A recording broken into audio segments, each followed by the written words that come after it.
All the noble guests present were continuously discussing the girl who appeared in a provocative outfit. She looked so unusual and attractive that no one could take their eyes off her. Feeling all this excessive attention, she turned her gaze directly towards those who, all this time, could not resist commenting on her appearance. Finally, unexpectedly, she stopped next to the one who was arguing so actively about her, piercing him with her gaze. Before the frightened man had time to figure out what was happening, suddenly she felt a strong movement of her fan. The girl clearly did not want to tolerate such an attitude, so without unnecessary confusion, she hit him on the back of the head, ruining his hair. In her eyes, there was a clear lack of compassion for the gentleman who had suffered her intolerance and idiosyncrasy. Everyone present gasped in shock, stepping back from the wig that appeared at their feet. Feeling all her shame, she blushed and asked him how he could do this. As if nothing had happened, she stood up and claimed that her hand had accidentally slipped. A noblewoman was so surprised by the announcement that she twisted her arm, that she involuntarily fell to the ground. The girl referred to the man having a very greasy face, so she handed him a handkerchief to wipe it. In fact, she held a personal grudge against him, knowing the terrible things he had done. She stepped aside, but continued to hear gossip behind her back and questions about who invited her to the party. While taking a sip of her drink, she knew that all these people were simply jealous of her power, because she was the daughter of Duke Seymour himself. Deborah clearly embarrassed everyone with her unsociable, yet deliberately confident behavior. She evoked a feeling in many people, so she was forced to separate from the glass and look at the lady who appeared in front of her. Feeling the need to make a comment, the Viscountess approached her, expressing her desire to tell her something. Deborah decided to play along and, fanning herself, looked directly into her eyes and added that she was listening. Unfortunately for the Viscountess, the girl's inflexibility astonished her even at first glance. Feeling Deborah's oppressive power, she felt ashamed and lost the last vestiges of her former confidence. The Viscountess decided to leave quickly, leaving a final piece of advice not to drink too much, because she was worried. Hiding her entire range of feelings behind her fan, Deborah froze, not understanding why she suddenly became nervous when she started talking. Contrary to rumors, the girl was much shyer and more sensitive than believed. Gathering the vestiges of her confidence, she decided to become the devil in person, getting rid of shyness and kindness. In fact, the girl in the heroine's body was extremely gullible, so she was easily deceived and showed stupidity. Once again, when a deceiver wrote to her in the name of her friend, asking for money, she immediately believed his story. She was that kind-hearted girl who always helps everyone around her. But no one helps her in return and only takes advantage of her kindness. Her classmates tricked her again, so they forced her to sit in the library until evening, finishing the project. After leaving the library, she felt extremely tired and hungry, and she had little money in her account after her last act of kindness. Leaving the next alley, the girl overheard the conversation of two boys in front of her, discussing each other's new sneakers. She recognized him as the same guy who asked for money for a funeral, who now mockingly called her the idiot who sent the money. The girl froze against the wall, listening to two boys talk about her. They laughed about how he asks her every week to send money for funerals, and she never refuses, being naive. She couldn't bear to keep listening to them openly ridicule her kindness. But she couldn't move. A memory of her conversation with a boy surfaced in her memory, confirming the need to change her behavior. That day, she felt quite embarrassed, not knowing where it would lead her, when he told her he liked her for her kindness. Yuna couldn't hold back the sobs rising in her throat any longer and burst into tears, leaving the place. To her surprise, her mother called her, clearly displeased by her daughter's long absence. She got angry when she once again reproached her for not fulfilling her duties and not feeding her younger brother. The mother's statements were the last straw, after which Yuna exploded, saying she was old enough to feed herself. Having expressed all her discontent, she only heard her mother's surprise in response, after which she hung up.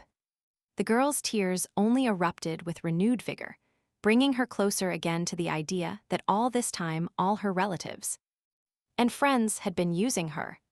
Standing in the middle of a dark street, Juno was so absorbed in her thoughts that she didn't notice the vehicle speeding towards her. Even after looking back, she didn't immediately realize what was about to happen. The last thing the girl saw, blinded by the realization of her stupidity, was the bright flash of the motorcycle headlights. Thus Yuna died sadly and senselessly, ending her life and passing into another person's body. To her surprise, she found herself in a real harem system, full of interesting events. It seemed impossible to her that she, as a human, would become the heroine of the book universe called The Slavery of the Black Thorn. Finding herself in the body of the incredibly beautiful villainess, she opened her eyes in shock. As if her entire past was just an unpleasant dream. The girl froze, looking at the luxurious decoration of the unfamiliar room she was in. She remembered being hit by a motorcycle, but still couldn't understand why she was fine. Yuna felt an urgent need to look in the mirror, in which she saw a completely new face. At first, she was delighted with the beauty of her appearance, but then, for decency's sake, she still feigned her surprise. She continued to intensely pinch her cheeks, trying to wake up, until she finally realized that this was looking more and more like reality. The maid who entered the room was so surprised by what she saw that she dropped the tray with the food intended for her mistress. Realizing exactly what she had done, the maid became noticeably frightened and began to beg forgiveness for her offense. She immediately fell to the floor begging forgiveness for the offense she qualified upon observing Deborah's behavior. Yuna was surprised by the maid's exaggerated behavior, but all her attention was drawn to the familiar name Deborah. She finally remembered that this was the name of the villainess from her favorite book, which she had read not long ago. She recalled that many people disliked Deborah because she was the typical evil character, who did evil again and again. The girl turned in shock when a man who had rushed to the noise entered her room. She recognized him as Deborah's father, clearly dissatisfied with what was happening, as if it were just another prank by his daughter. George Seymour was especially famous and influential because he was one of the top 5 mages. Despite his fame, he is a very reserved and stern person, which causes fear. The only one who managed to win his favor was his wife Marion, who died during childbirth, after which he became even angrier and colder.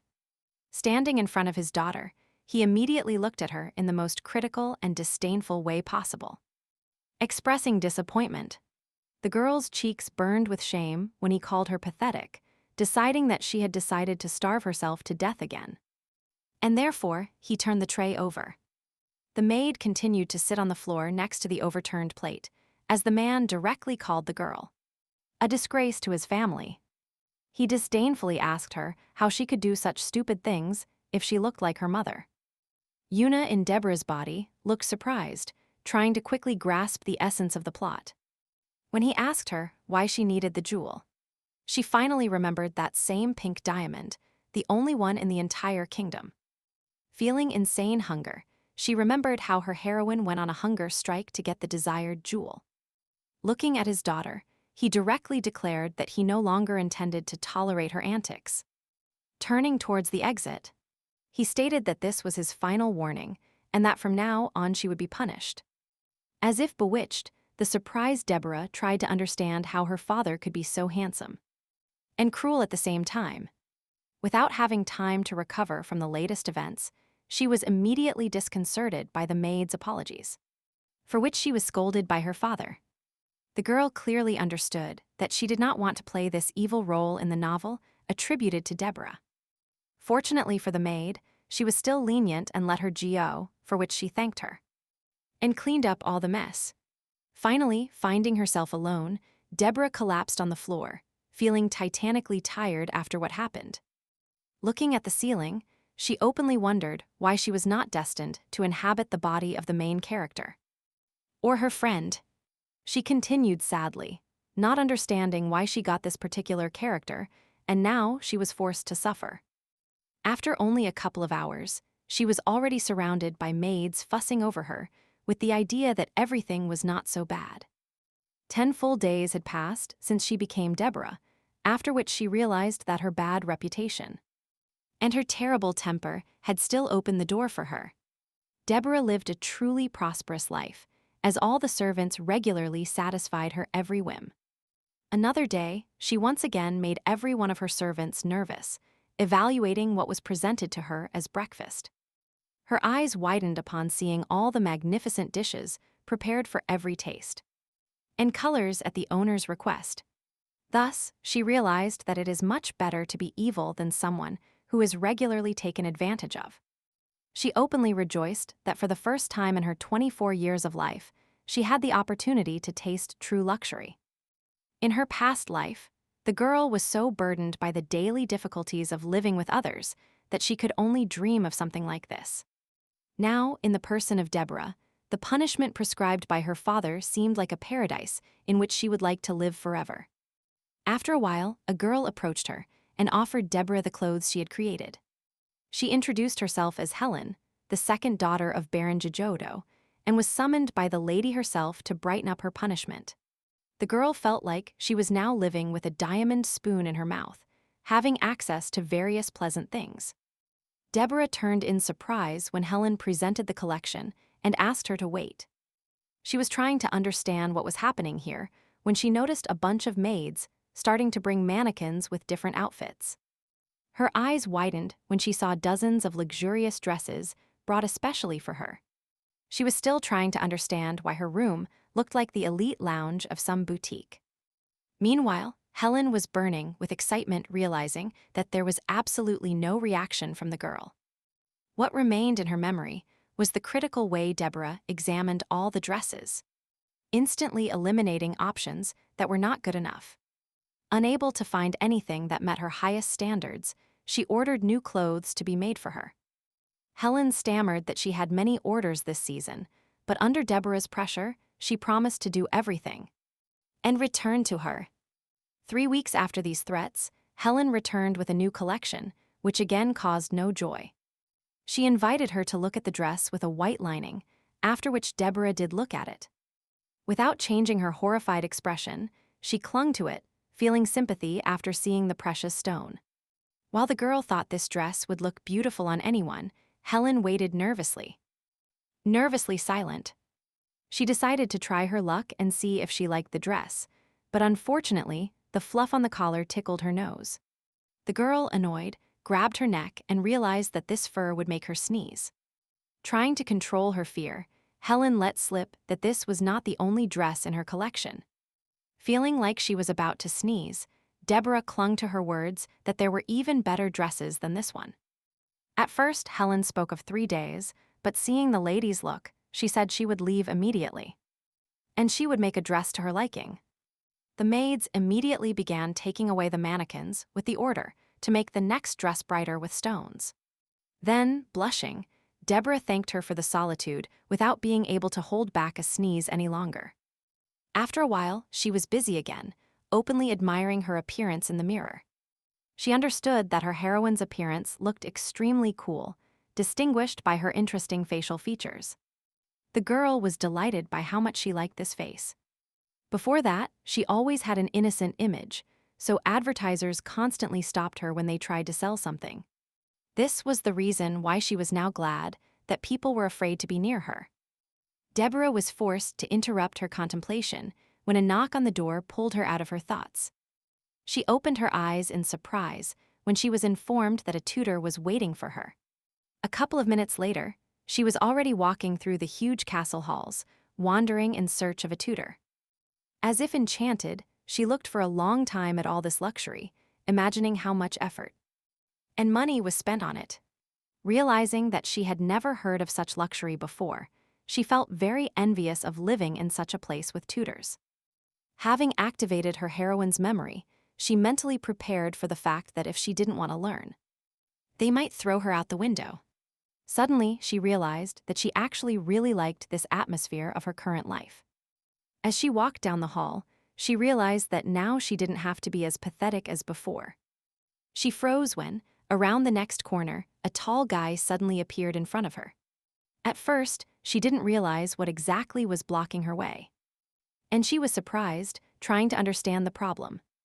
This guy turned out to be her younger brother Balek, who was also surprised by her appearance. The girl remembered that he was one of the twins who could later lead the Seymour family. Being twins, they will fight fiercely for the title of head of the family, so they maintain a difficult relationship. Looking maniacally at Deborah, he said that even in the tower they had heard about her stupid behavior. Walking around her like a ghost, he began to talk about how she should behave normally in front of the very capable scientist Frederick.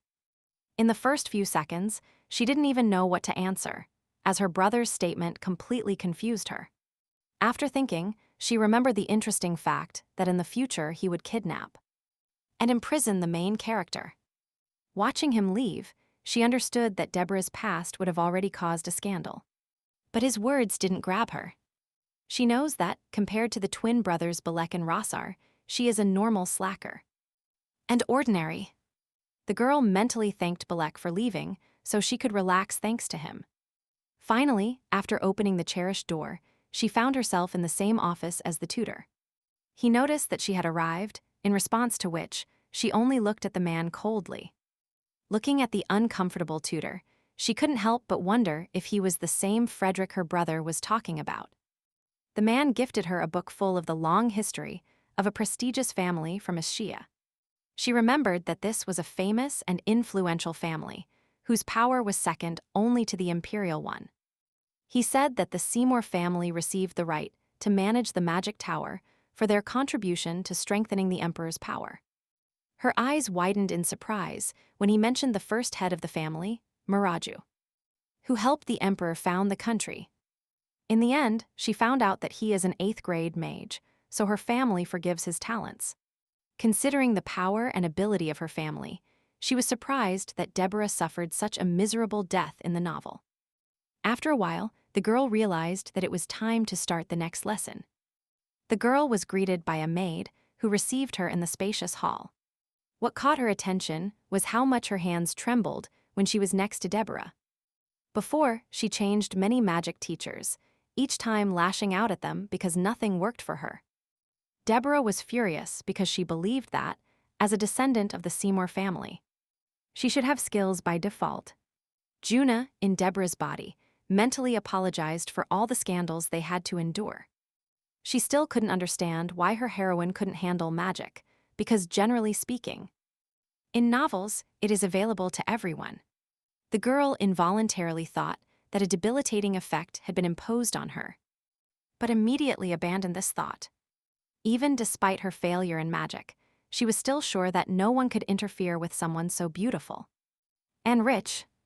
Meanwhile, the teacher who came felt increasingly frightened by the strange behavior and suggested starting the lesson. Deborah was speechless, being a villainess, intimidating everyone around her due to her inferiority complex.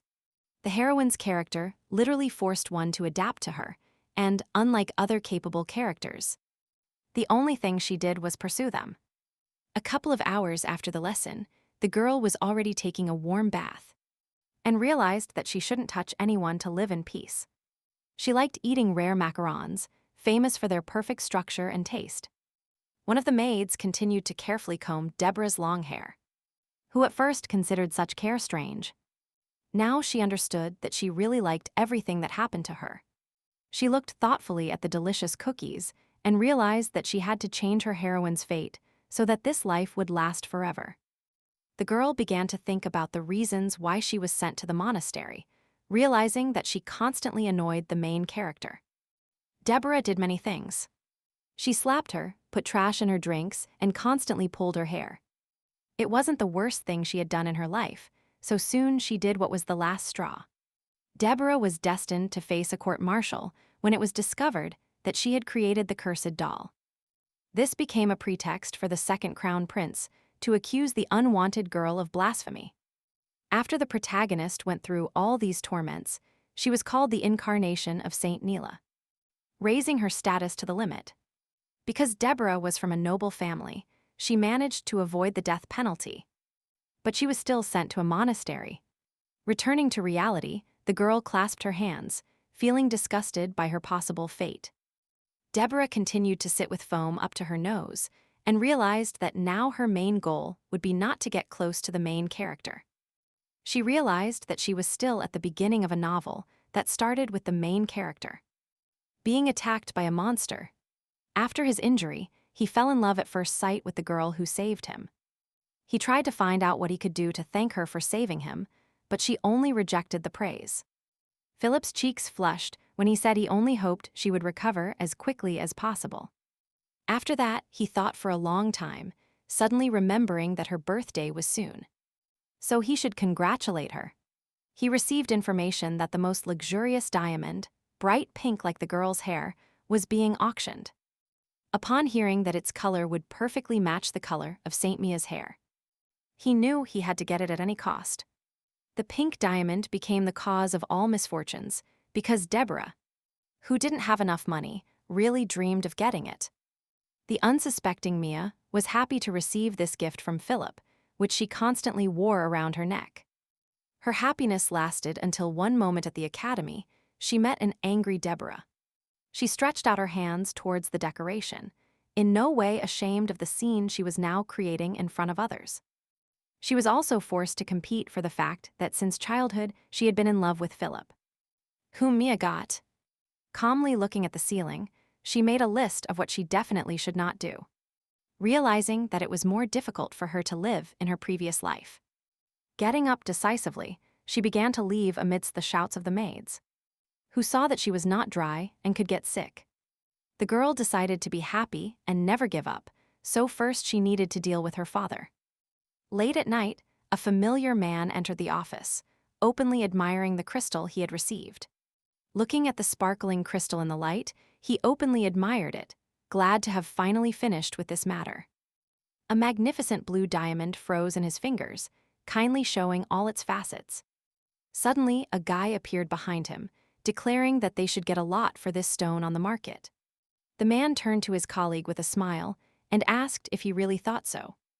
Upon hearing that he hadn't really liked his find before, the guy immediately stated that he was being honest with him. The creator of the diamond, nicknamed the Master, became the one who created the pink diamond after learning about the love of Philip Montes. His unusual creation caused a stir among the nobles, surprising everyone with its atypical color. Deborah also heard the exclamations of admiration from the nobles that Philip was going to present it to the person he liked. Trying to hide her annoyance behind her fan, she asked them again if they were talking about the pink diamond. The guy rejoiced at the success generated by the competition of noble families for this incredible jewel. All this turned out to be a plan to enrich the Master, who was now asking what the guild's deputy director thought about this. He remembered that the Duke had not been very friendly with Deborah Seymour for a long time. This influenced the fact that he punished her when she wanted in every possible way to get this diamond. He stroked the approaching animal, and his comrade told him that he absolutely agreed with him. Looking at the pet with a smile, he mentally summarized that Deborah would not understand it. Meanwhile, the Duke was completely immersed in his papers, trying to deal with work matters. He was distracted, and it seemed suspicious to him that Deborah was acting so quietly, although before she had always been extravagant.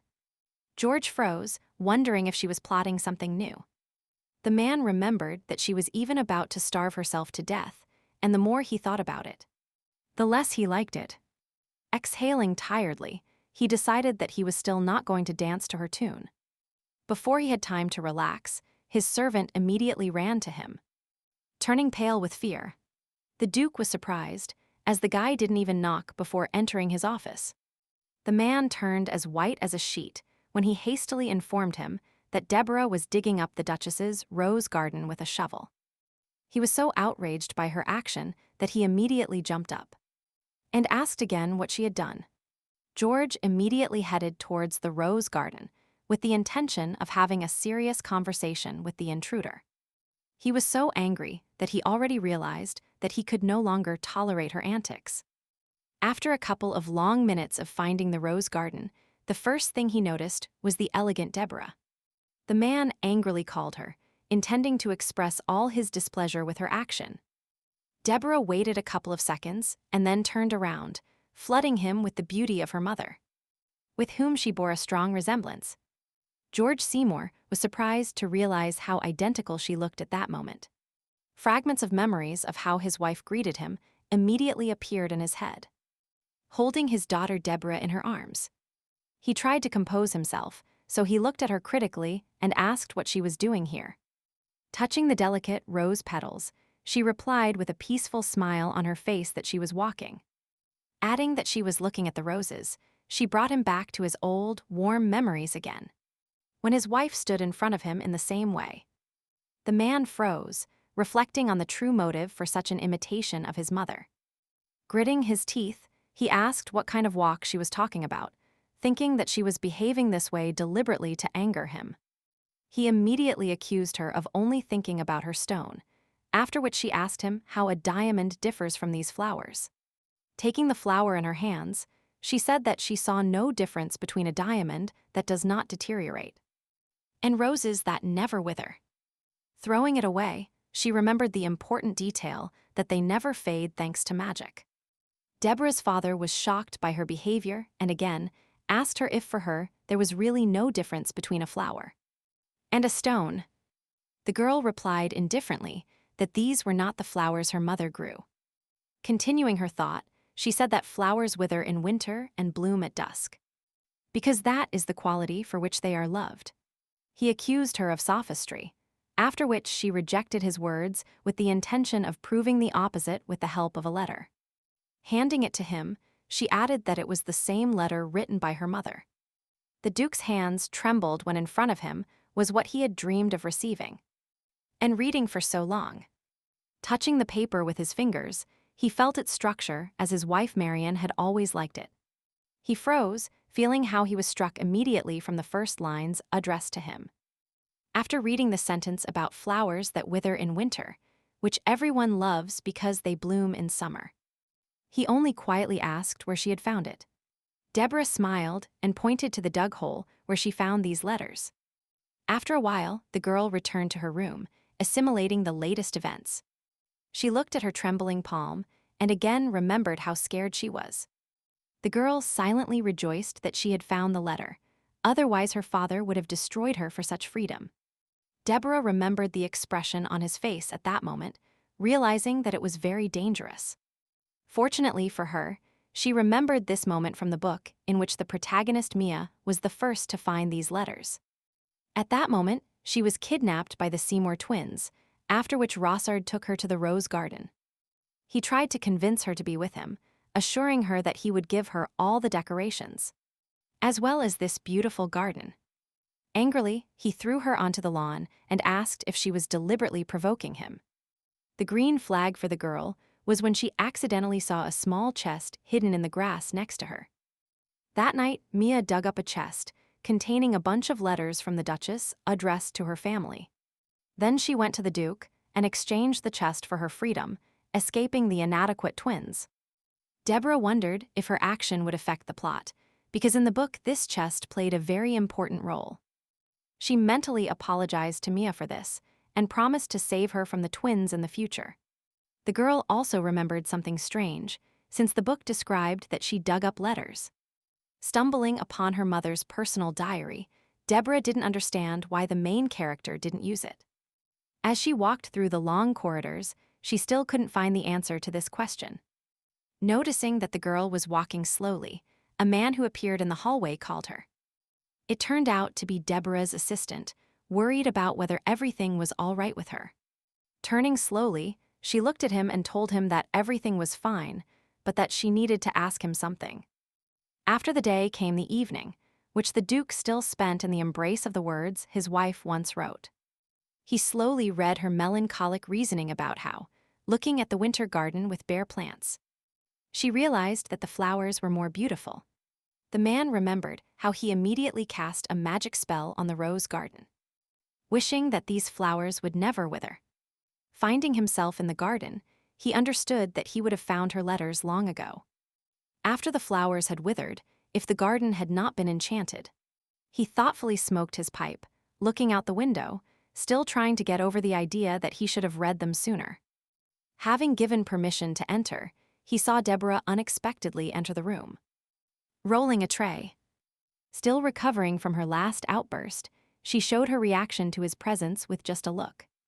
Feeling his burning gaze, she replied that she decided to see how he was doing. Since lately she hadn't rested at all.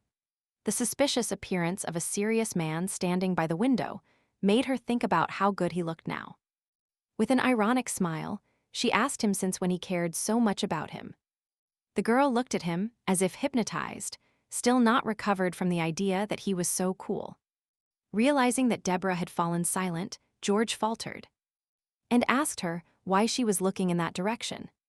Her eyes widened in surprise when he ordered her to sit down, as all this time it seemed to her that he would chase her away. A couple of minutes after he ordered her to stay, the table was already set and loaded with desserts. Realizing that the girl had still managed a minimum of favor, the worried assistant decided to leave them. Deborah also understood that it was better for her to leave here, as the Duke was extremely tired at that moment. Trying to lighten the situation, she handed him the prepared plate, offering him something to eat. He looked thoughtfully at the dessert when she said it was the most popular lemon cake in their area. Deborah remembered that her father didn't like sweets, but her mother's diary indicated that during the date, he always ate only cake. Placing the cup on the saucer, she coldly replied that she normally didn't prefer to have such a late snack. Pricking a piece of cake with a fork, she calmly said that she would definitely like this sight. Finally, he agreed to his daughter's request and tasted the lemon tart they prepared for him. The girl felt extreme excitement, watching his impenetrable face, waiting for his response. Without commenting on what he had eaten, George put down the fork and asked her the real reason for her visit. His gaze filled with seriousness when he directly asked her if she wanted something in return for the letter. Deborah looked at her father confused when he said that although her find was priceless, he would not follow her example, hitting her with a cold word. He declared that if she came for the pink diamond, then she should leave. A tense silence hung between them, and he added that he would not repeat the same thing twice. Trying to maintain composure, the girl smiled and said that she was not going to ask him for anything. Then she placed an envelope on the table indicating that she wanted to give him something. Taking the purple envelope, he asked if there was really more than one letter inside. Realizing that she didn't want to give him the exact amount, his face contorted with anger. Thinking that she was going to snatch the diamond from him. Sensing how irascible George was, she said that this was not what she meant, and that she was going to give them gradually. He looked at the letter with annoyance when she told him that it would be a pity if he read it all at once. The girl felt with her skin that it was time to leave, so she quickly got up and said she was going to her room. To her surprise, he said that he was tired of this work and had to go for a walk. Quickly leaving the office, the man forced her to follow him and at the same time asked her why she was standing and not walking. He said that the tea she brought him was too strong, so next time she should bring cocoa or weekly brewed tea. Closing the door behind her, Deborah was immediately drawn to his phrase, indicating that he wanted to see her. The girl looked at his back dumbfounded when, as if nothing had happened, he invited her to see him more often. After a while, they were together again, connected by letters from the deceased Marion. George reread the new letter, which was once addressed to him with a smile. Deborah silently watched his reaction as he devoured the delicious dish. Although all these letters were not supposed to be delivered this way, she clearly felt like a postman. Deborah continued to watch him and realized that she had already given 2 letters and that there should be at least some progress in their relationship. She was forced to stop thinking when George suddenly called her. He immediately noticed that she came to him when he was very tired, so he decided to unravel the reason for this behavior. Secretly smiling, Deborah felt inner joy at being able to use the prepared answer. She stated that she was born thanks to the 2 of them, so she decided that these letters could become a bond between him and her mother.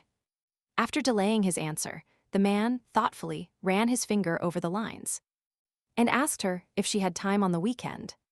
Surprised, Deborah expectantly replied yes, after which he invited her to go somewhere to eat together.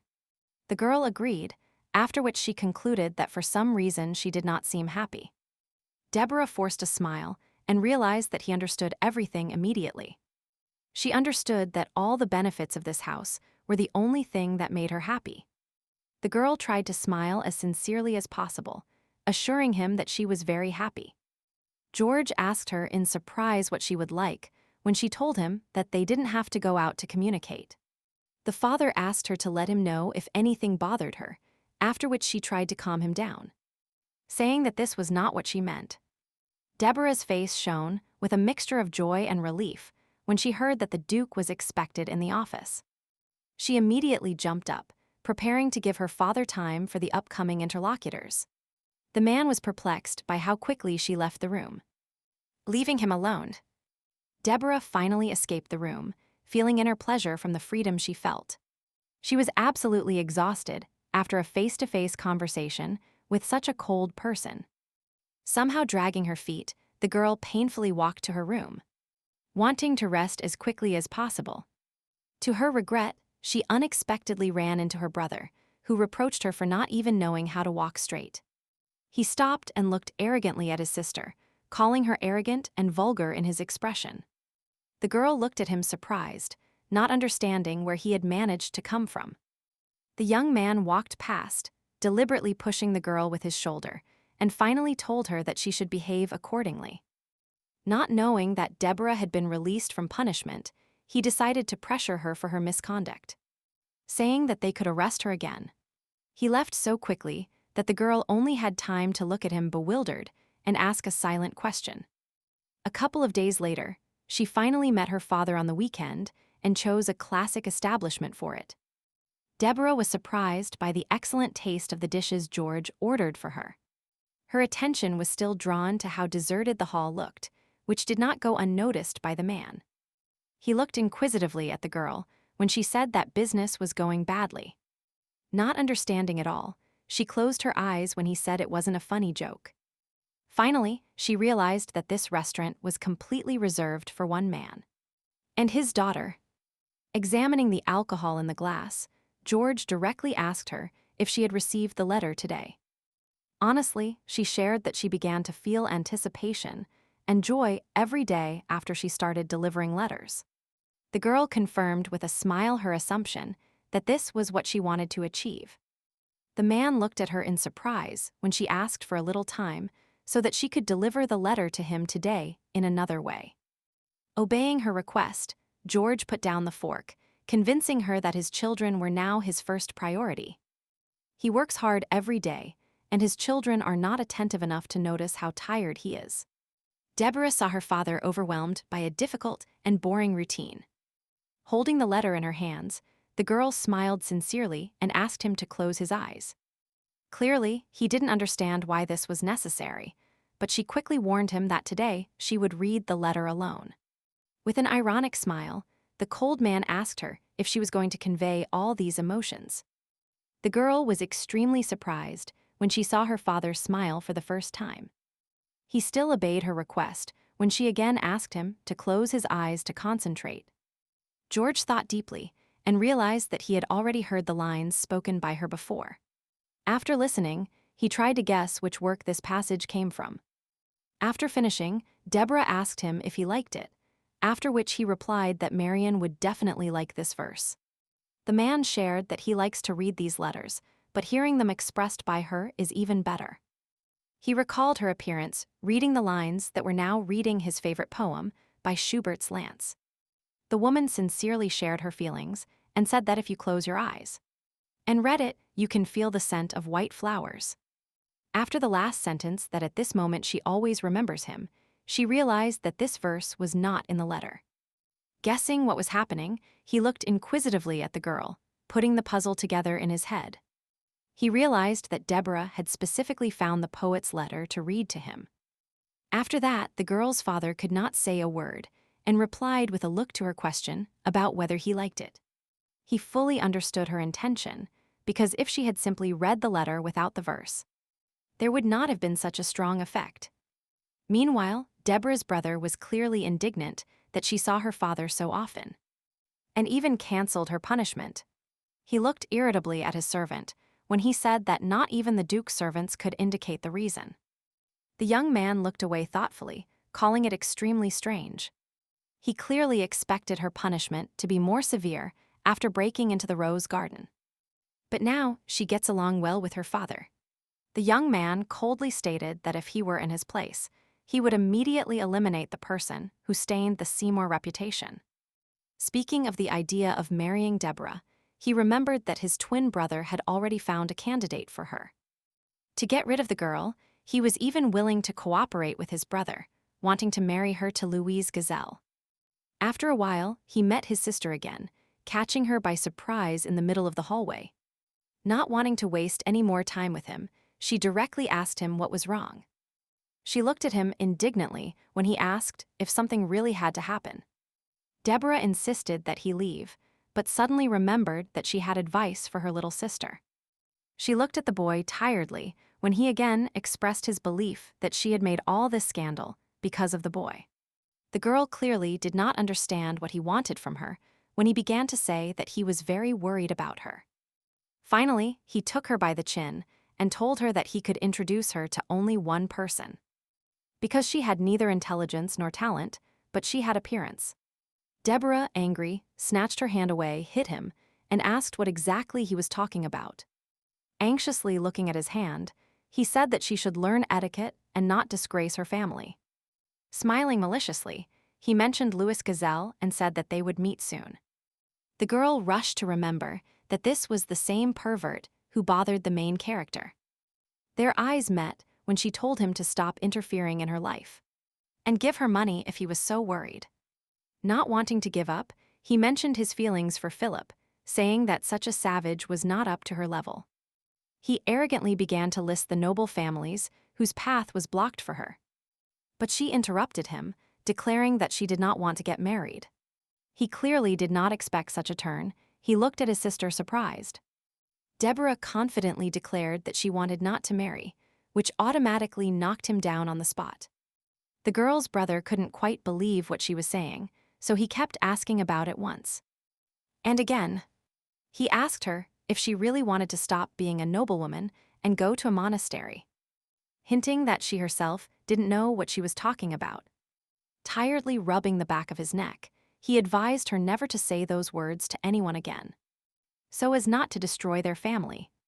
He finally decided to leave the girl alone, and finally declared that Louis would be a good match for her. Deborah clearly began to boil with anger when the boy said he was going back to this conversation. Fortunately for her, after a couple of minutes she found herself in her room, occupying the cherished position. She cursed, realizing that, according to the laws of her empire, all girls must marry after coming of age. Deborah was extremely indignant, but she seriously understood that her brother Balek was much more influential than her. A significantly large difference in their status greatly increased the likelihood of their unfortunate plan being carried out. The girl greatly frightened the maid when she suddenly ordered her to approach her. She was burning with fear when Deborah said she wanted to ask her something. Instilling even more fear with her appearance, she asked what would happen if a daughter of an aristocratic family did not want to marry. The maid wanted to collapse to the floor when she declared that no one had ever done this before. Deborah invited her to express her assumptions, after which she replied that this girl could lose her title. She looked forward indifferently when she confirmed her brother's words that she would be expelled first, and then sent to a monastery.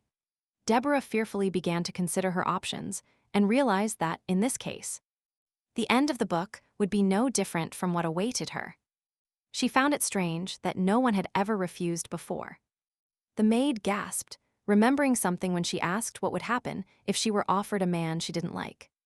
Deborah smiled when she told her about the time a young lady ran away with a commoner. As far as she knew, this girl had accepted the new title and had no problems. But she was a great sorceress. Deborah decided to learn more about her and ask if she received her title for her contribution to the war. She immediately stopped dead in her tracks, realizing that she had no skills or prowess that could distinguish her in society. The idea suddenly occurred to her that she might somehow be able to buy a title. Immediately, images of the jewel-filled chests she currently possessed appeared in her head. Sadly, she froze over the table and realized that this was clearly not enough. Because she didn't even have money. The girl realized with annoyance that this would not be enough, not even to acquire the cheapest title. And she was running out of time. Deborah decided to claim she was studying at the academy and postpone the marriage to earn money. And avoid it. As a paranoid person, she immediately clutched her chest as soon as she heard the persistent knocking at the door. It turned out that at such a late hour her father came to her, without notifying her of his visit. She looked at George in surprise when he directly invited her to talk. The girl immediately agreed, but still didn't understand what exactly happened. Thinking he wanted to talk about marriage, she decided to protect herself by handing him a new letter. Closing his eyes tiredly, George declared that he had not come to her for a letter. There was an awkward silence in the room when he told her to say exactly what she wanted. She looked at her father without understanding, after which he said he would give it to her. Deborah replied that she agreed to read him letters whenever white flowers bloomed. And snow fell. George said he understood her desire to be a link between him and Marion, although it wasn't apparent from her face. He also assured her that this was not a test, so she could call him whatever she wanted. Deborah understood that her father was not one to throw words to the wind. And it was better not to refuse him. He looked surprised at the girl when she asked him to invest in her business. The girl modestly said she had a very good idea when he asked if she really wanted to have a business. This was a real surprise for the man, as he had thought until the end that she would want a pink diamond. However, the Duke accepted this thought, so the next thing he asked was how much money she needed. Deborah immediately wrote an amount on a piece of paper and handed it to her father. The man considered that amount scarce, so he was surprised that she was going to create a business with it. The girl smiled cheerfully when he hesitated and agreed to send her the money. Their fruitful meeting finally ended, after which the Duke left the room and headed to his office. He still wondered how she came up with this idea, considering how frivolous her actions were. The man suggested that she finally realized she couldn't get the diamond, so she wanted to replace it with something important. Previously, he promised everyone that Deborah would not buy the diamond and did not insist, knowing that her purchase would undermine her father's authority. Not knowing how everything really happened, George was convinced that she had thought it through carefully. He was pleased with the unexpected change in her behavior, as well as the fact that she started thinking deeply about something. The Duke's heart filled with pride upon realizing how hard his daughter was trying, although he didn't realize it and didn't help. Determined, he headed to his assistant, preparing to make an unexpected decision. The Duke ordered that, no matter what and no matter how, he should buy a pink diamond. A few days later, the expensive decoration was already on the table, in front of the girl. Deborah was stunned, not understanding how her father could come to such a decision. She glanced over the lines of the letter in which her father addresses her, indicating that her kindness should be rewarded. As a sting, the girl's eyes widened in surprise when he wrote that he could not thank her with just some money. She didn't fully understand how it happened that she behaved like a fraud, but in the end she received gifts and praise. Despite all the pangs of conscience, she came to the conclusion that it was very convenient to be a villain. Deborah remembered her past human life, where she was always kind to others. But as soon as she was rejected, they started to despise her. Thoughtfully, she spun the expensive jewelry in her hands and realized that she had lived her life in vain. Admiring the beauty of the jewels, she involuntarily wondered if Philip would kill her if he saw this necklace. Deborah thought about selling it, but immediately assumed the reaction of an angry father. In the end, she looked again at the investment she had received from her father and was glad to have some starting money. Her head immediately filled with thoughts about how much she could earn and whether the business would help her avoid marriage. The girl was serenely inventing new tasks until a family seal caught her attention.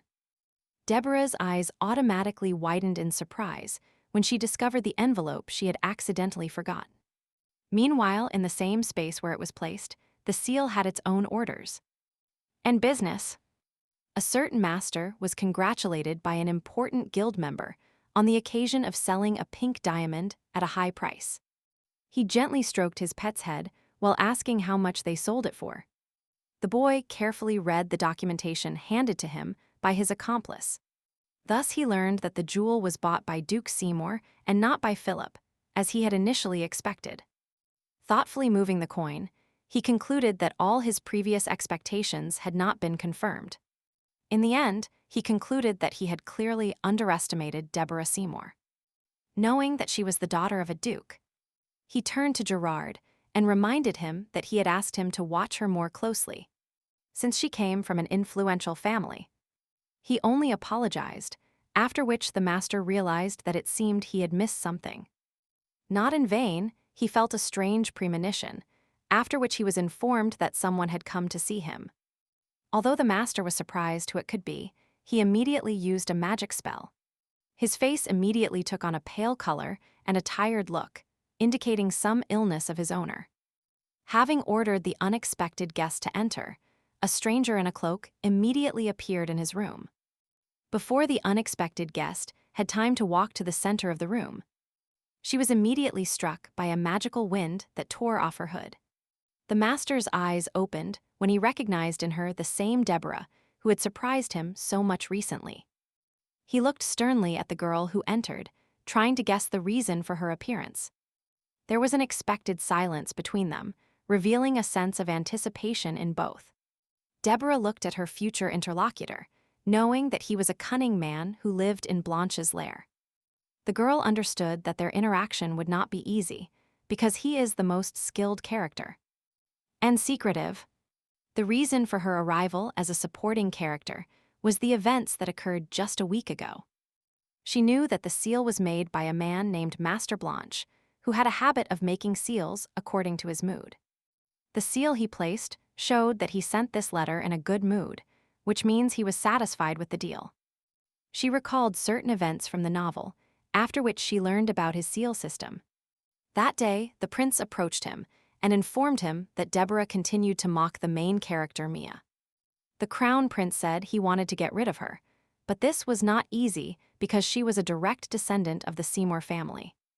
Master Blanche smiled when he heard that he was willing to give him whatever he wanted if he could get rid of her. Then he deliberately spread rumors that he could curse anyone, after which Deborah turned to him. After this, the unsuspecting girl falls into the trap of becoming a cursed doll. While discussing the plan, the crown prince still couldn't understand what this doll was for. He immediately understood the wizard when he told him that, thanks to her, Deborah would be accused of blasphemy. He immediately grasped his idea and agreed that even his noble family could do nothing against the saints.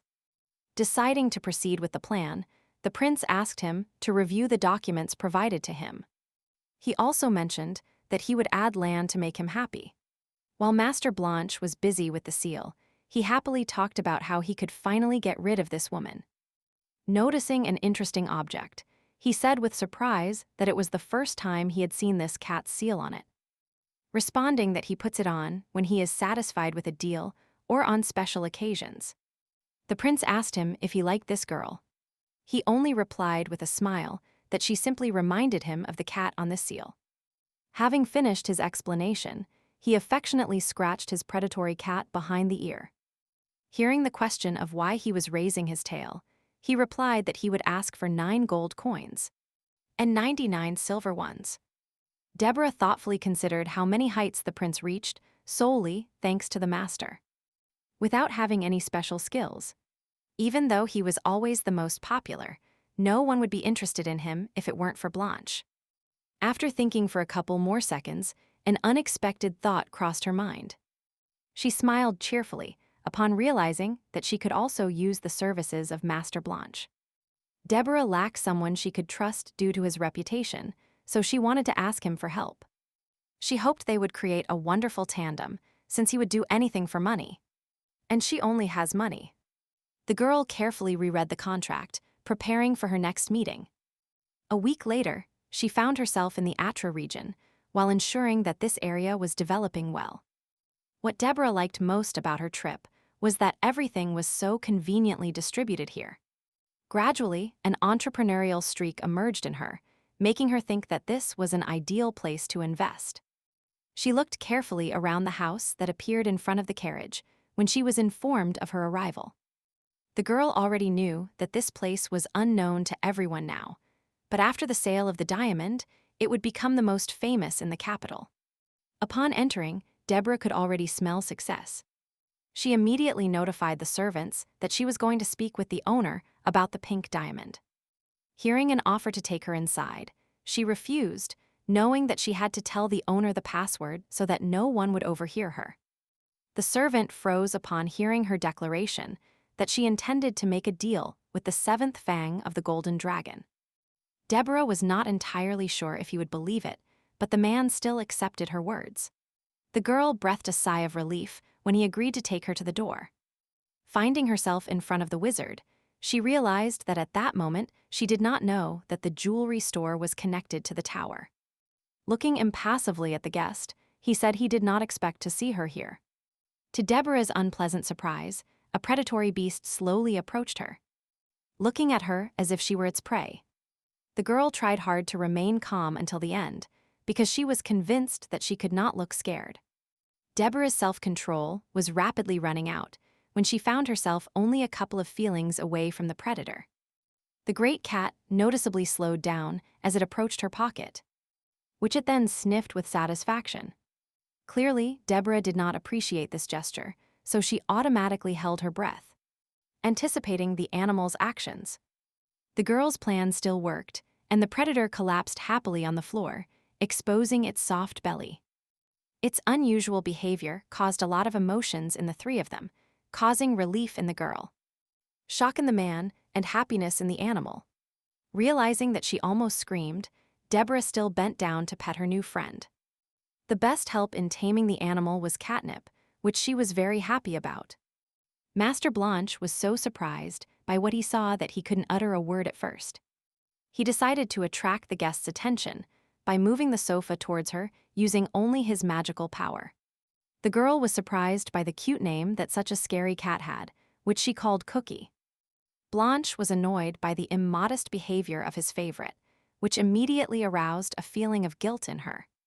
When asked what she did to Cookie, Deborah put on her most serious expression and told him to pay her 99 gold pieces. The wizard was bewildered to realize that the girl he had seen for the first time was using his own technique. The girl continued to remain calm, even after he burst out laughing. While he was trying to recover from her words, she was already examining him with all her might, comparing her expectations with reality. Deborah was extremely surprised that he looked bigger than some of the soldiers. With such broad shoulders, she kept trying to find out who he really was, while he openly shared that she was the first to arouse his curiosity. The girl continued to try to maintain a cold expression on her face, listening to what he forgot, even for a second, what he was doing here. Upon hearing the question of why she had come, she immediately replied that she would first like to know information about Louis Gazelle. Like a robot, the wizard immediately replied that he was the eldest son of a local lord who owned an estate on the western border. Deborah was surprised to finally realize that he lived in the west. She immediately assumed that the Seymour mansion was in the east, which indicated Balek's desire to send her as far away as possible. Mentally wanting to hit her brother for such an expulsion, she crossed her arms with disgust and said that she did not need ordinary information. With a wave of his hand, he began to dictate his conditions in exchange for information about the man's weaknesses. Smiling satisfied, he directly hinted at his need to be paid by crossing his fingers in the shape of a coin. The girl looked at him tiredly and realized that he wanted to be paid more. With just a movement of her hand, she disdainfully threw the contents of her pocket onto the table. Looking arrogantly at the wizard, she declared that this should be enough for the entire conversation. The man was bewildered to see how easily she provided him with a whole bag of jewels. Deborah understood that the most important thing for everyone was to make a good first impression. The girl defiantly poured the contents onto the table, saying that he was giving her information, and she was giving him money. She recalled an episode from the novel, making sure to act as calmly as possible when giving money. Seeing the surprise on his face, she mentally asked him if he would cooperate with her after this. Or not. Accepting the magically powered stones, he said he had no reason to refuse her after such a sincere appeal. Smiling satisfied, he stared at Deborah and asked her a rhetorical question about who in this world has no weaknesses. Her facial expression made such an impression on him that he immediately felt that even if Louis had no weaknesses, he himself would have them. Gathering her will into a fist, she remembered that thanks to this agile wizard, her character ended up in a monastery in the novel. Realizing that he would be a beneficial ally, she said that she would also like to talk about buying his product. The girl's expectations clearly did not come true when he began to negotiate with her without even listening to the question asked. She further stated that she would like to know the approximate cost, after which he immediately began writing on a piece of paper. The girl quickly took the sheet extended in her hands and quickly scanned it with her eyes, looking for the precious numbers. She was truly astonished when she finally got what she was looking for. Deborah wanted to collapse to the floor and run away when she discovered that he wanted up to 10 billion. The girl's hands trembled when she remembered that she had initially counted on a maximum of 1 billion. She understood that the price was so high that in her previous life, she would not have been able to earn that amount even in her entire life. The reluctance to become impoverished fought with a strong lack of desire to marry the pervert Louis and live with him in the north. She sarcastically noted that this was not such a high price for someone who recently bought her a necklace equivalent to an entire mansion. The sorceress was surprised when she announced her third wish to exchange these pink diamonds for gold coins, reminding him that she desired the diamonds so much that she even starved and was under house arrest. She doubted her decision. Master Blanche was even more surprised when she told him directly that he should pay her in jewels if he wanted to hear an answer. Her self-confidence made the wizard smile, so he decided to accept the course of the game. Despite her outward bravado, Deborah was internally very scared and glad that her mood had not worsened. Reminding herself that she was the daughter of a duke, the girl tried to compose herself even though he was a master. She knew one thing that he must not guess about her plans, as he would immediately want to take away her most precious possession. Smiling awkwardly, the young man asked her if she was going to sell the necklace without her father's permission. He reminded her that her father would immediately find out that she was going to auction, after which he casually mentioned the option not to offend him. And sold it. The girl was paralyzed by an unpleasant surprise when he said that to do so, she would have to give him the jewels. It was evident that Deborah was not happy with this option, knowing that Blanche wanted to buy it for half price. Looking cunningly at the girl, the wizard inwardly rejoiced at how skillfully he managed to change his position. In Deborah's head, the image of a diamond split in two immediately arose, which caused even more indignation. The girl was beside herself, realizing that she had been tricked by a real swindler. Crossing her arms over her chest, she bluntly called his proposal nonsense and called the deal unprofitable. Upon learning that she wanted to save only 10%, he said that soon there would be another batch of similar stones on the market. He presented a convincing argument, insisting that if she gave them the diamond, they could sell it for double the price. Handing the trapped coin to the girl, he confidently told her that it would be beneficial for her to cooperate with him. With an ironic smile, Deborah understood that this was true, since only now could she get rid of it profitably before prices dropped. Not wanting to give in, she said she agreed to give him only 30%, after which he agreed on the condition that she tell him what she did to Cookie. Realizing that the predatory cat had done nothing but rub against her pocket the whole time, she was indignant again at how difficult it was with him. She knew that in her city, catnip was used only as medicine, so the residents did not know about this use. Deborah was sure that she loved Cookie very much, so she had to maintain his interest. He looked confusedly at the girl when she said that in this case, they would leave it 50-50. The wizard suddenly asked her if there was an effective way to use the hidden fund after payment. The girl sadly noted that, despite the jewels and money, she could not use it without the Duke's knowledge. Since single girls cannot open their own bank account, she cannot save her money now. Realizing that the girl had limited shares, the man clearly hinted that he knew her weaknesses. Deborah looked forward tiredly, feeling how he had skillfully tricked her again. Realizing that she was losing control, the girl decided to use her last secret weapon, which she did not want to give up. She knew that he would like this stone, since it was difficult to extract, and immediately sent it to the magic tower.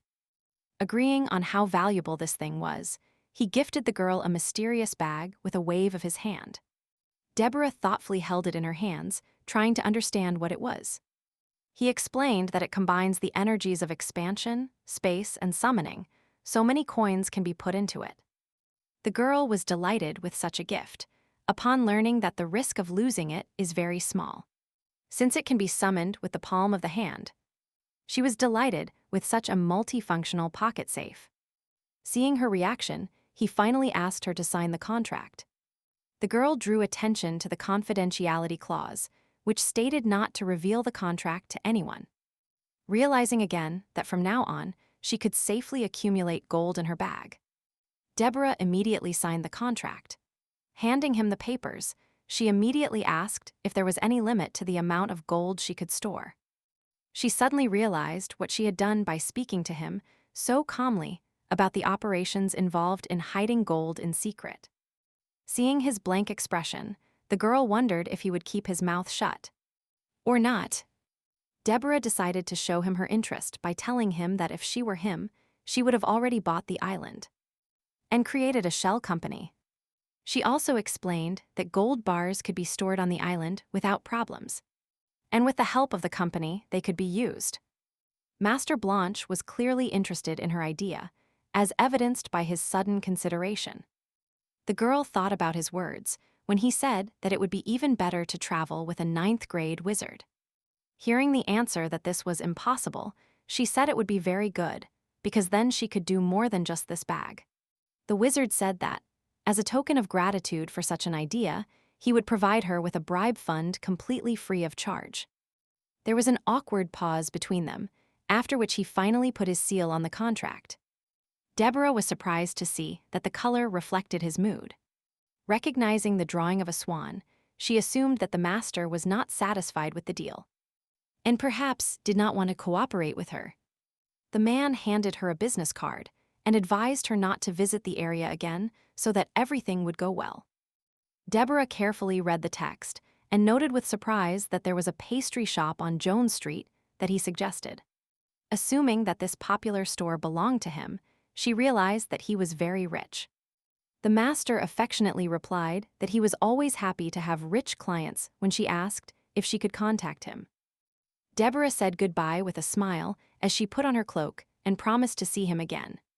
Sometime after the girl left the office, he could finally relax and adopt his true appearance. He thoughtfully looked at the abandoned contract and realized that she had appeared extremely suddenly, leaving him no other choice. After his expectations were shattered by reality, he could not contain his curiosity about who Deborah was. The wizard recalled her facial features, thinking that despite her arrogance, she behaved with dignity and intelligence. Her business idea of buying an island with a tax deduction especially pleased him, and creating a shell company. He immediately thought of a variant of this plan in the Helly Mountains, where it would not be easy for the emperor to control the manipulations of the accounting department. The master mentally surprised himself that it was she who came up with this, not understanding how someone could come up with something like this. He also did not expect her behavior to be as unpredictable as to negotiate like the crown prince. The young man remembered how she charged him 99 extra sloties and demanded payment for her answers. The wizard concluded that she was very different from what he had heard about her before. His thoughts were suddenly interrupted by a man who appeared in the middle of the room. It turned out to be Michael, a vassal of the Visconti family, who invited him to personally find out information about Deborah Seymour. Smiling, he only replied that it was unlikely he could pass by such an entertaining person. The vassal immediately decided to confirm the assumption that the wizard himself was going to conduct an investigation upon seeing her at the academy. He was noticeably surprised to learn that he was still not going to refuse to attend the academy, wanting to improve his relationship with Deborah. Hearing that he wanted to know for free what the girl did to his pet, he immediately thought that was the reason. The master was surprised by Michael's question about how he was going to approach her, after which he asked him if he had even seen her face. Seeing his master's narcissism, he apologized for asking a stupid question. Taking out his magic bracelet, he also ordered Michael to enlist to go to the academy. He finally asked to call the guild deputy to his office to add another stone to the bracelet. Changing his appearance again, he named the lavender color with a smile when asked what kind of stone it was. Finally, 10 days later, Deborah decided to go to the address indicated on that same business card. Driving down an empty lane, the girl involuntarily thought about the profitability of a possible business at that moment. Suddenly, the view from the window, dazzling in the sunlight, pulled her out of her train of thought. The girl noted with annoyance how quickly it was arriving, indicating the imminent start of the school year at the academy. She analyzed the future educational process, realizing that the main difficulty would be contact with the main character. Upon arrival, Deborah decided to continue with the real goal of her visit, checking the reigning situation in the successful pastry shop. The girl immediately noticed how many people had arrived to try the limited number of delicious sweets. She also highlighted the success of the master's business strategy, focused on exclusivity and limited quantities.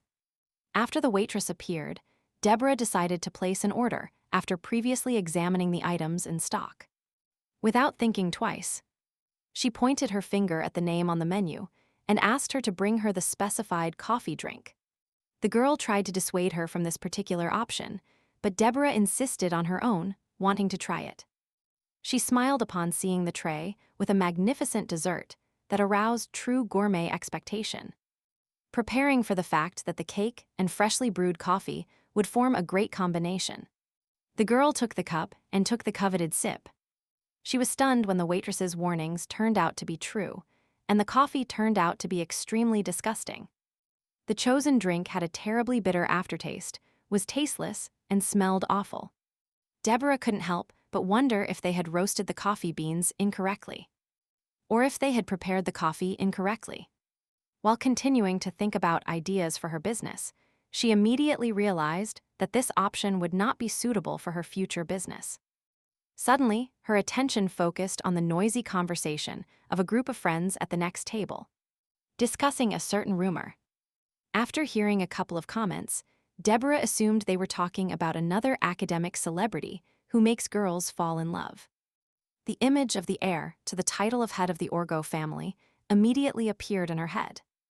Named Deer, with impressive fencing skills, she remembered that this was another character with whom the main character communicated, who she would fall in love with. One of the girls said that this guy is great, but she would still like to chat with Philip. She noted that he had outstanding skills and magnificent red hair, which aroused her admiration. Hearing this, Deborah grimaced, not understanding where they saw her unprecedented beauty. She involuntarily hit the table with her fork when one of them started talking about wanting to meet Black Seymour. She wanted to hit her forehead against the table upon hearing how smart and noble he was, and how much they regretted that he graduated from the academy. The last straw came when her fan circle closed with the phrase about wanting to meet Isidore Visconti. Deborah was completely shattered by a feeling of shame for other people's preferences, not understanding how they could be attracted to these guys. She still didn't understand what was going on with these girls, talking so frivolously about their feelings for boys.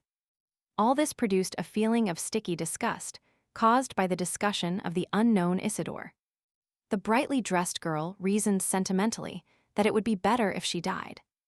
But she saw this man's face. Deborah's head was spinning after all their discussions about his appearance, so much so that one of them slept all winter just to see him in dreams. While eating a rare dessert, the girl was again forced to listen when she heard a discussion about the sold diamond. Everyone looked at each other with envy and realized that now Deborah Seymour herself had become its owner. The girls animatedly discussed the fact that after this, she would definitely go crazy. and the whole situation was disgusting. She awkwardly pulled up her hood, hearing the fact that, as a psychopath, this necklace didn't suit her. And it didn't hide her misery. They also talked about how she recently robbed a certain Mrs. Helen, forcing her to work on an order despite the cue. Deborah frantically tried to remember the face of the seamstress they were talking about until her image appeared in her head. The elegantly dressed lady, shamelessly, continued to say that such arrogance and arrogance were unacceptable for nobility. Their insults struck a chord with Deborah when they started talking about her mediocrity and ineptitude in magic. She felt resentment for her character, realizing that mocking her main complex was a cruel act. Deborah's fiery opponent was ready to fire another barb, but stopped when she saw that something was wrong. As if anticipating possible negative consequences after what was said, she invited the ladies to have tea. Her action made the girl even angrier, realizing that she didn't want to talk about other members of the Seymour family, but spoke very cruelly about Deborah. Feeling a growing pang of anger, she stood up, wishing to return home as soon as possible. But she accidentally touched the cup. Deborah cursed, mentally realizing that if it crashed, those around her would definitely notice. All her fears were confirmed, and the cup fell to the floor with a crash, attracting the attention of everyone around her, including her group. They were clearly unprepared for what they were about to see, which caused one of them to burst out in surprise immediately. Deborah visibly scared them with her appearance after she had washed her bones for a long time. She herself did not want to enter into conflict with this group of girls and kept blaming herself for the fact that everything happened exactly like this. Despite this, Deborah decided to defend herself and realized that she had no right to ignore such statements from girls of lower status than her. Deborah Seymour no longer wanted to live like a rag, so she looked at them angrily and said that she had heard everything. She immediately made it clear that she knew everything from beginning to end, which automatically forced them to make excuses. Not knowing what to say next, the girl decided to approach them to buy time. But she stepped on the spilled coffee. She still managed to keep her balance and fall, but still flipped the table and threw it forward.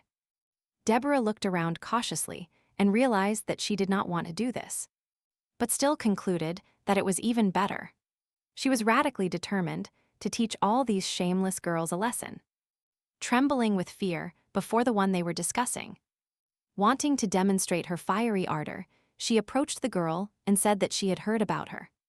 The envious woman was so scared that she tried to justify her inappropriate behavior by crying. Embracing her with her gaze, she mockingly asked why she was stuttering when recently she had recited with such confidence. Deborah bluntly declared that if they cannot say anything to her face, then they shouldn't even open their vile mouths. The two girls babbled guiltily, apologizing profusely, but their friend clearly disagreed with this. Still, she decided to do her part, trying to reproach Deborah for taking away the designer right before the young lady's birthday. Before she had time to finish saying that everyone considered her action wrong, Deborah immediately poured coffee on her. The girl directly reminded her that her status was much lower and that a priori she had no right to talk about her. Having poured every last drop on the offender's head, Deborah said with a smile that she could show her what it means to cross the line. Unable to withstand such pressure from the girl, they quickly left the confectionery and again asked for forgiveness. She was finally alone, feeling her whole body tremble after this unpleasant scene in which she had to say such things. Deborah looked at the observing companions behind her and immediately concluded that her behavior was consistent with the character. She understood that after this, a meeting with the master might be difficult, so it should be postponed and ended there. Meanwhile, the master himself was extremely surprised when he was informed about the incident caused by his recent client. He was so impressed by the suddenness of her action that he even looked up from the scrolls to find out what happened.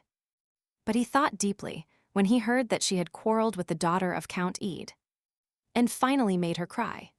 The wizard clearly overestimated Deborah, suggesting that she was smarter than he thought, and acted in such a way that it forced him to work hard. Michael was clearly unhappy with his conclusion, as he did not understand at all how he had reached this. The master logically assumed that she herself had decided to come to talk to him about how quickly he would fulfill his obligations. Cookie listened with all his might to him talking about Deborah, hoping that she would soon come to play with her. In the end, she was disappointed when she realized that they were simply gossiping about her motives. The wizard looked stunned at his favorite when she became noticeably angry at the lack of attention he paid her.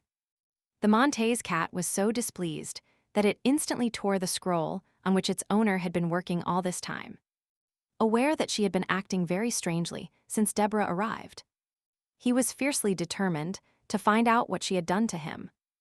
Meanwhile, the unknown dungeon had its own negative and dangerous atmosphere.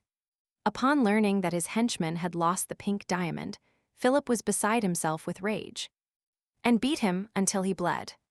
He still took a break to ask the man behind him if Miss Mia had arrived at his mansion. Philip was unpleasantly surprised by his negative answer and, upon asking the reason, discovered that she had many patients. He was surprised to note that she was treating them even on her birthday, knowing that everyone needed her, and considered her the embodiment of a saint. All those suffering from various ailments are very happy with her divine powers that she uses in the treatment process. The guy, angry, threw a bloody towel at the maid, indignant at her lack of understanding of his altruistic actions. Using his magical power, he confidently stated that if he had such power, he would not have suffered like this. Despite this, Philip still liked the fact that she was not like the others, because she was not interested in power or money. After some time, Mia visited his house and calmly sat at the table, thanking him for the invitation. The boy had obviously taken care to prepare the best dishes for their evening together. As if he had forgotten how cruel he had been just a couple of hours ago, Philip smiled at his beloved birthday girl with all his might. Mia Vinacha awkwardly mentioned that she forgot her birthday, something no one reminded her of. Considering that no one congratulated her this year, she rejoiced from the bottom of her heart, feeling his affection. Feeling a surge of pride, Philip looked at the girl and said that it was very well said. In the end, they were forced to move from sentimentality to food after Mia's stomach let out a sharp sound.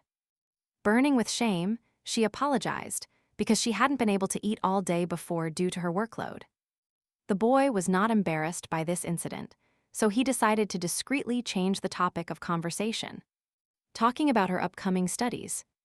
She was very happy when she learned that Philip had helped her study at the best academy of her dreams.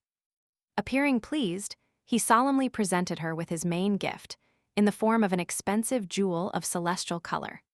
She initially refused, insisting on future training at the academy. But he continued to convince her to accept the jewel. He felt that it didn't make as much impression as the diamond, which is why she still rejected it. The desired scenario immediately appeared in her mind, where Milla screams with joy upon seeing the pink diamond. He fantasized about how moved she would be by his act of showing her how much he loved her. And appreciated, dreaming of how she would benefit him, he also dreamed of a passionate dance together that would promote feelings. Philip was extremely displeased with the situation, as his illusions were shattered by the fact that he simply didn't have enough money. He frantically continued looking for someone to blame for his failure, immediately deciding on Deborah. The boy irritably cut the steak, mentally accusing her of constantly minding her own business. And this decoration does not suit her. In the end, the languid dinner came to an end, after which Mia calmly sat by the window of her house. The girl emotionally examined the space around her and realized that she was very tired. She was noticed by a woman who silently entered the room, who was immediately surprised by the melancholic appearance of the previously cheerful girl. Mia called her Ophelia and said she was looking at flowers, after which she suddenly started talking about the change in weather. Taking the gifted necklace in her hands, she put it on the girl, knowing at the same time that Philip Montes had given it to her. Having finished the procedure, Ophelia stepped aside, sinking Mia even deeper into her doubts. Apparently, she herself realized the scarcity of this decoration, which indicates a lack of refined taste. Mia thoughtfully listened to the fact that if she put it on with an old dress, everyone would definitely laugh, and say that this was what was expected of the daughter of a fallen aristocrat. Ophelia left the girl and finally stated that with the pink diamond, everything could have been different. Feeling the full weight of her mother's words, the girl only sadly looked at the letter about admission to the academy. Her face was filled with a mass of unexpressed feelings and emotions experienced as a result of recent events. A few days later, Deborah was already preparing for the next school day. Approaching the mirror, the girl was surprised to see the magnificent image she managed to create. She literally couldn't tear herself away from the mirror, admiringly examining her magical appearance. On the eve of such an important day, she again greatly frightened the girl who had prepared all these dresses. In the end, Deborah was so fascinated that she didn't even notice pushing the huge mirror. She looked at her hands in surprise and realized for the first time how strong her body was, which was distinguished by its resilience. However, Deborah agreed that a lot of strength is needed to do evil, which is why she was given such a strong body. She quickly turned to the butler when she heard that a carriage was waiting for her in front of the mansion. Despite her magnificent image, she didn't want to go at all and delayed this moment by looking at the carriages near the house. She looked down carefully, trying to understand whose carriage was next to hers. In the end, her gaze focused on a well-dressed boy who was looking suspiciously at the servant's hands. After a pause, Deborah focused on his face and gradually recognized her own features. At first, she had trouble remembering the one she saw so rarely, until she recognized him as Henry Seymour. After a couple of minutes, the boy still felt Deborah's piercing gaze directed straight at him. Before he could think about how cute she was, his eyes immediately filled with a mixture of contempt and disgust. The girl was instantly bewildered, not understanding the reason why she could have caused such a change in the boy's mood. She stretched out in shock next to the window and realized that due to her previous actions, even this child hated her. Unlike Deborah, Henry is a genius and ranks first among the most talented wizards in the Magic Tower. Seeing how the boy was praised, Deborah became obsessed with the idea that she couldn't do anything. All this time, she was consumed by a feeling of inferiority, since even a child could master magic at that level. The girl kept reflecting, not understanding how she could mock a child like this. She realized that the root of the problem was that she was constantly compared to her siblings, which caused her huge complexes. Still, she didn't understand how someone could hate a girl like that. Finally, after some time, they finally reached the Horn District, where the Imperial Palace is located. And the academy. The girl looked out the window in shock and saw a bunch of carriages lined up, forming a huge queue. Realizing that they had been waiting all this time, Deborah realized that they should have left earlier. Fortunately for her, several servants approached the carriage and talked about something the coachman couldn't hear. Seeing how abruptly they turned towards the open road, she felt the delicious taste of power as she left the line. The girl was delighted with how quickly they got out of this situation, solely because of her noble status. All the students present in the audience were surprised to finally see the terrifying Deborah. At first, she modestly opened the door and slowly entered in her magnificent Gothic suit.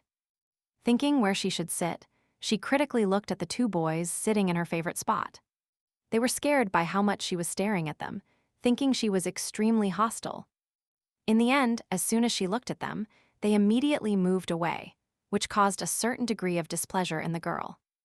Deborah came to the unpleasant conclusion that, no matter where she went, everyone else mistrusted her.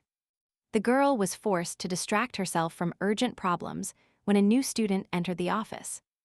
It turned out to be the confident Philip, who appeared in the company of Mia Binoshi. She looked suspiciously at the representative of the Montes clan, feeling a strange impulse in her body. Felipe himself drew attention to the girl he had recently condemned for destroying his plans. The girl looked down, trying to understand why her body reacted that way. As if it were a coded program. She automatically recalled their first encounter, when she found herself trapped in a dangerous situation related to a fire. Everyone ran around in a panic, screaming because there was a fire because the candle flame set her dress on fire. She was unexpectedly saved by Philip, who kindly extinguished this flame with his magic. Although he did it out of courtesy, Deborah fell in love with him and considered him her hero. Since then, she began to chase after him, trying to conclude an engagement.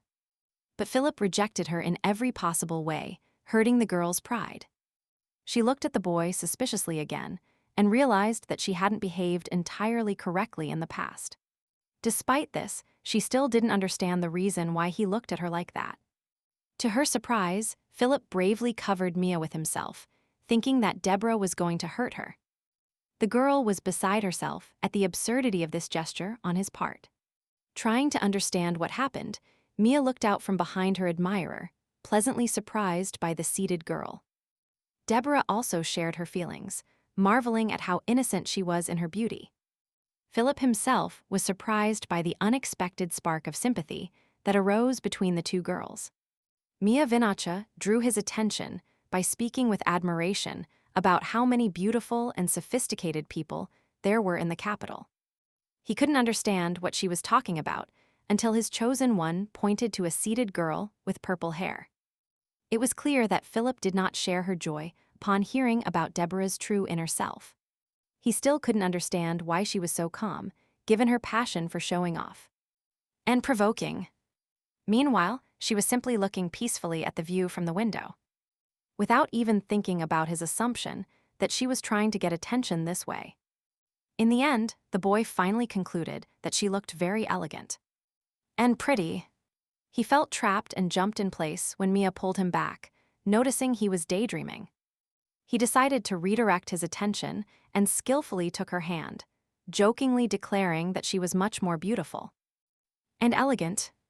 Deborah suffered mentally upon hearing all this, realizing that she wanted to sleep more and more. In the end, the girl fell asleep in class, not feeling embarrassed at all by the teacher or the others.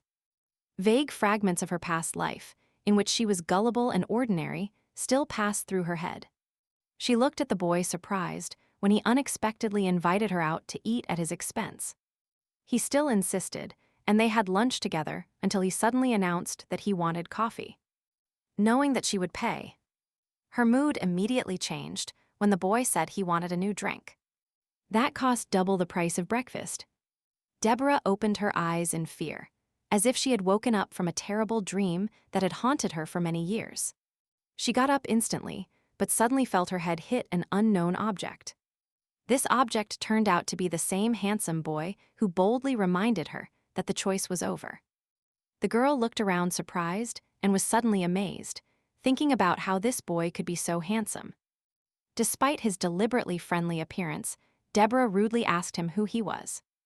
Trying to smooth things over, she asked if he really didn't know who he was, which immediately provoked a lot of attempts to remember. After a couple of long seconds, she finally realized his confusion and introduced himself, calling himself Isidore Visconti. Deborah remembered that he was the one who turned out to be the favorite of all those girls and suggested he would succeed in Korea. After asking him what exactly he wanted, she stared at the material sheets he was handing her. An association with the same guy who had cruelly used her before immediately came to her memory. Deborah stopped dead in her tracks, realizing she had met that scoundrel in exactly the same way. To her surprise, he only asked her if she had a nightmare, given the way she frowned in her sleep. Isidore deliberately approached his acquaintance, almost insisting they have lunch. Or have tea. Not understanding the reason for his friendly behavior, Deborah got up from her seat and declared that she had no time. Before he could try to stop her, she immediately left the office. Embarrassed, Deborah herself didn't understand how she left the office, as his presence caused her great excitement. Realizing what was happening to her, she immediately called herself an idiot, as she instantly became that guy's ATM. The girl, tired, tore at her hair, surprised to think she would ruin her family if she fell for Isidore's hook. Meanwhile, the boy himself was clearly displeased with the outcome of their meeting, which was unsuccessful. Standing behind him, Miguel awkwardly asked if he was going to have lunch with someone, making him think he was mocking him. Isidoro was not going to tolerate his claim that the method didn't work, stating that his beauty couldn't fail to work. He shut down when the assistant started talking about how he wasn't Deborah's type. and that she preferred Philip. He remembered that she was so crazy that she even tried to spread rumors about their wedding. Isidoro noted with disgust that it was she who started these rumors, trying to attract a boy. Realizing he was annoyed, he said he still had many things in store. So there was no point in clinging to beauty. After hearing Miguel's assumptions about the first failure, he confidently stated that he hadn't even begun to show his charm. Sometime later, Deborah's day began perplexed by a stand with information about clubs. Because her academy is based on social learning, they created social clubs for this reason. She thoughtfully reflected on how all the nobles wanted to join a prestigious social club and improve their reputation. The main difference was that men joined fraternities and women joined sororities. She also remembered that in the story, her character tried to intimidate Mia in a sorority and ruined her reputation. Deborah knew that to join, one needed a good reputation and character, in addition to being from a good family. She realized she had neither, so she might end up in a poor class and provoke condemnation. The consequence of this terrible incident could be an even more terrible marriage to Louis Gazelle. The girl again began to hysterically pull her hair, feeling increased pain in her head due to all these thoughts.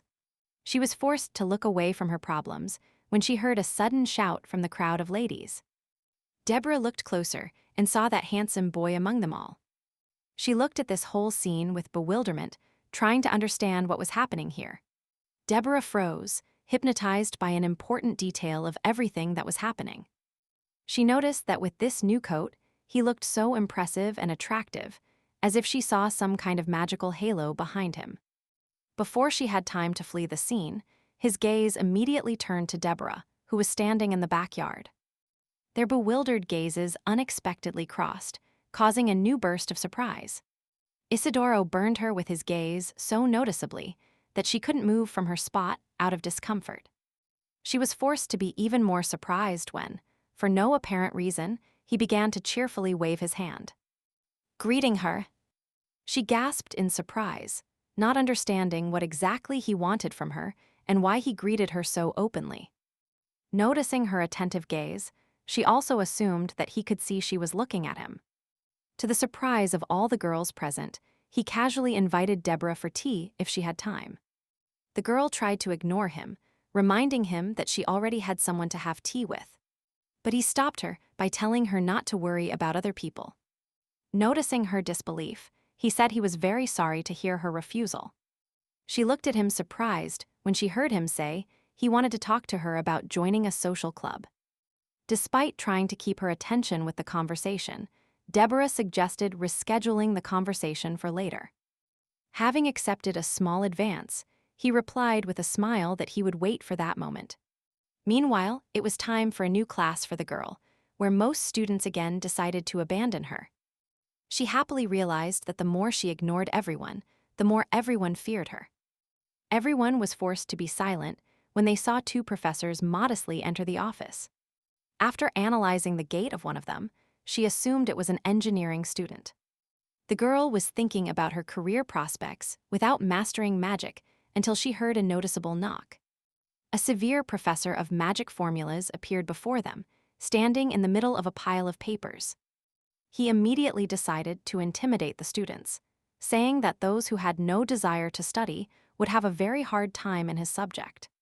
Kyle thought the best solution was to give them an easy test, after which they could leave. Deborah was frightened, realizing that with her knowledge, it would be very difficult for her to pass it.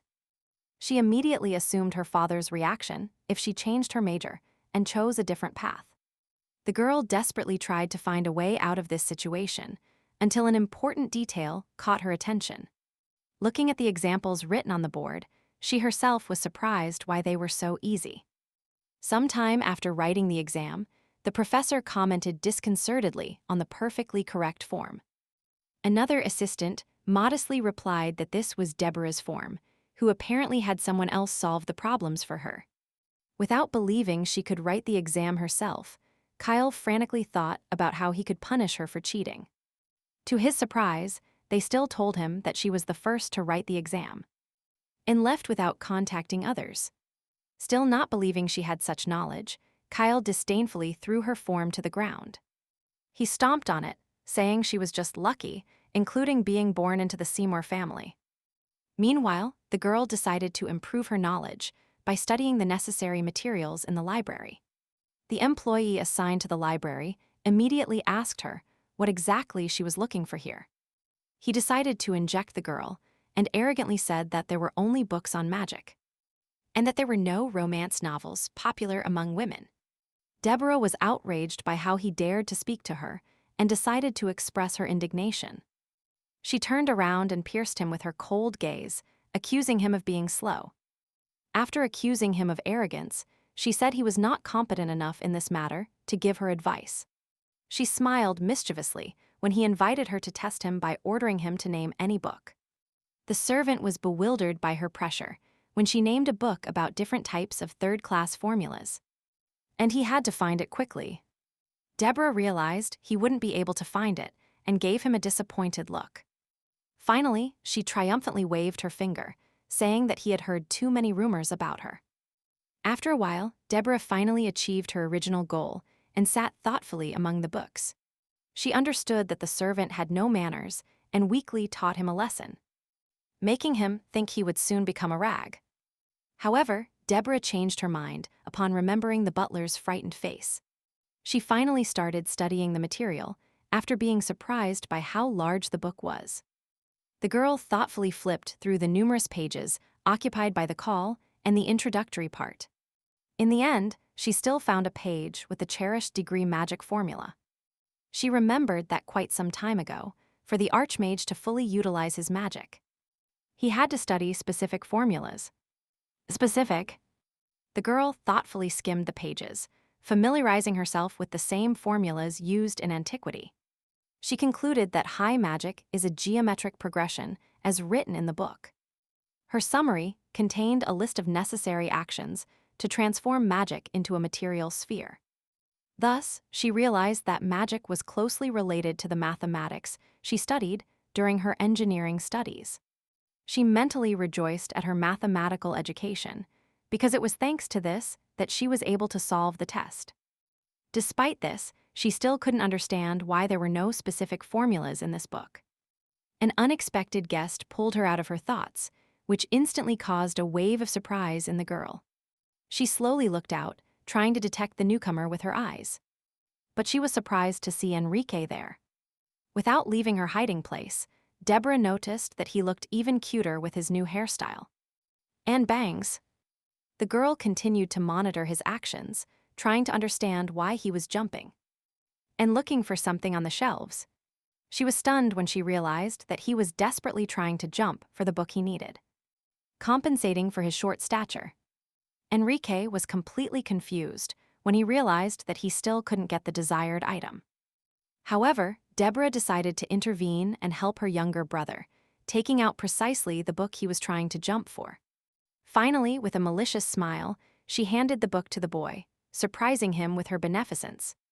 He gasped in shock, still not believing that she had appeared, given the previous problems in their relationship. Before he had time to rejoice, he was immediately pierced by Deborah's cold gaze, which by default caused him fear. His reaction immediately made Deborah think that she shouldn't have touched him or made him feel embarrassed. The boy looked at his sister with disgust and asked if she had been following him.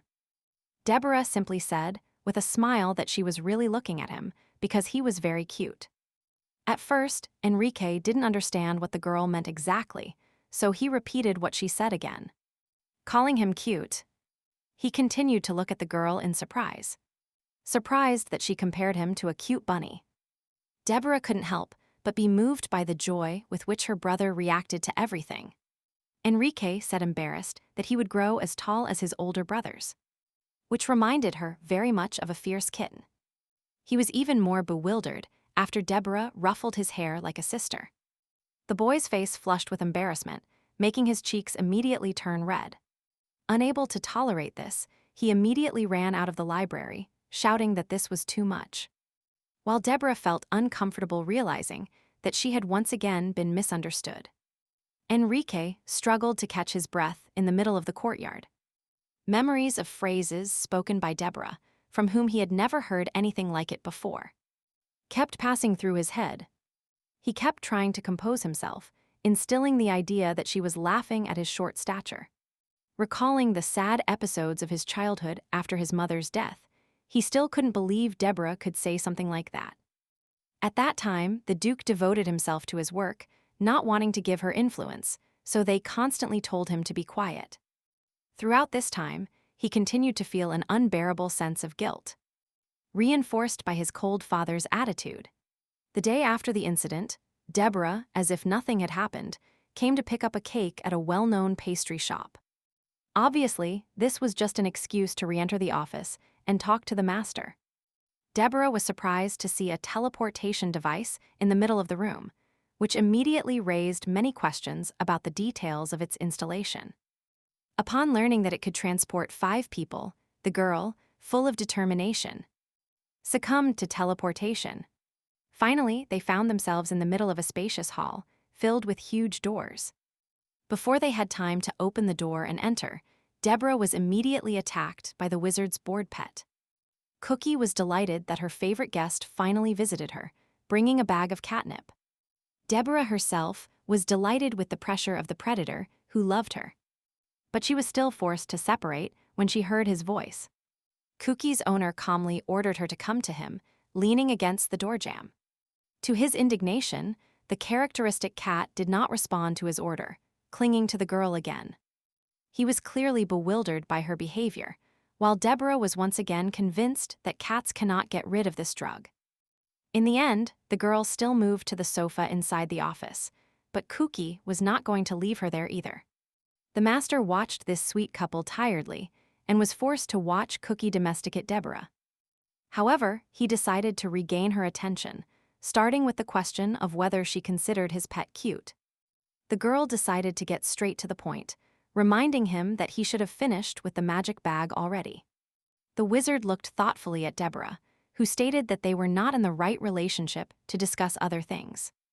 Throwing a bag to the girl, he calmly replied that he wanted their relationship to develop a little. After waiting for her to open it, the boy explained that she could simply put an object there and take it out calmly with her hand. He warned that nothing was visible in it, but not even this affected Deborah's general delight with this object. She looked suspiciously at the master when he asked her to extend her hand. At first, she was indignant because she wasn't a puppy, but she still agreed when she heard that it was necessary to mark it. Looking at her hand, the boy said that, in his opinion, it still belonged more to the cat family. Deborah didn't quite understand what he was talking about, but she still gave him a surprised look reminiscent of a cat's. Before she had time to be indignant, she was immediately blinded by the shine of the seal placed on her hand. For some reason, her attention focused on how large his hands were, holding her palm. She immediately looked at him like a man with long fingers who plays the piano well. As soon as the thought crossed her mind that these characteristics matched her ideal type of man, the seal was finished. The wizard handed her a small piece of paper with a spell, after which he noticed that she had still decided not to use a pink diamond. Deborah was surprised when he suggested that she was looking for this, since after this, the nobles became more interested in him. He smiled satisfied when she confirmed his conjectures, while hiding her true motive. The master decided to move on to his next request, reminding her that if she hadn't had one, she would have left a long time ago. Deborah looked thoughtfully at her interlocutor, feeling offended by something. She looked forward with determination and said she wanted to know about a person. The wizard looked surprised at Deborah, not believing that she would mention the name Isidore Visconti for him to know about him. The thoughtful one asked her the reason for her desire to know about him. The girl immediately felt a certain atmosphere floating between them after uttering this name. She supposed it would be difficult to know more about him, because he is the heir to a noble family. The wizard was stunned to hear how honestly she shared her opinion about his personality. Calling him suspicious, the room immediately filled with an aura of indignation, making him reluctant about the fact that she could suspect. Feeling a little nervous, he said he could know his height and weight and even his shoe size. Deborah was surprised when he continued dreamily saying that Isidore might be a little vulnerable. But he is quite self-confident. Not wanting to endure this any longer, she left, indignantly asking who she was being taken for. He looked at her with deliberate fear, not understanding why she needed gossip about him instead of the information he was providing. The girl looked at him indignantly, trying to understand why he was so surprised. She ordered him again to find out everything carefully and inform her about the rumors he discovered. Her face twisted unpleasantly when Deborah spoke of Isidore Visconti as a dubious person. While the girl thought she needed to find out about this due to the lack of information in the book. The wizard slammed his cup down. She was surprised to see how abruptly and impulsively he began to put sugar in the tea. Serving it at the same time, his antics didn't end there, as the next thing he did was start pouring tea indiscriminately into the cup, clearly overflowing it, finally. He banged the teapot hard on the table, declaring that he understood her. The wizard repeated almost maniacally that she needed to find out about Isidore Visconti because she suspected his behavior. It remained a mystery to Deborah, so she still couldn't understand the reason for his passive aggression. When trying to dismiss her, he heard that she would stay to finish her tea, after which he said that every cup would cost 1 gold. Hearing the argument that this was very expensive tea, Deborah handed him a precious stone which the wizard rejected. She still couldn't understand the reason for his mood swing, showing passive aggression. Their disputes continued, and he casually asked her how she had tamed Cookie, and finally received the answer that she wouldn't tell him. She smiled when he criticized her for being stubborn after she said that answering the question would harm his business. In the end, she proudly extended the sheet with her palm, asking the master to look at her creation. Upon hearing him say that it was an unusual and unique drawing, she smiled proudly, agreeing with him.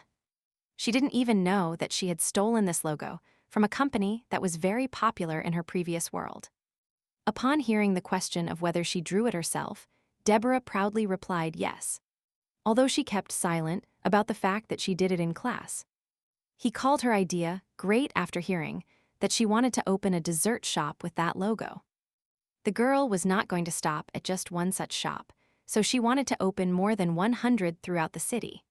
Proudly pointing to the logo, she said she would make sure people would thoughtfully remember it when they looked at the color purple. The sorceress was very surprised to hear that her idea was also to allow others to take the name of her shop. She understood that it was necessary to make her shop popular so that people who were afraid to take risks could acquire the menu. And the popular interior. According to the girl's calculations, this franchise will bring her good interest for the use of her property. The master immediately understood the full meaning and realized that the more locations opened, the greater the profit. Deborah was only once again convinced of her intelligence when she saw how quickly he calculated all the risks and deficiencies. She explained that the only reason she was sharing this with him was because she wanted to invest in the place and work with him. After a while, the girl left the master, leaving him with a lot of thoughts and doubts. He was forced to distract himself from the abyss of thoughts upon hearing his assistant's words that he had been entrusted with a very difficult task. Miguel smiled innocently, declaring that this time he had to do everything personally. Upon hearing an unsatisfied question about whether this situation amused him, he slyly replied no, mentally laughing at him. Miguel understood that if he didn't contain his laughter, the wizard would kill him, so he still continued to restrain himself with the last of his strength. Upon hearing the question of why he didn't demand more money, the master simply replied that he had already received enough. He understood that this was a one-time offer, because while other aristocrats did not want to take over the business, she offered to become partners. Rereading the contract with a smile, the wizard said with satisfaction that she was doing well, while realizing that she seemed more and more unusual to him. Miguel continued to hold back laughter, not understanding what could be written in the contract to make him laugh so much. Thoughtfully touching the stones of the bracelet, he asked the boy what kind of outfit Deborah would like. Miguel correctly noted that she always looked at him indifferently until she saw him in a masculine frock coat. Having changed his appearance, he noted with a smile that in this case, he had clothes he had never worn before. And his time had come. The day came when Deborah was forced to come to the academy, not knowing what plan the master had prepared for her conquest. Trying to look as indifferent as possible, she still felt that she couldn't see anything because of this handsome man. She remembered that Balek was the original initiator of this style, but this man with glasses surpassed him. His sudden change of style caused a stir among the young people, after which they were only surprised by how many people repeated after him. Deborah suggested that Isidore himself was getting tired of this and was forced to constantly change his style. Despite this, the sudden change in his image allowed shops to earn more money, taking advantage of the demand for this type of clothing. In the end, driven by her thoughts, Deborah herself didn't understand how she somehow magically got lost. She knew that normally a servant helps in such cases, but she doesn't have her own right hand. Since no one could resist her, the girl thoughtfully recalled the plot of the novel, where two new maids arrived this year. What they did during Deborah's trial was complain about her, saying that she made them do bad things. Upon hearing the sounds coming, she felt internally happy, without even realizing that she would meet Mia Vinacha there. An awkward pause occurred between them, as neither girl expected to see each other in such a place. Just like Deborah, Mia looked at her surprised, without saying a word.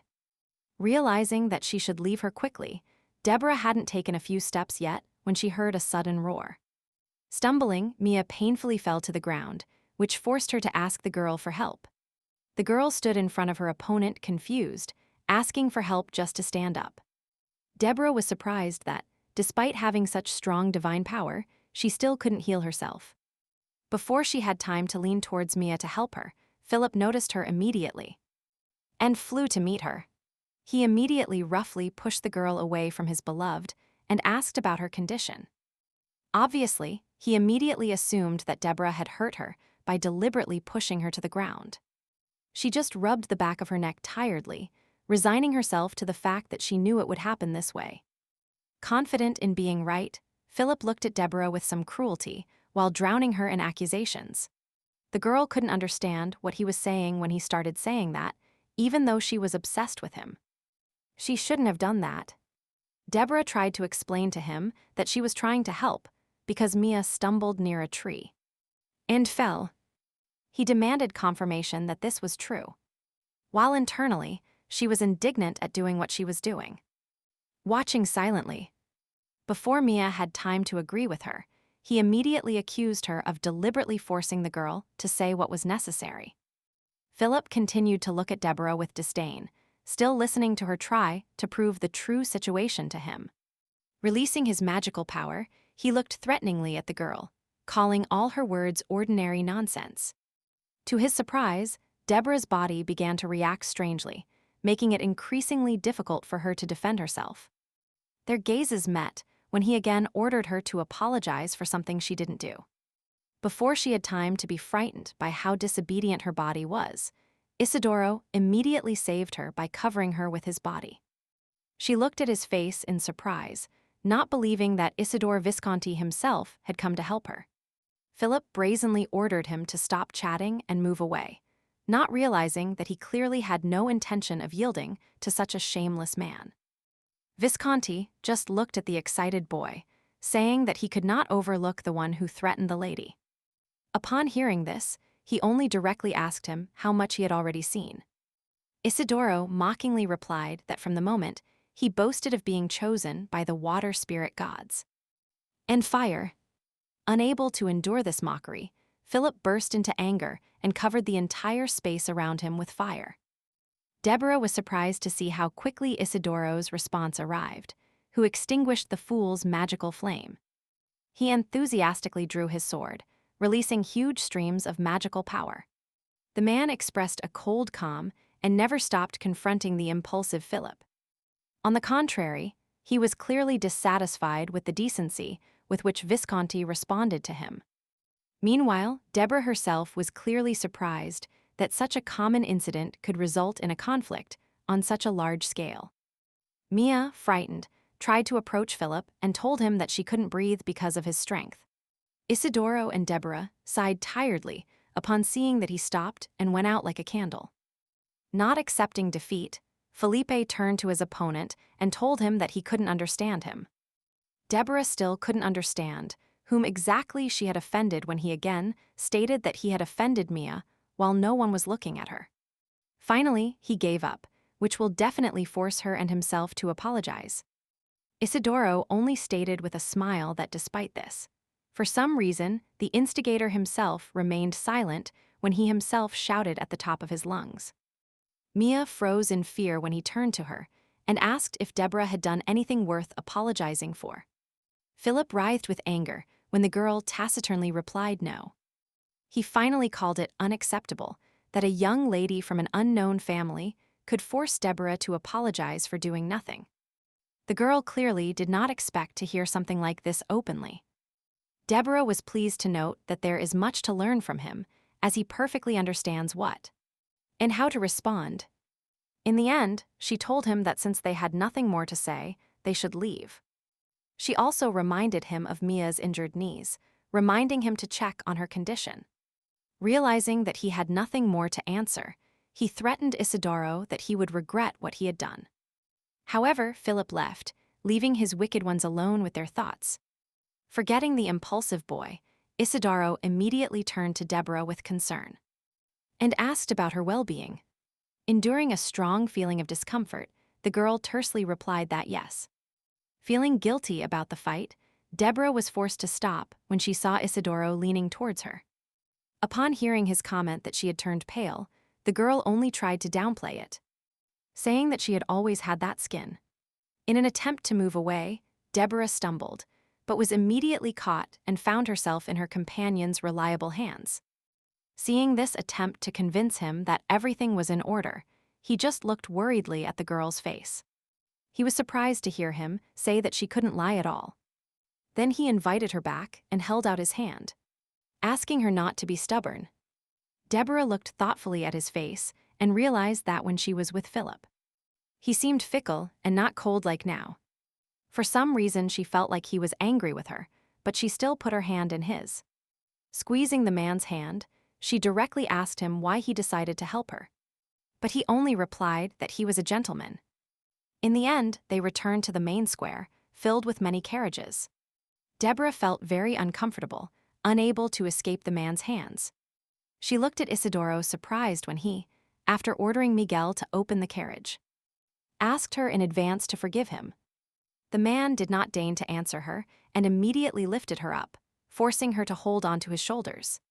He carefully put the girl into the carriage and wished the surprised Deborah a good trip. She was shocked on the spot, feeling such perseverance and masculinity from a man she liked.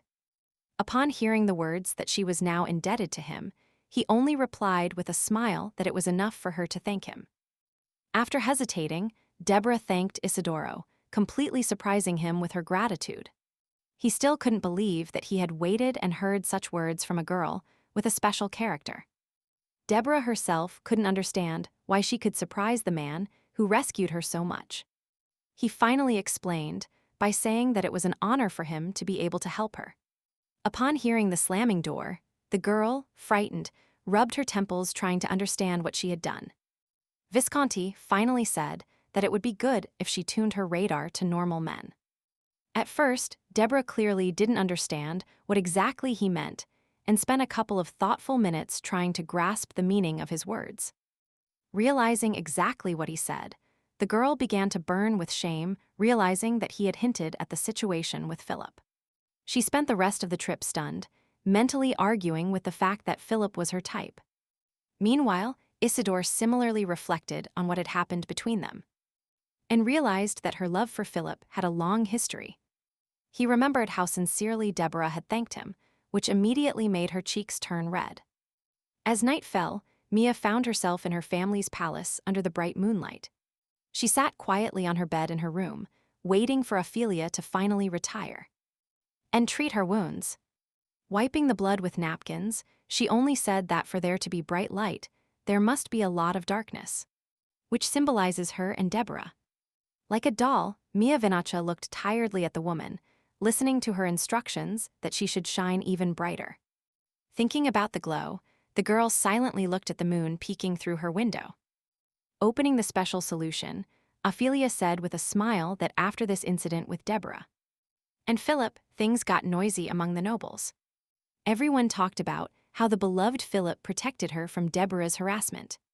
The bloody and wounded Mia Vinacha, whom Philip carried in his arms throughout the academy, became the main topic of gossip. She looked down sadly, hearing the fact that Deborah would soon mock her even more. Provoking new gossip, the girl thoughtfully recalled Deborah's appearance the day she first saw her at the academy. She was surprised that she was very quiet, which is why she had to do this whole performance to get her attention. Ophelia laughed maliciously when she asked if Deborah wouldn't attack her, given how quiet she was. Mia looked at the woman indifferently, assuming the idea that she was behaving so quietly because she had some kind of plan. She continued to say that Felipe would soon send her to Aracron to compensate for the pink diamond. Ophelia looked at the girl almost like a maniac, confident that Deborah would also choose that club. She continued to point out to her that this would cause their paths to constantly cross, which would inevitably lead to unpleasant situations. The woman gently touched her knee, reminding her that the next spring festival awaited her. Taking out the sheet, she added to herself that she would have to attract a lot of attention there and receive the status of Flower of the Year by ordering her to concentrate on increasing the purity of her divine power. She inflicted a deep wound a couple of days later. Deborah was walking through the palace as if nothing had happened, thinking about her own things all this time. She couldn't get rid of the thoughts about what happened, having discovered several oddities. It seemed to her that at the moment of their meeting, Mia pretended not to know her, although they had met previously at the academy. Deborah was sure that she definitely couldn't avoid knowing about her, since everyone only talks about the character of her character. In the end, Philip couldn't help but tell her about her bad and dangerous character, which again confirmed her assumption. Deborah had a clear feeling that he was deliberately provoking her to make her look bad and look good. She couldn't help but think that all this was very strange, but still something caught her attention. The girl saw a magnificent garden, dotted with fantastic flowers. Deborah was completely impressed, unable to overlook this magnificent sight. Throughout this time, George Seymour was observing her reaction, and although he saw all her delight, he still asked her how she was. He proudly said that he hired several people who brought valuable plants and seeds from different countries. The man himself was delighted with the bright colors that now shone in his palace. Deborah thought for a moment, considering the magnitude of the work done, knowing that she would appreciate it.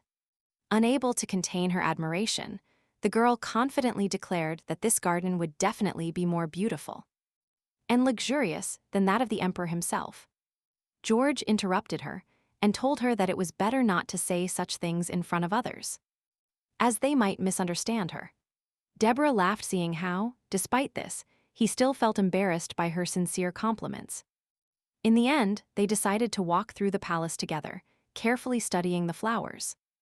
Deborah still couldn't get used to the fact that he followed her everywhere, as if he wanted to hear even more praise. Even after many compliments about the garden, he still seemed thoughtful. The girl was surprised when he said that for some reason he still had no face. She felt as if he could hear her thoughts, as she was still recovering from the situation with Philip. After assessing her reaction, he shook his head and told her not to worry if she was like this because of Philip Montes. He shared that he was amazed by the rumors circulating about her, after which he asked why people were gossiping about her. She turned around, saying it wasn't because of Montes that she was like this when her father told her not to do anything stupid. Deborah became even more irritated with Philip, because of him, she now felt forced to experience this. She turned to her father and stated that, although it would be hard for him to believe, she was absolutely innocent in this situation. The girl also assured George that there were no witnesses to her offending Mia, since she didn't do it. After hearing her, he agreed, but still noted that she finds herself in situations where Montes is with another woman. She realized it was time to change the subject, and said she was like this because she was worried about these flowers. Seeing her confusion, He pointed to the flowers that were gradually fading, drawing her attention. She was surprised when Deborah began to say that it was not her fault, but that daisies do not grow well in that type of soil. She gave an example and said that hydrangea is not red, but blue, which indicates that the soil here is acidic. The thoughtful man began to analyze the options and suggested that she replant them in different soil. Seeing his cunning look, his daughter immediately said that he didn't know how to change the soil using magic.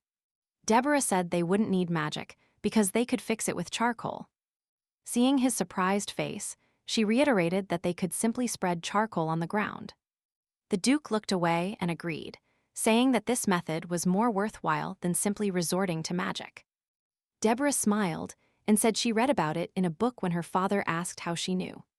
In fact, the girl learned about this in her humanities class from a previous life. George immediately connected this to her trip to the library, not yet knowing that this was not what interested her at that moment. Deborah was very surprised when she heard him confidently say that he wanted to learn how to care for flowers. She decided to accept it and convince him that she really liked this garden he had worked so hard on. Upon hearing his words that she would rather be interested in grades, she didn't miss the opportunity to show off her intelligence. The girl noted with a strained smile that he didn't believe her when she told him she was studying magic formulas. This was not surprising, because he was used to his daughter hating even basic arithmetic. This was partly due to the fact that she completely lacked magical intelligence, and science was more annoying than interesting. Despite this, he still tried to support her, saying that the process of her efforts would definitely pay off later. Deborah looked at him with a smile and realized that he felt sorry for his daughter.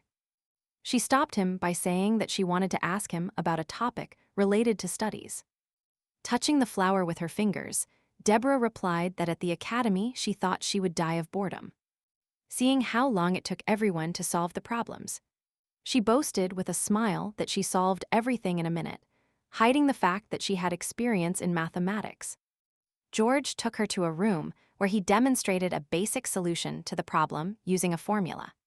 He was waiting to see the girl's quick solution, not knowing that this formula was very old to her.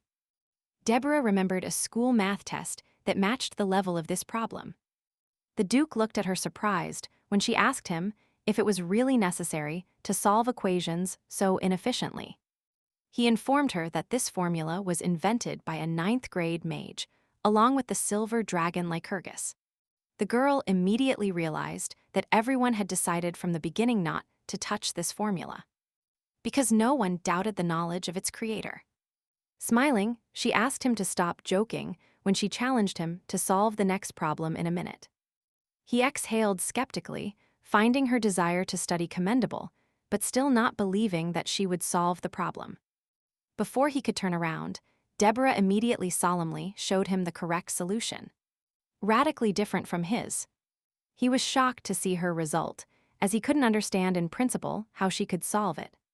His face contorted in surprise when he realized that she had solved this problem in almost 30 seconds.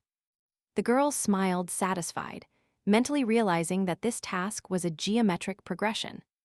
The man suddenly shared with her the understanding that, although he didn't know how she did it, this skill would be very useful.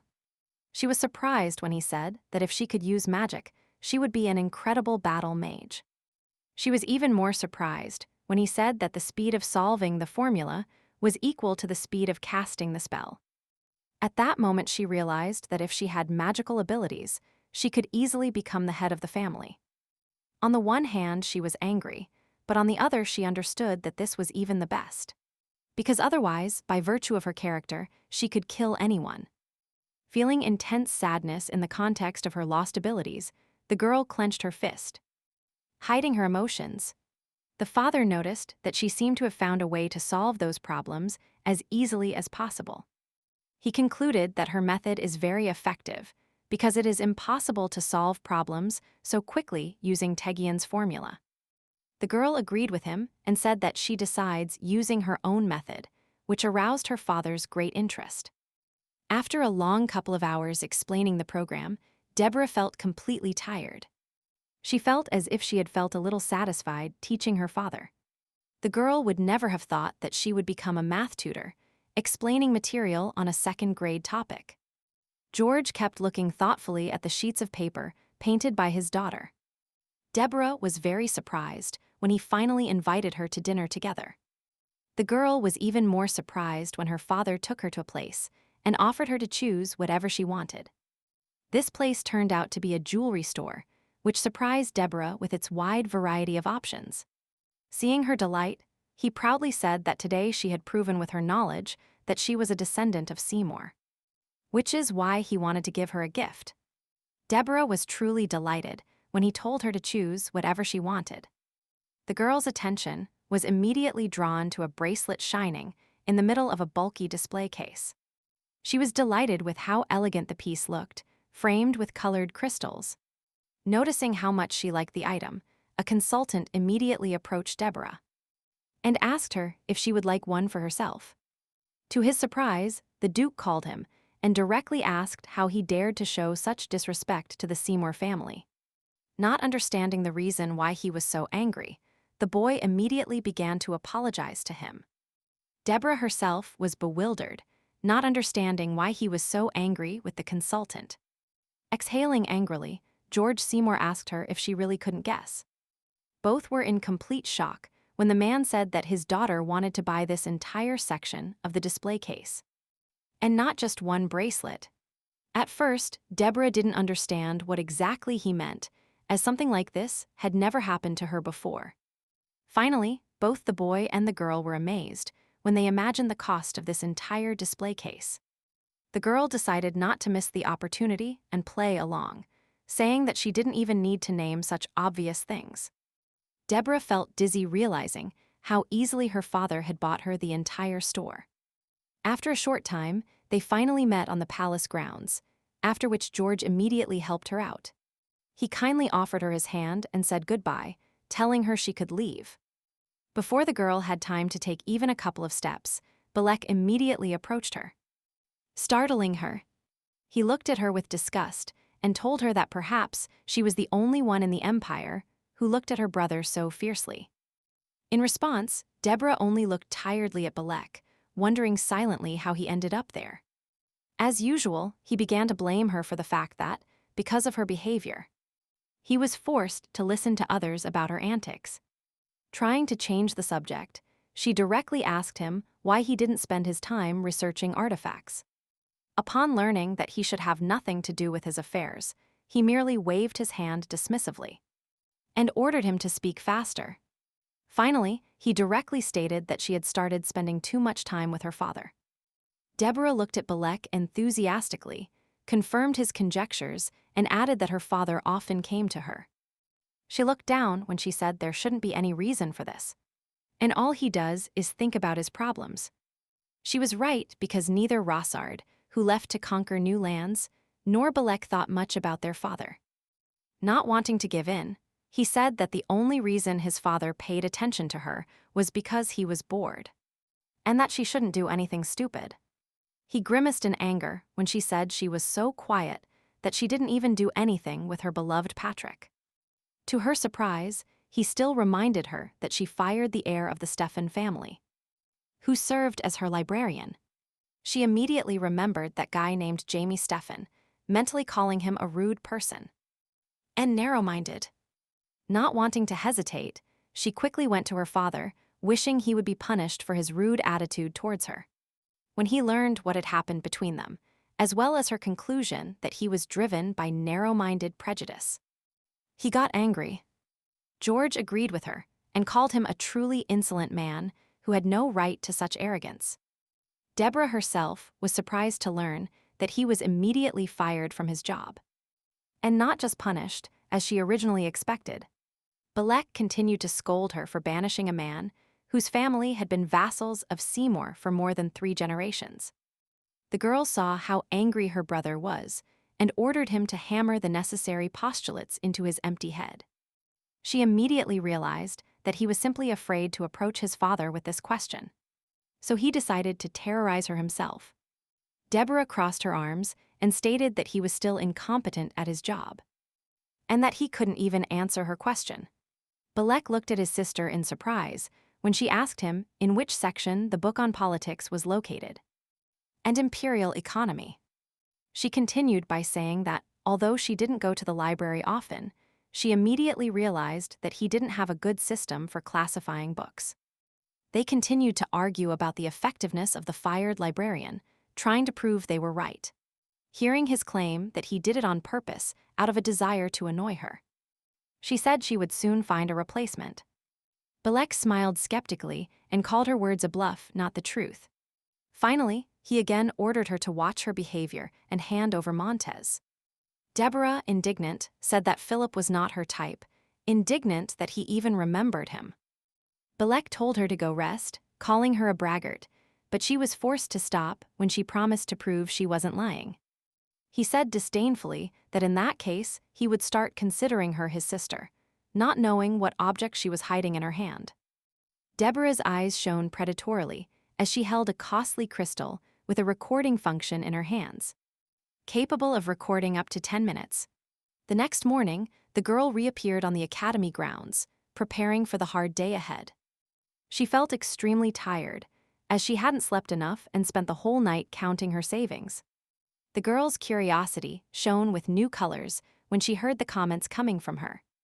She saw a girl being humiliated by a boy who told her she couldn't study properly here because she was poor. The frightened girl asked him to give her a book on the basic formulas of magic. But he kept convincing her that she, as a woman, couldn't do it. He called her whole hobby useless and shamelessly tore the book in two.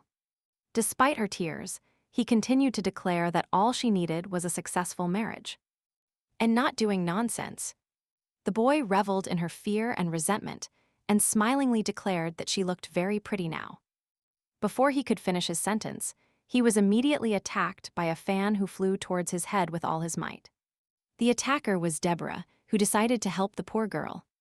Having caused fear in both, she immediately turned to the aggressor and ordered him to shut up.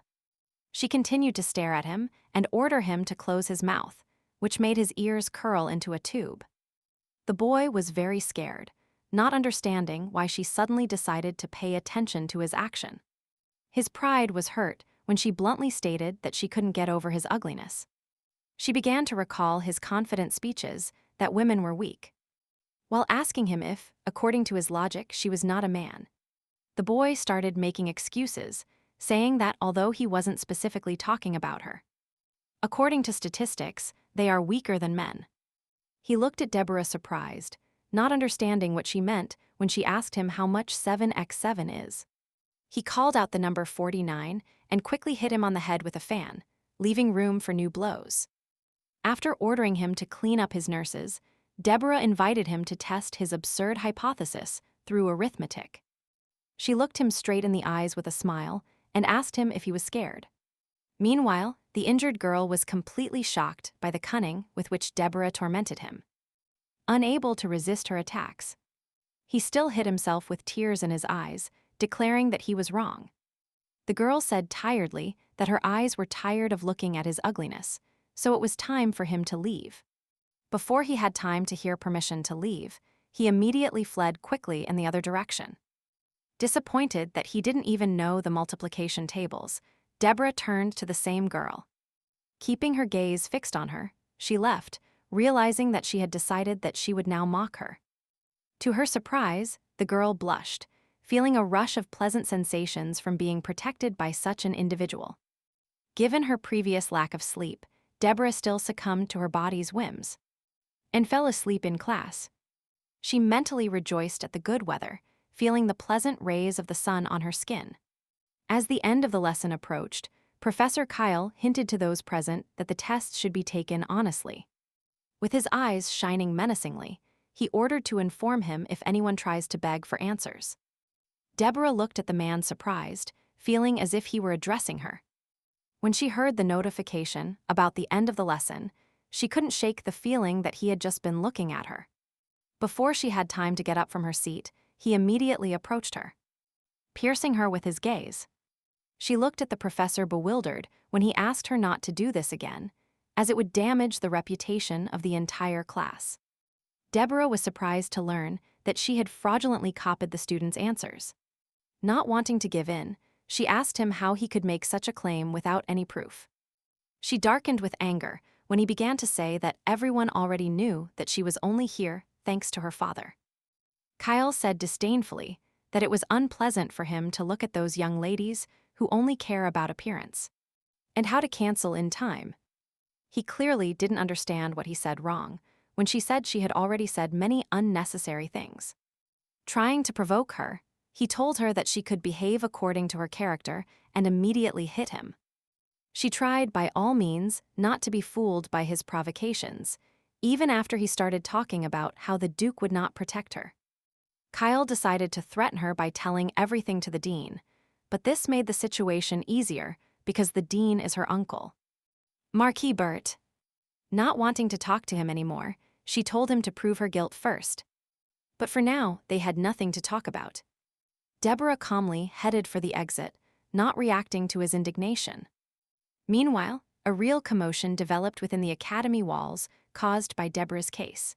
One of those present said that although she passed the test first, she had never shown such success before. They immediately assumed that it was Professor Kyle who gave her all the answers, and deliberately got indignant so as not to be discovered. William Raymond claimed that the Duke was helping her, and although she is smart, this casts doubt on her grades. Another guy reprimanded him, saying that these were too bold words, considering the Duke's level. He only said that even despite his strength, he must still be responsible for his actions. Finally, he stated that he considered it necessary to write a collective letter asking for Miss Deborah's expulsion from the magic faculty. The offended guy agreed with William, succumbing to his agitation from no longer tolerating this injustice. William rejoiced insidiously upon realizing that his idea was gradually beginning to be supported, and that he would soon undermine Seymour's reputation. Meanwhile, Kyle burned with indignation in his office, trying to understand how it all happened. He couldn't believe that he was portrayed as Deborah's assistant, deceiving everyone around him. Kyle turned severely to his assistant and asked him if there was proof that she had threatened other students. Before he could wait for an answer, a distinguished guest immediately entered his office. To his surprise, the dean of the academy appeared in the threshold of his office, burning with anger. Throwing the letter onto the professor's desk, he asked him directly if he really couldn't do his job. Kyle turned pale with fear after reading the petition, which stated that he intentionally showed her all the answers. Under the dean's intense gaze, he immediately began to apologize, not knowing what to do. Upon finding Deborah's work, Bert was surprised to see many complex formulas in it for finding the total amount of mana. Kyle went so far as to pull out his hair in an attempt to prove that he had not shown her the answers. He suggested that he could hire 3 people to solve different problems at the same time. The dean rejected this idea, saying that he could easily detect such deception. He also rejected the idea that she could have taken an artifact from her brother, thanks to which she could deceive them. Realizing that the problems were increasing, the dean stated tiredly that they had no proof. In the end, Baird decided to meet with his niece to talk honestly about the incident. Deborah looked thoughtfully at her strict uncle and realized that he was just a copy of her father. A childhood memory immediately came to her head, how he stroked her head, telling her that she looked more and more like Marion. With a gentle smile, he handed the ring to his niece, congratulating her on her birthday. Throwing the huge ring into her small hands, he told her that this stone was unique. For some reason, remembering his smile, it suddenly occurred to her that perhaps he also loved her mother. Deborah tried to calm down and change without focusing on melancholic memories. She was still assuming the sudden fantasy that they seemed to have the same triangle as Rossard and Balek. The girl immediately imagined him leaving the mansion so that his beloved woman would be happy. She couldn't accept the fact that while her brother was the head of Seymour, he went to the academy with people like her. Meanwhile, the man continued to look at her coldly, not even imagining what scenario was unfolding in her head. Finally, he handed her the written petition and demanded that she tell it as it was, without lies. She immediately felt the Seymour family genes, tensed by the coldness she showed. He said that he accepted her from the beginning due to her strong lineage, hoping that she would unlock the ability to use magic. Burr also cited this as one of the reasons why he does not want her answer to disappoint him. The girl responded directly that she was extremely indignant about this situation, which generated doubts. She returned the petition to him, saying that she would not accept it since she herself had decided everything, and she would not allow herself to be slandered so easily. Wanting to prove her innocence, she told him to prepare any problem to solve it in public. The man was surprised. He clearly did not expect her to want to defend her reputation in public. Deborah confidently stated that this was the only way to defend her reputation. Baird looked seriously at the girl, expressing hope that she could prove her innocence. Meanwhile, the Upsilon Brotherhood had their own atmosphere of card games, diluted with conversations about everyday matters. Isidore Visconti looked thoughtfully at his cards, particularly pensive. One of them said that he wasn't having much luck today, as he didn't seem very focused on the game. He simply ignored his sarcasm, mentally reducing everything to the fact that he was simply not interested. Even at the gaming table, everyone continued to discuss the latest incident involving Philip. Mia and Deborah. They gossiped with interest about what happened after he carried the girl in his arms throughout the academy. Everyone was extremely surprised to hear that after this incident, Mia decided to join Ericron. Isidore listened to their discussion about Mia's skills and realized that Philip's behavior was now completely atypical. They wanted to check how pure the girl's thoughts were, knowing that before the festival, the priests measured the divine power of their female students. Realizing how quickly time passes, Isidore brought the focus back to the reason for the meeting being the search for a new club member. One of the guys approached him and asked if it was true that he wasn't going to accept anyone into his club. Thierry Orgo laughed and called this a lie, as he simply didn't want to accept Miss Cyril into the club. The club leader, Isidore, smiled, agreeing with what the frivolous one was saying. Thierry was the second son of a swordsman and the founder of the country, but he had an extremely frivolous character. The blonde decided to make things clear by saying that their situation simply changed because one participant abruptly abandoned them. Miguel was surprised by such a lie, knowing that he deliberately expelled the participant. And now he only deals with Deborah's affairs. He recalled the details of their conversation yesterday, during which Isidore said that the new participant should be just as beautiful. Trying to hold back laughter, he was nevertheless distracted by the man's offer to talk about the new member.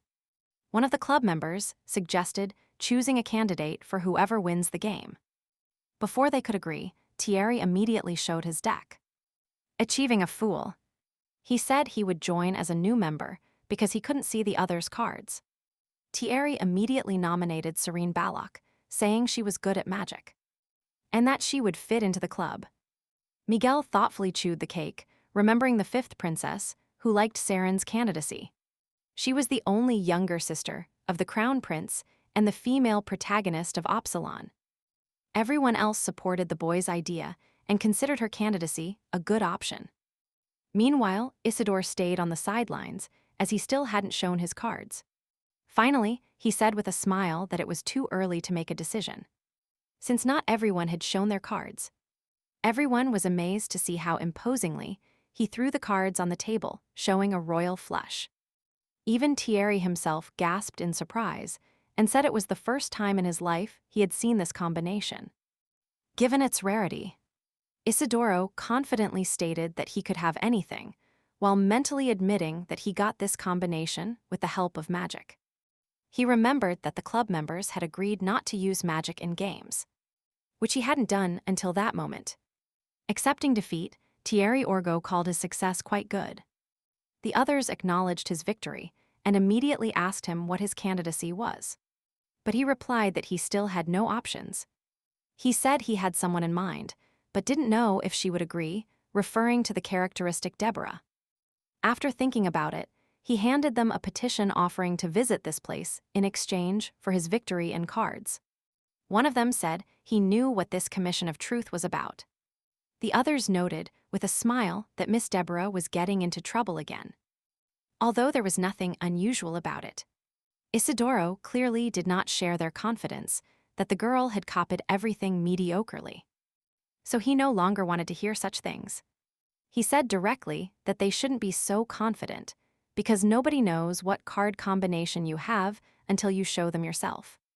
The next day, Deborah was still on the podium, preparing for the next act of self-defense. She eyed William Demon suspiciously, recognizing him as the instigator of all this opposition. The girl immediately assumed that they were clearly going to dishonor her, since they had chosen such a spacious room for this. She was also surprised that they had called all the important people, including the dean and his assistants. Deborah realized with annoyance that they had called all the important people with the clear intention of provoking her ruin. To her surprise, members of the Upsilon Club also attended her event, surprising everyone with their pomp.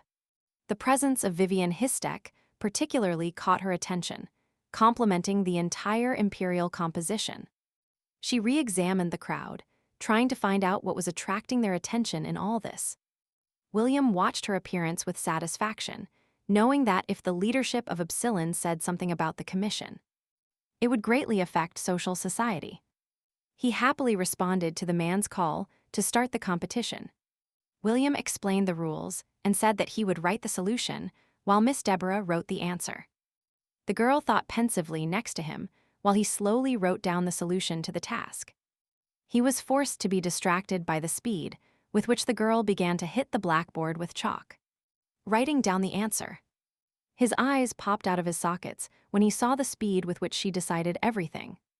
He felt real fear when she said with a smile that she would have decided even faster. But her hands didn't have time to write it down. William immediately turned to the teacher and demanded confirmation of the accuracy of this answer. Hesitating, the man forced him to be even more surprised in an attempt to accept that she had decided everything correctly. Isidoro watched all this with a smile, being sure all this time that she wasn't deceiving anyone. Seeing his surprise, Deborah smiled triumphantly while imitating William. Finally, she wrote a solution for every problem and asked everyone what would happen next. Now that she had proven everything, Deborah demanded that he be held accountable for damaging her honor. Even after a brilliant test, William still tried to doubt the knowledge and Deborah's honesty. The inspector ordered him to watch his tongue when he suddenly accused her of using magic to cheat. Professor Kyle also did not stand aside and decided to attack the student, blaming him for this whole incident. Deborah was perplexed to hear his threats to ban the ringleader from attending his lectures, as if he hadn't humiliated her before. Before he could finish his sentence, he immediately stopped when he heard a stern man call him by name. It turned out to be an angry dean, who said it was better for him to remain silent than to say such nonsense. William was finally dismayed when they promised to punish him severely for defamation. The girl thought about it when she heard a request to demonstrate how she solved the problem so quickly. The dean was surprised when she immediately answered the question with a question, asking why she suddenly had to say this. Raising her hands, she recalled that William wrote a petition without any proof, and he was not accused of it. Everyone collapsed when she deliberately pointed out sternly that everyone supported this unfair procedure only by condemning him. Finally, the time had come to implement her plan, as evidenced by the brilliant artifact in the girl's hand. Kyle was embarrassed to realize that all his insults and accusations towards the girl were recorded, leaving him no chance. Having fully demonstrated the recording, she turned off the artifact, lying that Balek had once given it to her. The professor weakly tried to say something in his defense when everyone condemned him for his obscene language. His colleagues expressed their disappointment with his unprofessional behavior towards Deborah. Everyone looked down ashamed when she began to talk about how she was attacked by both students and professors, even though she had created a new formula. Deborah looked around thoughtfully, informing them that after such an attitude, she was not going to share her discovery. The dean and his assistants looked at the girl in surprise when she almost flatly rejected them. Everyone looked at Deborah in amazement, not believing that she was capable of improving the formula invented by the Archmage with the dragon. She explained this directly by saying that everyone is too focused on principles, when there is a way through which the answer can be found. The audience continued to whisper in shock, indignantly discussing how this formula was perfect. Instead, another professor repeated that she really solved them faster than anyone, and that her discovery could be a breakthrough. Isidoro continued to listen thoughtfully to their arguments, reflecting on the true impact of her discovery. Seeing their doubts, Deborah promised to dispel them by proving her innocence, as they wished. Everyone was even more surprised when she announced that she was ready to reveal the formula she had improved herself. However, recalling all the basics of the school curriculum, she presented them with several basic formulas she uses. The opinions of those present were divided, as many still could not believe that it was actually possible to solve the problem faster with it. After a while, however, they realized the value of the girl's discovery and showered her with real applause. This was not the only thing the girl prepared to defend her reputation, so she presented them with a witness. Deborah stepped back and turned to the girl she had brought, calling her Aaron Oslot. William froze in fear when she said she had heard him talking with members of his club. Everyone was paralyzed with surprise when they heard that they specifically wanted to frame Miss Deborah, because they believed she couldn't prove her innocence. The last straw was the statement that they doubted the qualifications and professionalism of Duke Seymour. Before Harina could finish, Deborah immediately flew towards William Raymond. Burning with anger, he looked at the girl in fear when she demanded an explanation of how he dared to use her to insult her father. Deborah's act of revenge brought a sincere smile to Isidoro's face, full of pride for the girl. Unfortunately for William, provoked not only the girl's anger but also the dean's, who was burning with anger. When asked what he was doing, Deborah smiled maliciously and promised to bring everyone to justice. Instilling fear, the girl referred to everyone who was somehow involved in her conviction and slander. This situation caused a commotion not only within the academy, but also within the walls of the Wizard Tower.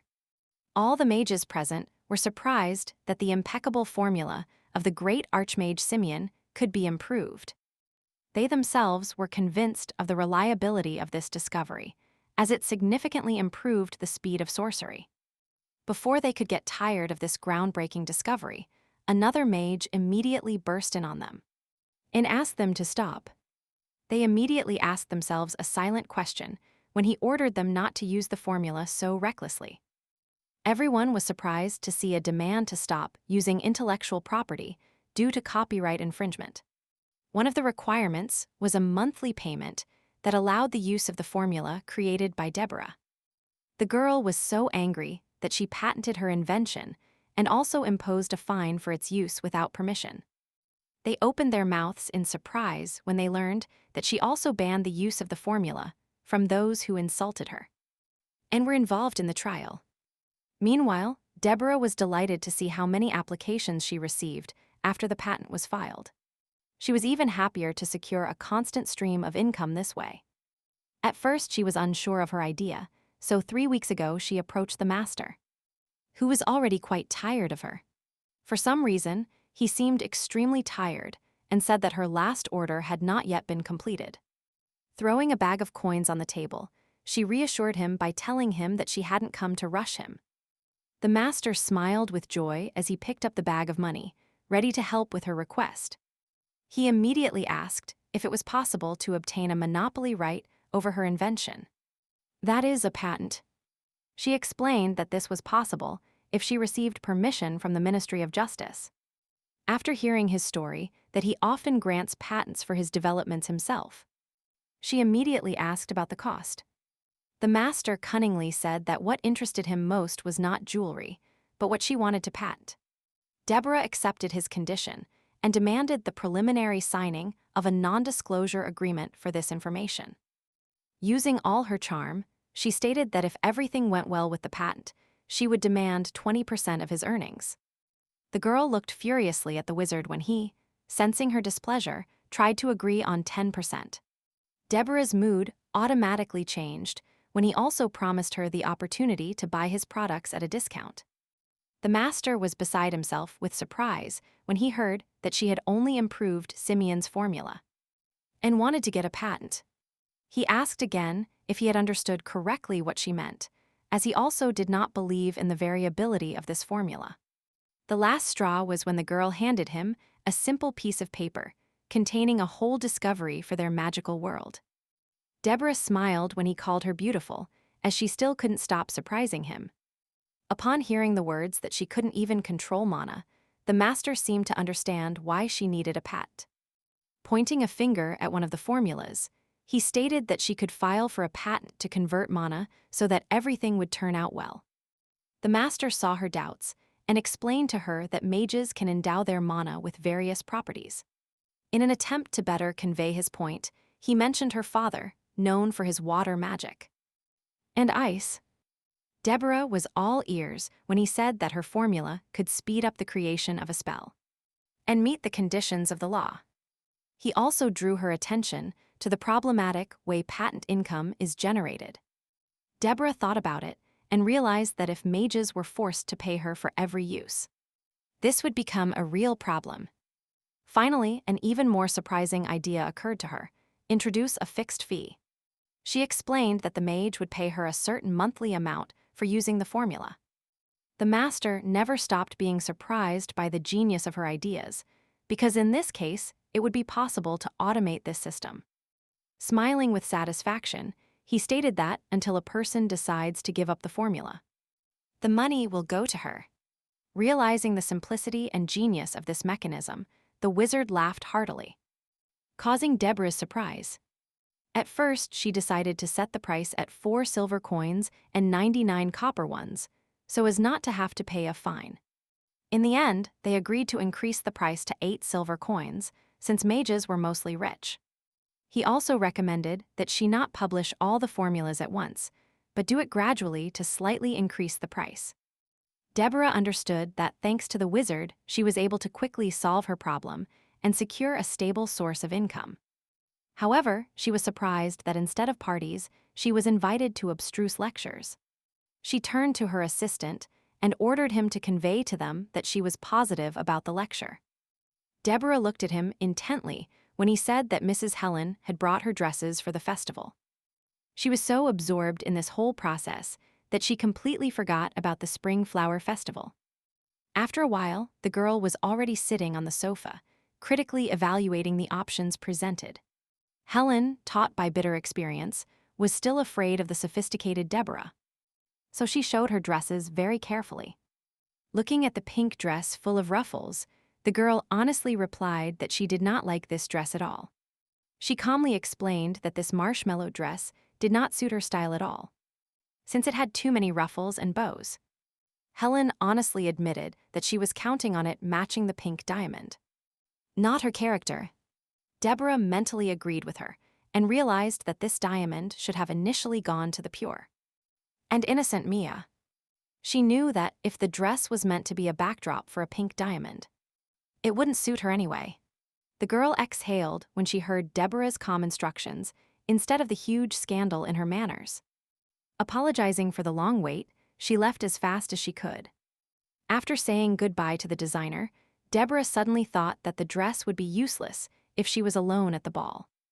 In the past, all this time she tried to invite Philip, but each time ended sadly. She was forced to break away from her overwhelming thoughts when she saw a servant carrying a huge chest in his hands. Deborah suffered an unpleasant shock after reading Louis Gassel's note accompanying this gift.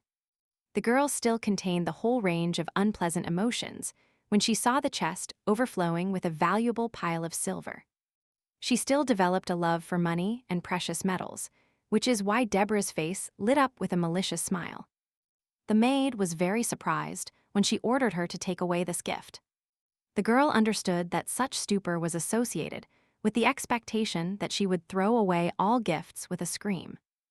As befits her bad-tempered image, Deborah deliberately abandoned her previous behavioral model and realized that she would rather exchange all this for money. Meanwhile, Balek, who associated the girl with Louis, didn't even know about her new decision. He asked surprised when he heard that his sister didn't burn Louis's letter and even accepted his gift. Balek clearly expected her to throw the chest away in a fight upon learning that it wasn't from Philip. A subordinate noticed his sad mood, caused by Deborah's unpredictable behavior. Balek sadly noted that such an ugly duckling of the Seymour family suddenly invented an improved mana formula. He also understood that this formula could be especially useful for his main competitor, the battle mage Rossar. Holding his head tiredly, he understood that he had most likely already solved his problems with the lack of mana, and become more dangerous than ever. His assistant clearly did not understand the importance of her invention, so he only asked surprised if it was that important. Balek ordered him not to interfere, as he did not understand the true meaning and complexity of the situation. The next blow for him was that his father suddenly demanded to see him. He ended up sitting nervously in front of the Duke, burning with emotion. He couldn't even imagine that George would immediately turn his anger against him for trying to unite Deborah and Louis Gazelle. Balek looked at the man surprised when he assured him that he accepted the gift so as not to damage his reputation. He angrily hit the table when he declared that he had done what he had to do, and that it was time for Deborah to find a partner. George immediately realized that he was trying to send his remotest lands into the clutches of such a peasant. The guy tried to justify himself by saying that his family owned large silver mines that could be profitable. The Duke pierced him with a cold look when he reminded him that the Duke himself wanted to introduce Deborah to them. Balek remembered their conversation, where his father told him to introduce him to someone else, since she always talks about Philip. However, George stopped this, saying that in any case he had no need to interfere in her marriage. Upon hearing an attempt to change his mind again, he told him to find him an ice mage whose power would surpass his own. Balek was shocked on the spot, realizing that few could be stronger than his father, and that this might be impossible. Having gathered strength and asking for forgiveness for his arrogant behavior, he flew out of the office, trying to understand why his father had softened so much.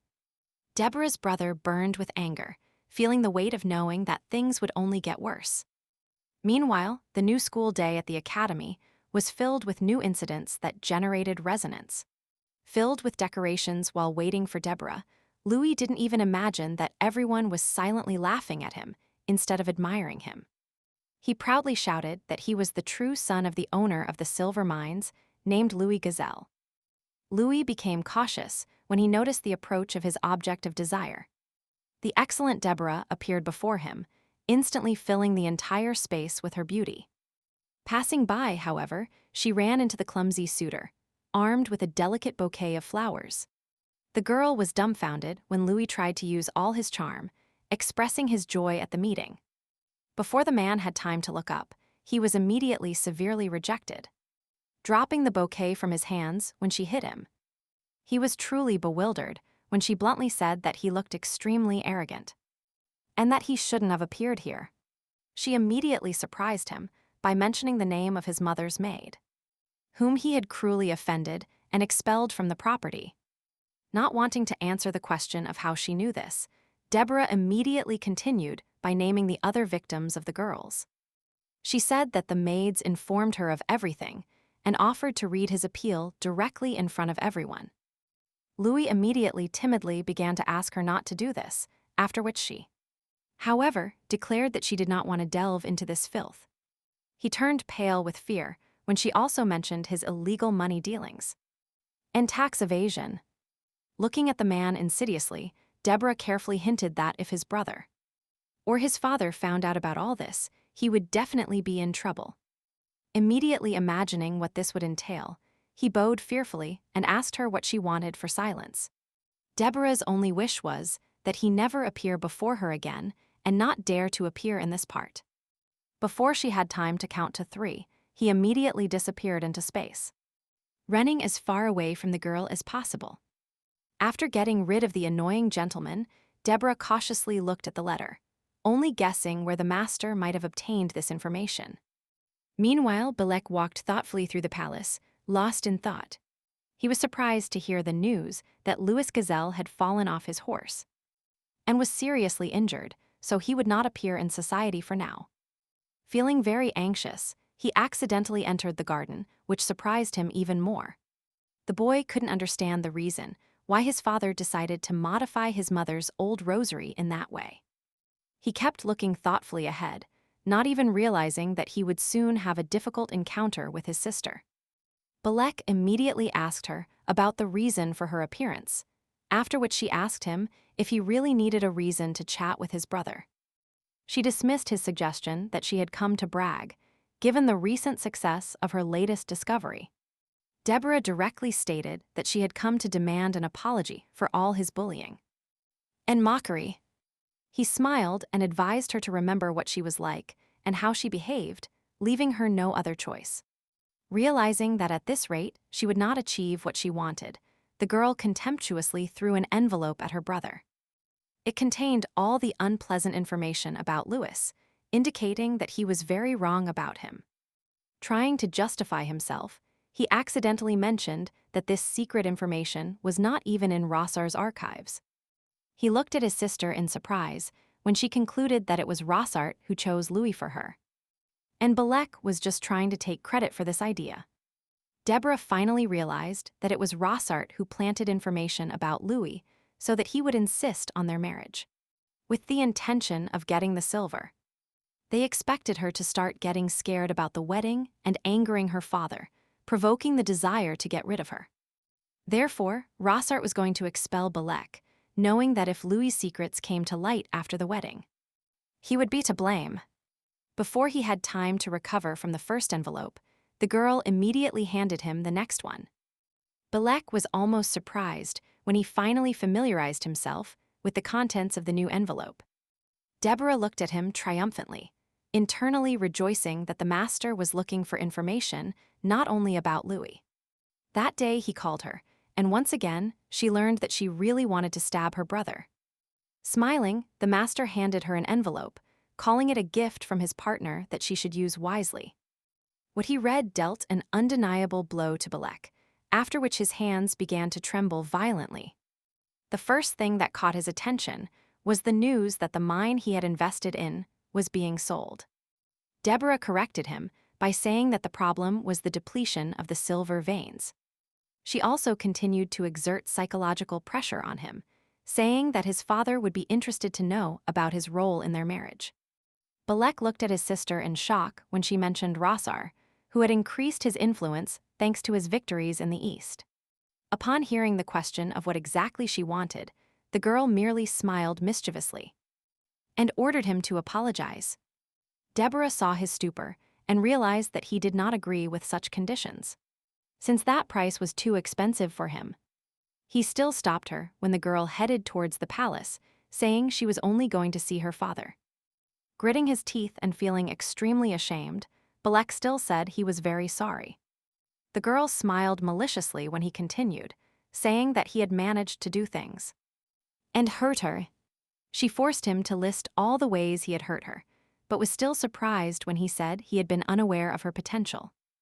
In the end, Deborah decided to do him a favor since he turned out to be very convincing. Before he had time to cheerfully ask her if she forgave him, a contract that she demanded he sign immediately appeared before his eyes. Balek was clearly unhappy because he would be forced to create the necessary copies for her. Burning with shame, he tried to silence her when she hinted that she knew some of his secret inventions. She gently indicated the place to sign when he said that he had already realized how amazing her ability to discover information was. His hands trembled, and his face was bright red when he again demanded a guarantee of silence in exchange for a signature. In the end, Deborah smiled triumphantly, realizing that the best artifact master in the empire was now at her service. The next day, the girl walked through the academy halls as if nothing had happened, surprised that everyone ran away. She noted with annoyance that after that incident with Louis, they began to avoid her even more. Because all the rumors spread very quickly among them, everyone already knew that she had rejected him. While thinking about how she could now find a dance partner, the girl accidentally entered a deserted clearing. Before she could walk further, she immediately noticed an unfamiliar sound coming from behind. To her surprise, there was a well-groomed, furry cat there, which instantly attracted Deborah. Admiring the animal, she thought she had no idea such beauties existed here. She also noticed Isidore, who specifically knelt down to pet the cat. Deborah was truly impressed by the sight, considering how much she likes cats. And handsome men. The young man still found Deborah standing behind him and was surprised to see her in such a place. Casual conversation arose between them about how impressed he was with her business successes. And science.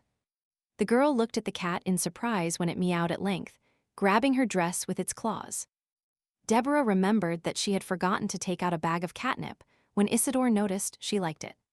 She looked at the young man surprised when he casually asked if she had found a gentleman for the ball. Suddenly, closing the distance, Isidore with a smile expressed the hope that this time he would have the honor of accompanying her. Upon hearing the answer that she shouldn't expect it, he still used all his charm and asked if she had a chance. Feeling a sudden, pleasant pressure, Deborah became embarrassed and tried to push him away from her. Isidore was extremely surprised to see how she suddenly had urgent matters to attend to. It suddenly occurred to him that the girl was heading specifically towards his main informant. Deborah almost flew into the office and immediately went to the master without warning. Considering that just a couple of minutes ago, he was with her in the clearing disguised as Isidore.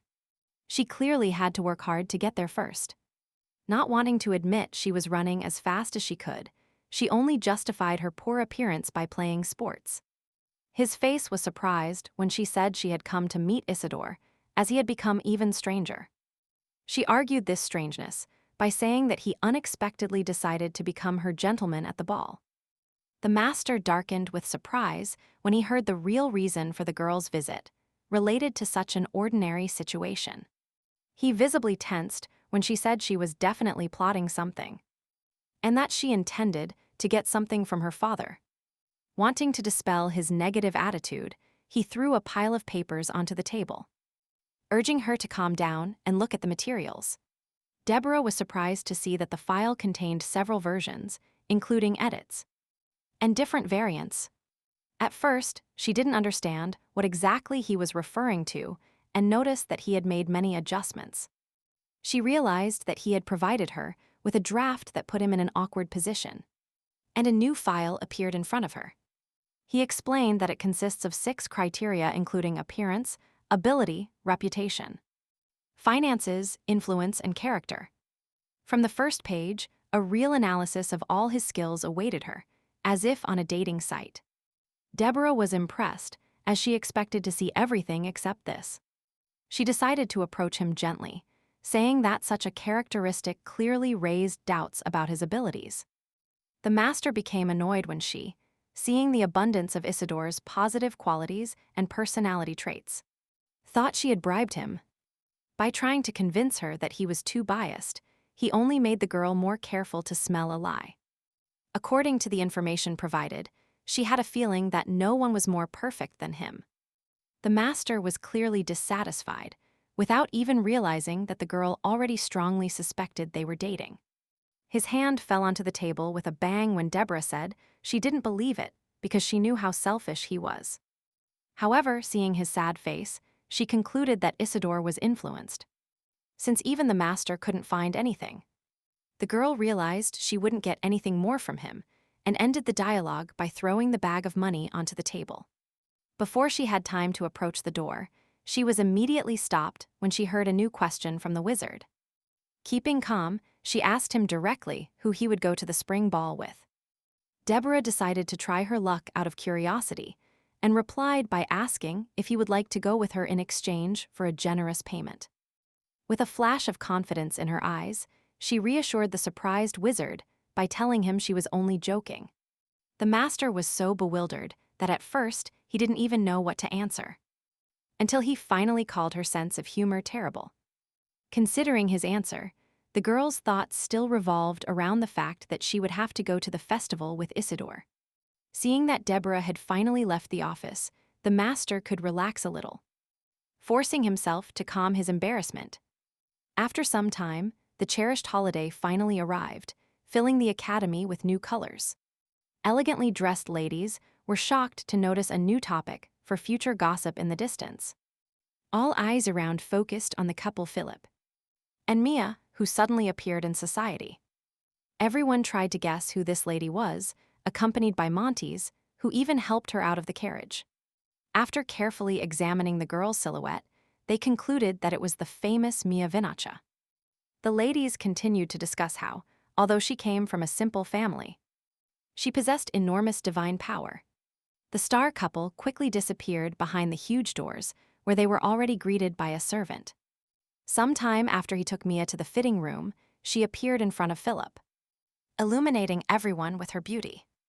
The man proudly presented Montez with her outfit, which met his requirements of being cute and luxurious. Mia Vinacha burned with surprise and joy, admiring all the work done. The girl modestly thanked Philip, who congratulated her on how well this dress suited her.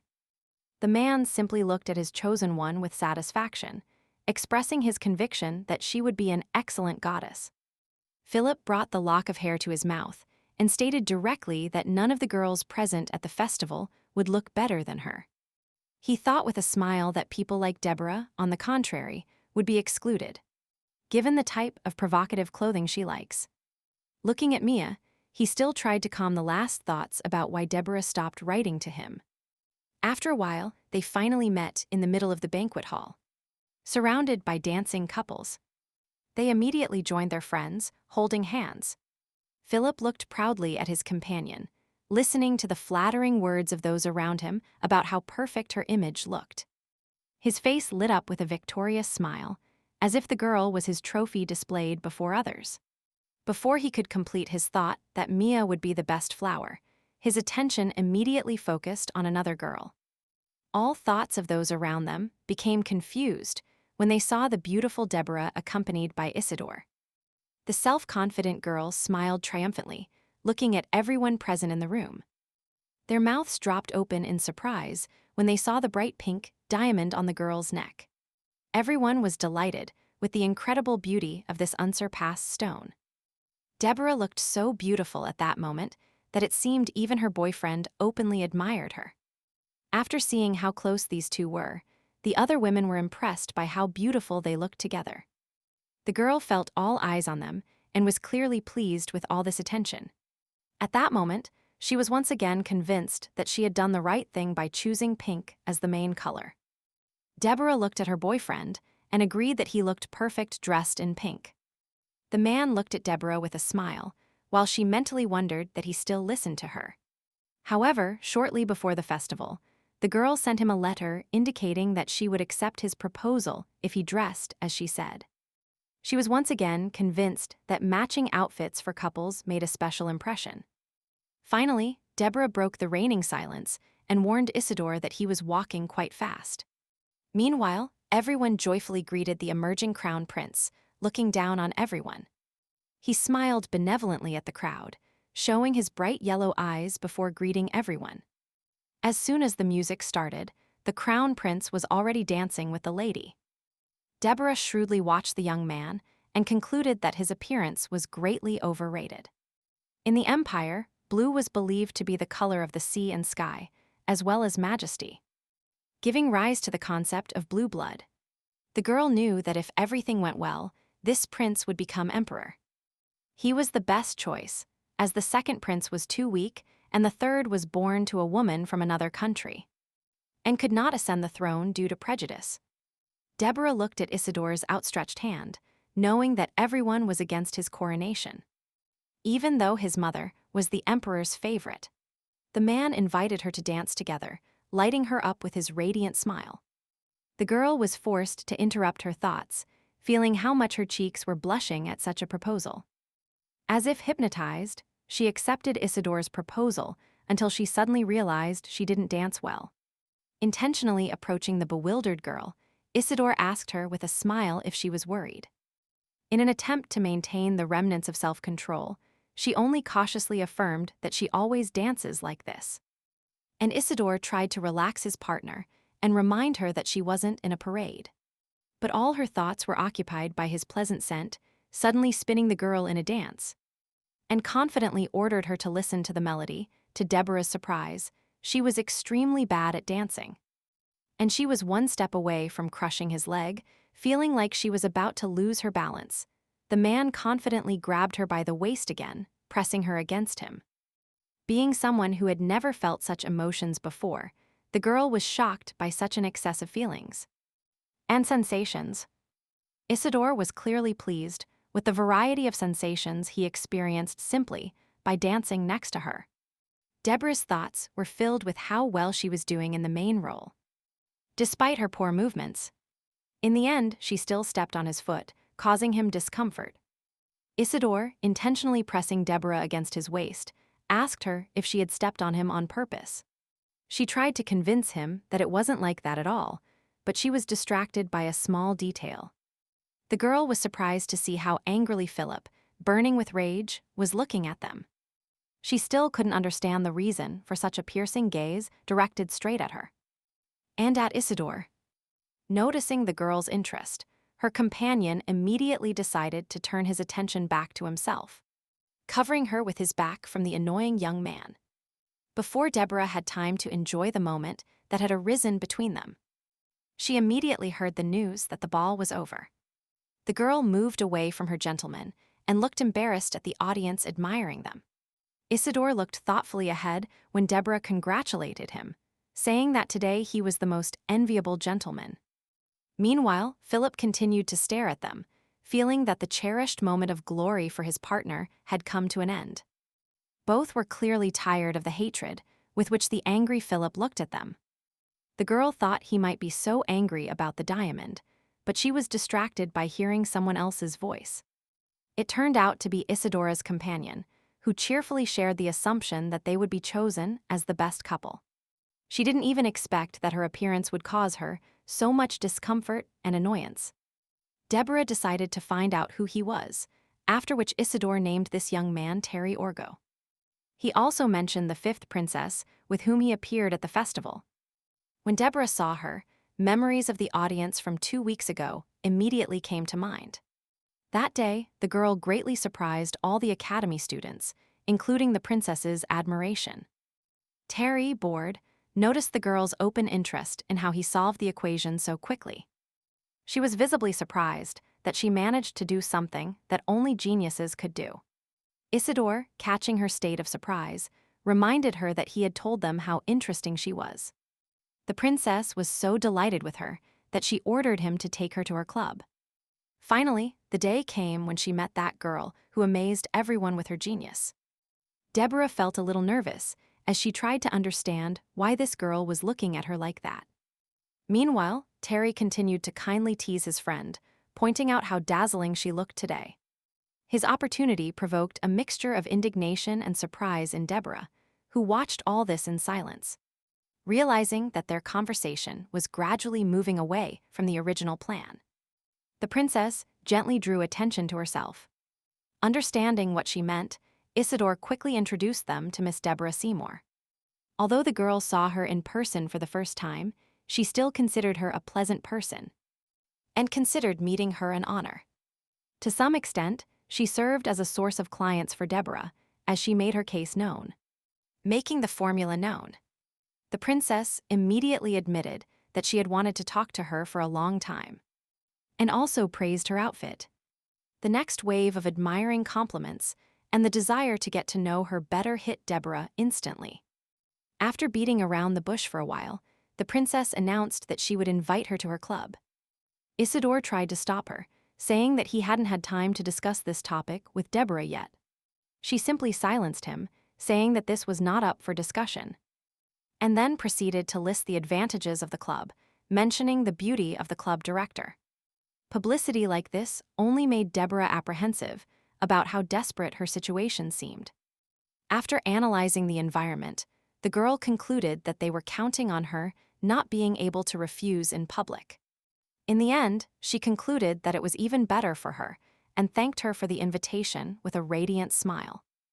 Not wanting to hesitate, the princess said impatiently that it would be better to approach them immediately instead of thanking them for anything. Isidore was stunned to hear her agree to join his club. As if not believing what was said, he asked her again if she really meant it. To himself, unable to believe how quickly she accepted, The princess declared that she would bitterly regret it if she retracted her words. Deborah liked this frankness from the princess, so she immediately replied that she wouldn't dare deceive her. Worried that she might change her mind, the princess immediately ordered Terry to bring the documents. The girl smiled with joy when the princess mentioned that she was participating in a magic conference, and she would like to ask something. Meanwhile, the management of the Arachron Club was equally worried that Deborah had been dragged into a rival club. They understood that everything was already decided, since despite the girl's stubbornness, she still couldn't refuse the princess. The young men inquisitively turned to Philip, who had previously convinced them that she would definitely join their club. He intentionally asked why they changed their minds, because before everyone was against it. They only said that many things had changed, which was confirmed by the ball, where she amazed everyone with her wonderful dance.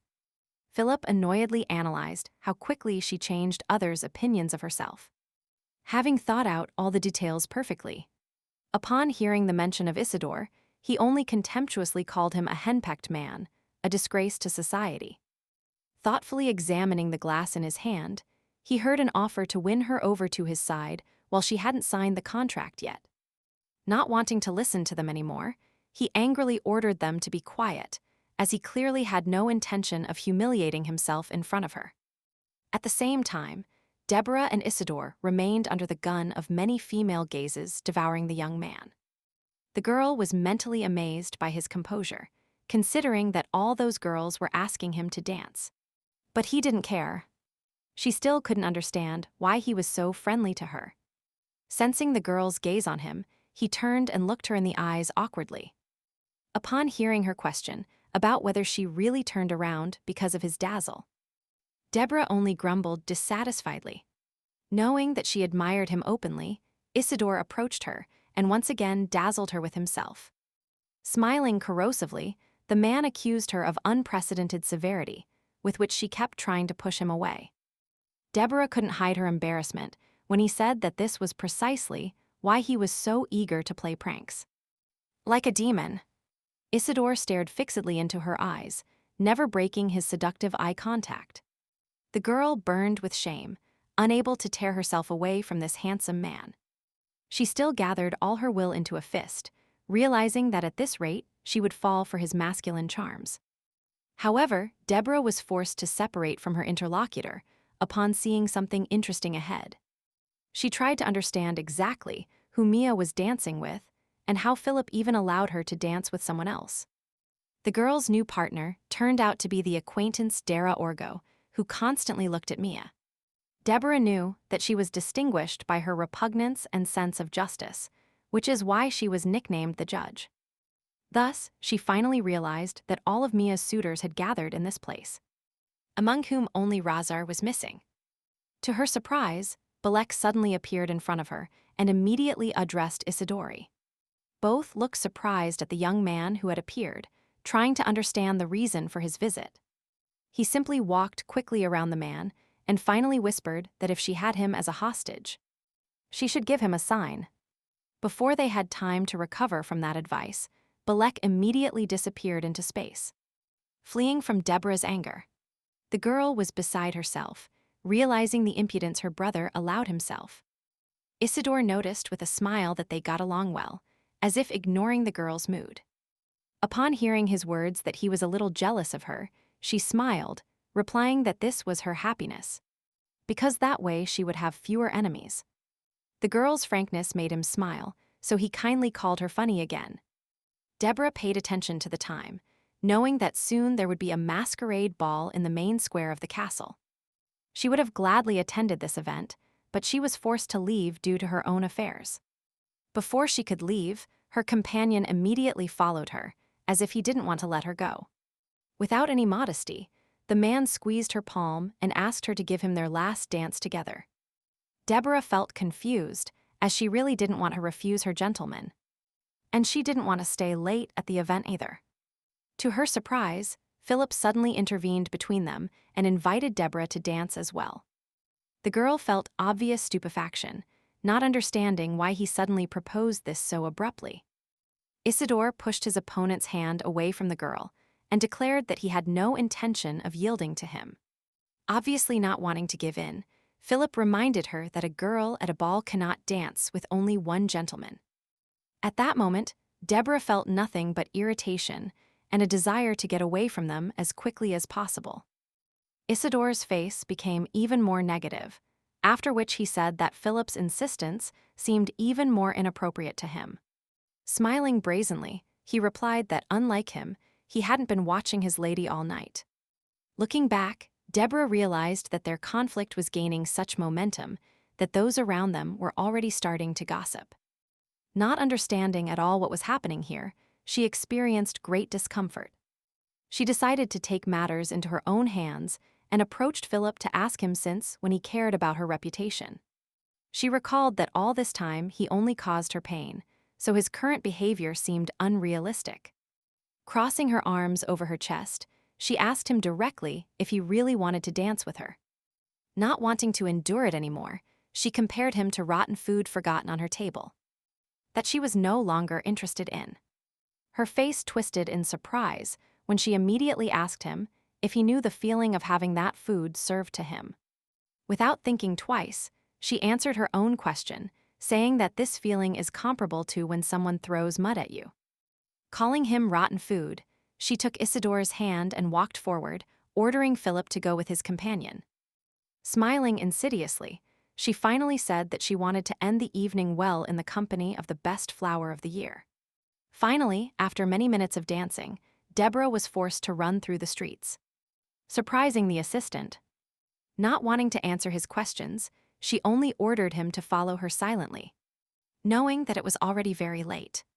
While at the night market, she was looking for the basement of a house behind a shop with ceramic pots where a secret auction was taking place. She remembered that according to the book story, one of the lots in this auction fell into Deborah's hands. It was an ancient artifact capable of warming the sacred egg. Deborah knew that she really liked it, so she quickly put on her hood, wanting to catch it at any cost. In antiquity, in her world, there existed agiasmas, which were born from the connection between a spirit and an animal. Despite their immortality, they still covered all their tracks to avoid the darkness that reigned in their world. With the help of a special artifact, you can awaken an egg like Dara Orgo, who gave Mia a white turtle, which he personally awakened.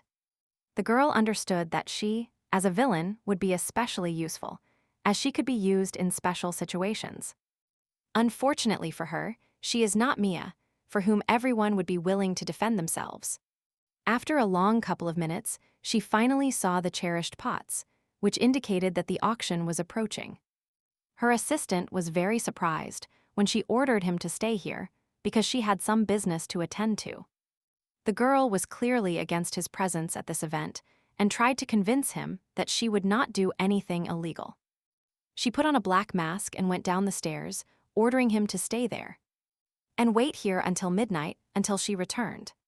The event was in full swing, so all participants were already announcing their bids with all their might.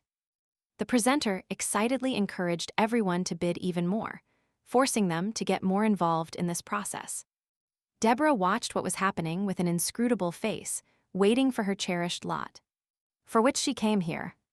After announcing the new item, the presenter called to contemplate its pure glow, insisting that it was the feather of an ancient bird. The girl looking at this only exhaled tiredly, realizing that the phoenix feather only had a name and a spell. Thoughtfully looking at the rest of the lots, she was still unsure if she would be lucky today. She remembered that the novel said that the object she needed was very rare, but at that moment, they all seemed like that to her. All the objects left on the table somehow met this criterion, which further confused Deborah. At that moment, the prices had become simply astronomical, and Deborah realized that she had neither the opportunity nor the right to buy everything. She decided to think about what Dara Orgo would want to buy in this situation, and immediately looked at the modestly laid out sword. Fortunately for her, the presenter immediately announced this lot in the form of a bastard sword that exterminates demons. Before she could name the starting price, another participant immediately responded by increasing the bid. The girl looked at her opponent with interest, analyzing the details of his behavior and appearance. Her gaze instantly caught the emblem of a dark horse, which is the symbol of the detachment of knights in which Dara was. She clearly had no intention of giving the required sword to Dara's henchman and raised her hand, raising the bid from 50 to 100 gold. Looking at his competitor with evident dissatisfaction, the man carefully named the amount of 110 gold coins. All other participants froze in surprise when she counterattacked, raising the price to 220 gold. Upon hearing the surprised speeches that this was the highest bid of the day, Deborah just smiled mischievously. After a while, she thoughtfully examined the sword, trying to understand the method to use it for her purpose. Meanwhile, a new lot was announced again in the hall, a valuable book of morality, which contains wisdom for life. Deborah mentally shrugged, suggesting that such a book would hardly be of interest to anyone. To her surprise, a certain man dressed in a white robe raised his hand, expressing his desire to buy the book. Even with his face covered, he still stood out from the crowd due to his unusual appearance and his broad shoulders. Seeing this young man, Deborah herself was surprised for a minute, appreciating his beauty and charisma. Before she had time to come to her senses, he immediately approached her with a book in his hands and leaned down to look at her face. Noticing her stupor, he removed his mask with a smile, showing that it was him with whom she had recently been at the ball. The girl looked at his face in shock, not believing that it was the same Isidore Visconti. The man continued to look at the girl with a smile, allowing her to get used to the idea. Deborah asked him how he recognized her, after which she heard the answer that both her walk and figure indicated it. As if scalded, Deborah began to hide her hair when he pointed out that it was visibly sticking out of her hood. She looked at the object in surprise when she heard his counter-question about why she needed this book, which contains the advice of an old moralist. In response, he only invited her to take this book, but the girl refused, saying she didn't really need it. Deborah couldn't believe what she heard when he said it didn't contain sermons, but ways to make money. Isidore looked mischievously, suggesting that it might well be useful to her in the future. In the end, she accepted his proposal and took this seemingly predictable book. This matter resolved, Isidore approached her with the proposal to go out and admire the fireworks that would soon begin. Deborah had long dreamed of seeing it with her own eyes, so his proposal made her noticeably happy. Isidore looked at the girl in surprise. He clearly did not expect her to accept his proposal so quickly. After leaving the main hall, the man showed her the quick travel seal and added that they would be in a special place. He firmly put his arm around Deborah's waist, arguing that there were two of them, so it was better for them to stay close for everything to go well. The girl looked at the flickering particles around her in surprise, feeling how they were gently transferred to another place. In the end, she was clearly surprised by the chosen location, as it was on the top floor of a tall tower. Isidore slowly approached the balcony, adding that they had the best view there. Seeing that the girl was close and leaning on the railing, he followed her example and caused an insecure creak. Deborah looked at Isidore in shock, feeling as if she was about to fall. The man was clearly pleased with the girl's reaction, so he made her quite nervous. Faced with such a sudden attack of excitement, she was forced to grab her companion's hand, looking him straight in the eyes. Realizing that all this was done on purpose, Deborah looked at Isidore when he said that she was very active today. Before she had time to properly scold the young man, she was immediately distracted by the news about the start of the main celebration.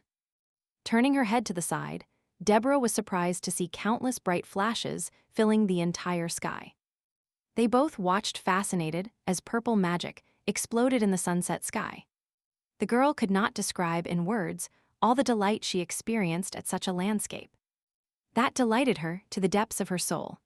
As if enchanted, she tried to catch the fireworks with her fingertips, smiling radiantly with happiness. Although Isidore agreed with her, his gaze was still focused on her, and not on the bright sky. After the end of the vacation, returning home, Deborah still couldn't believe what had happened. As if in a dream, she kept repeating the night's events mentally, focusing on Isidore's cherished phrase. Realizing how ambiguous his words sounded, she tried to recover from the obsession caused by his gaze. Before she could enter the palace, she was immediately greeted by a sad butler. Bowing, he hinted that an agitated duke was waiting for her, given how late it was. Deborah realized that she had left a guard at the door and dealt with her affairs without notice, which only scared everyone else even more. Having modestly announced her return, she immediately met her father, who was thoughtfully standing by the window. Upon learning of her presence, the duke didn't even turn around, which only confirmed how angry he was. Not to mention the fact that he was really worried, George coldly stated that he was only asking when she would come.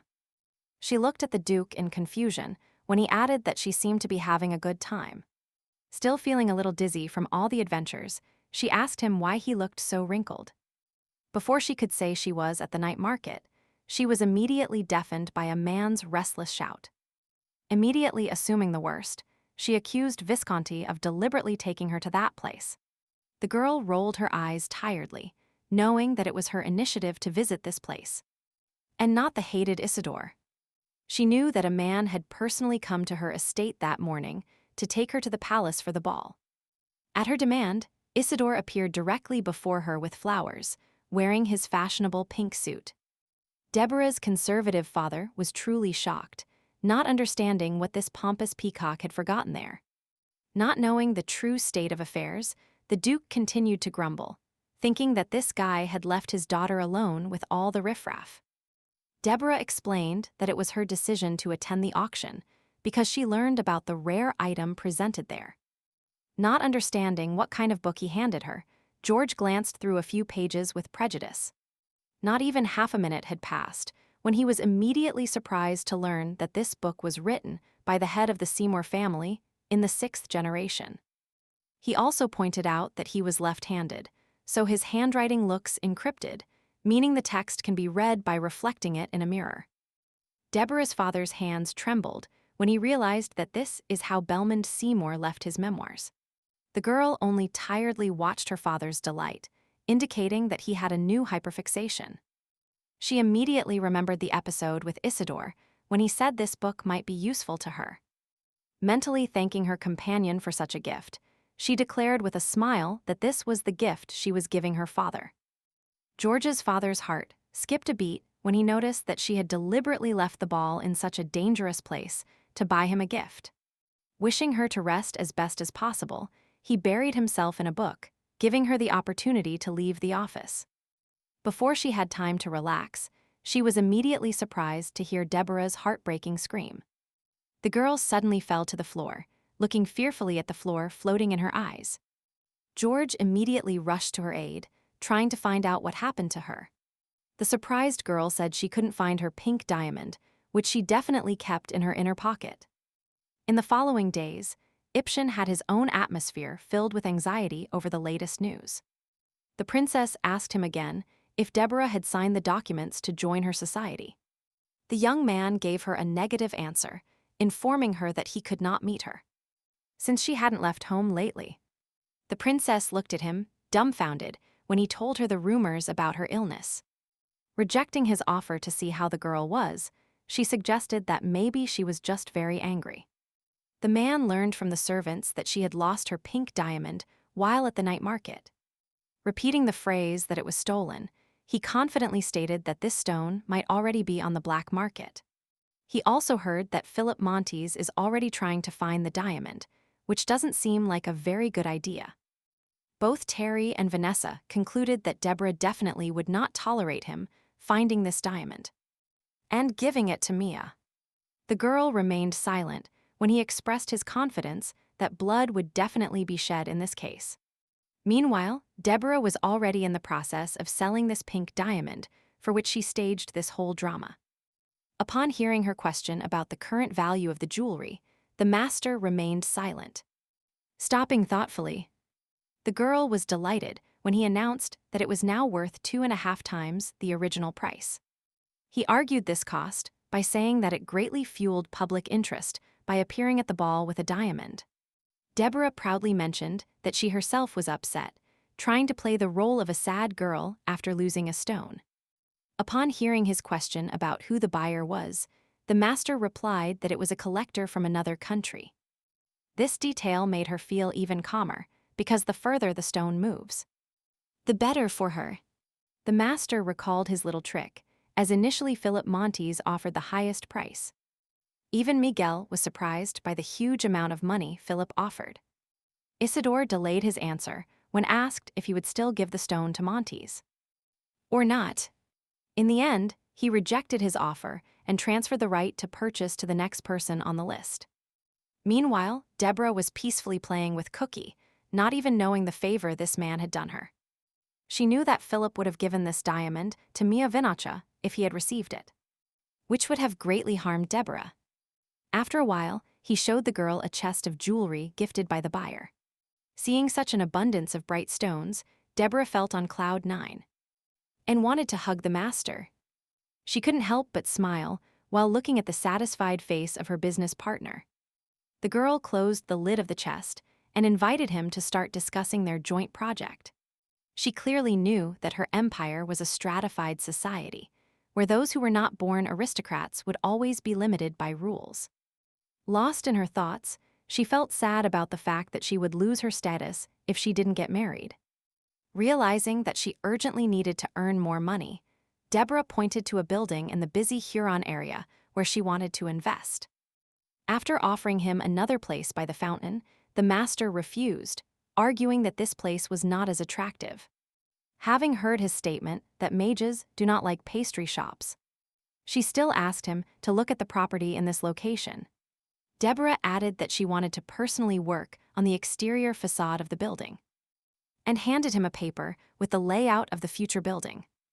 The master was delighted to realize the brilliant work the girl had done.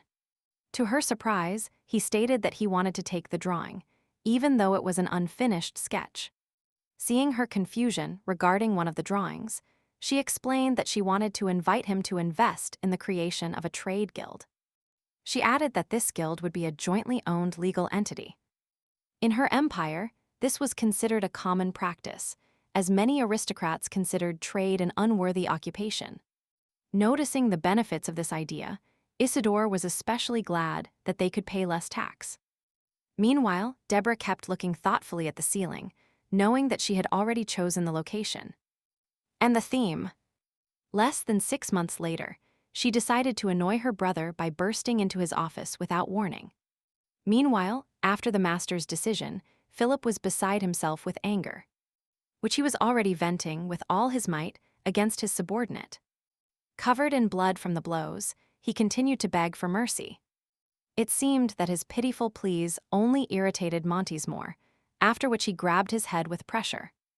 After ordering him to find the stone at all costs, Philip was distracted when he heard another servant calling him. Dropping his martyr like a sack of potatoes, the young man muttered discontentedly that his father was already starting to get bored. A couple of minutes later, he found himself in his father's office, where he immediately began to re-educate Philip. Philip was clearly angry that his son kept getting into trouble related to jewelry. Dishonored by his son's behavior, he said contemptuously that even Miss Seymour was laughing at him. His father was also angry with him for a group of crippled servants, with whom he vented his anger again and again. And again. Philip looked down with disgust, clearly disagreeing with his father's opposing position. Upon hearing the mention of Deborah, he continued to repeat his disdainful comparison of him to a rotten dish. He clenched his fist angrily, somehow expressing his opinion that he was not doing this for Mia's sake, but to laugh in Deborah's face. Philip's father couldn't restrain himself and slapped his careless son in the face, returning him to harsh reality. Calling him a stupid child, he told him to do what he knows if he wants to end up behind bars. Completely prostrate, Philip followed his father's demand and agreed with him, asking for his forgiveness. Meanwhile, Mia also found herself in a bad situation, subject to the anger of her nanny. She looked forward confusedly as Ophelia again expressed her anger about not being the flower of the year. She said that she dyed her hair pink and made everyone think she was a saint, and now everyone venerates Visconti. Upon hearing this, Milla remembered that she had told the high priest that her sacred powers were quite impressive. Like a fury, she burned the girl with her gaze, reminding her of the simple truth that aristocrats like sensations. Ophelia said that this was useless, since now everyone considers Deborah a more interesting person. The woman, angry, dug her nails into her shoulders, accusing her of giving her nothing in return after everything she had done for her. Ophelia was so angry that she didn't even notice how blood was gushing from the open wounds, and kept telling her to improve herself. As if in a trance, Mia remembered the encounter with Deborah and Visconti and felt nausea rising in her throat. This whole situation only increased the girl's hatred towards all these people who had taken over her life. The next morning, Balek, as if nothing had happened, decided to tease Deborah about the lost pink diamond. The girl immediately responded to his sarcastic comment by showing a new gift from her father. Having ended this small skirmish, she decided to find out why he called her. Balek turned pale with surprise when she immediately handed him a drawing with the artifacts he would create. At first, he couldn't understand what kind of thing was depicted on the sheet. He was very surprised when he learned that it turned out Deborah had drawn all this. After a couple of minutes, he finally understood the true mechanism of action of this structure. Equipped with elegant knives, the girl looked tiredly at the young man when he suggested that she had dealt with someone and had decided to get rid of the body. Deborah was going to focus on creating freshly squeezed juices using a blender. The girl was delighted with her idea, knowing that it would become a real innovation in her world. At first, Balek was reluctant to answer her demand until she threatened him with a contract that obliged him to obey her in everything. This condition was expressed in a small phrase, which simply went unnoticed. Balek was so astonished by his sister's meanness that he felt the ground gradually disappearing beneath his feet. Using a secret trick, Deborah mentioned her little secret, after which he immediately cheered up. Pushing him away from her, the girl also threw another drawing at him, similar to the first one. Deborah considered these devices essential because they would help her improve her productivity and increase her income. Finally, she also mentioned that if he wanted to patent these artifacts, he would have to give her 30%. Obviously, he didn't understand her idea with the patent, so she still insisted that he should listen to her. She was absolutely sure that if there was a franchise, there would be a huge demand for this equipment. Having finished her business conversation with her brother, she went to the academy, where she was surprised to see so many students imitating Isidore. Deborah held her head tiredly, not believing what she saw when she saw so many men dressed in pink. While walking thoughtfully through the academy grounds, she again thought about how good the location was. Suddenly, her attention focused on the princess, hidden behind the wall, surrounded by her maids. Deborah was stunned and admitted the idea that she was hiding from someone. The girl decisively approached the spy and struck up a casual conversation with her about her well-being. She loved hearing Deborah say that she had a good sense of other people's presence.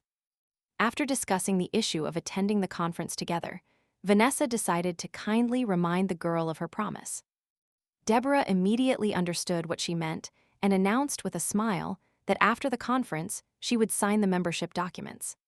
Trying to maintain appearances, the princess pretended that she had no intention of pressuring Deborah, given her recent tragedy. Before she had time to thank her for her support, she immediately said that she would not regret joining Upsilon. Upon learning that her head had become the flower of the year, the girl decided to learn about the benefits this status brings. Deborah remembered that according to the novel's plot, Mia won the vote, so she became the most famous lady in the city. After briefly considering whether she had changed the course of events much, she invited the princess to attend the conference. Rejoicing that her business was gradually improving, the girl quickly headed towards the academy. Vanessa suddenly said that being with Deborah was as exciting as if she were walking next to a wild animal. Sensing that the princess seemed otherworldly, the girl was not very surprised, since she had dealt with such people before. Deborah found herself at the door and again thought about how she could have accepted the sermon. To her surprise, Duke Seymour was also at the conference, sitting imposingly in the last row. All her colleagues were surprised to realize that he had summoned them for an urgent meeting. And in the end, he brought them here to show off his daughter. Gathering her will, Deborah kindly announced that she was going to tell them about her formula.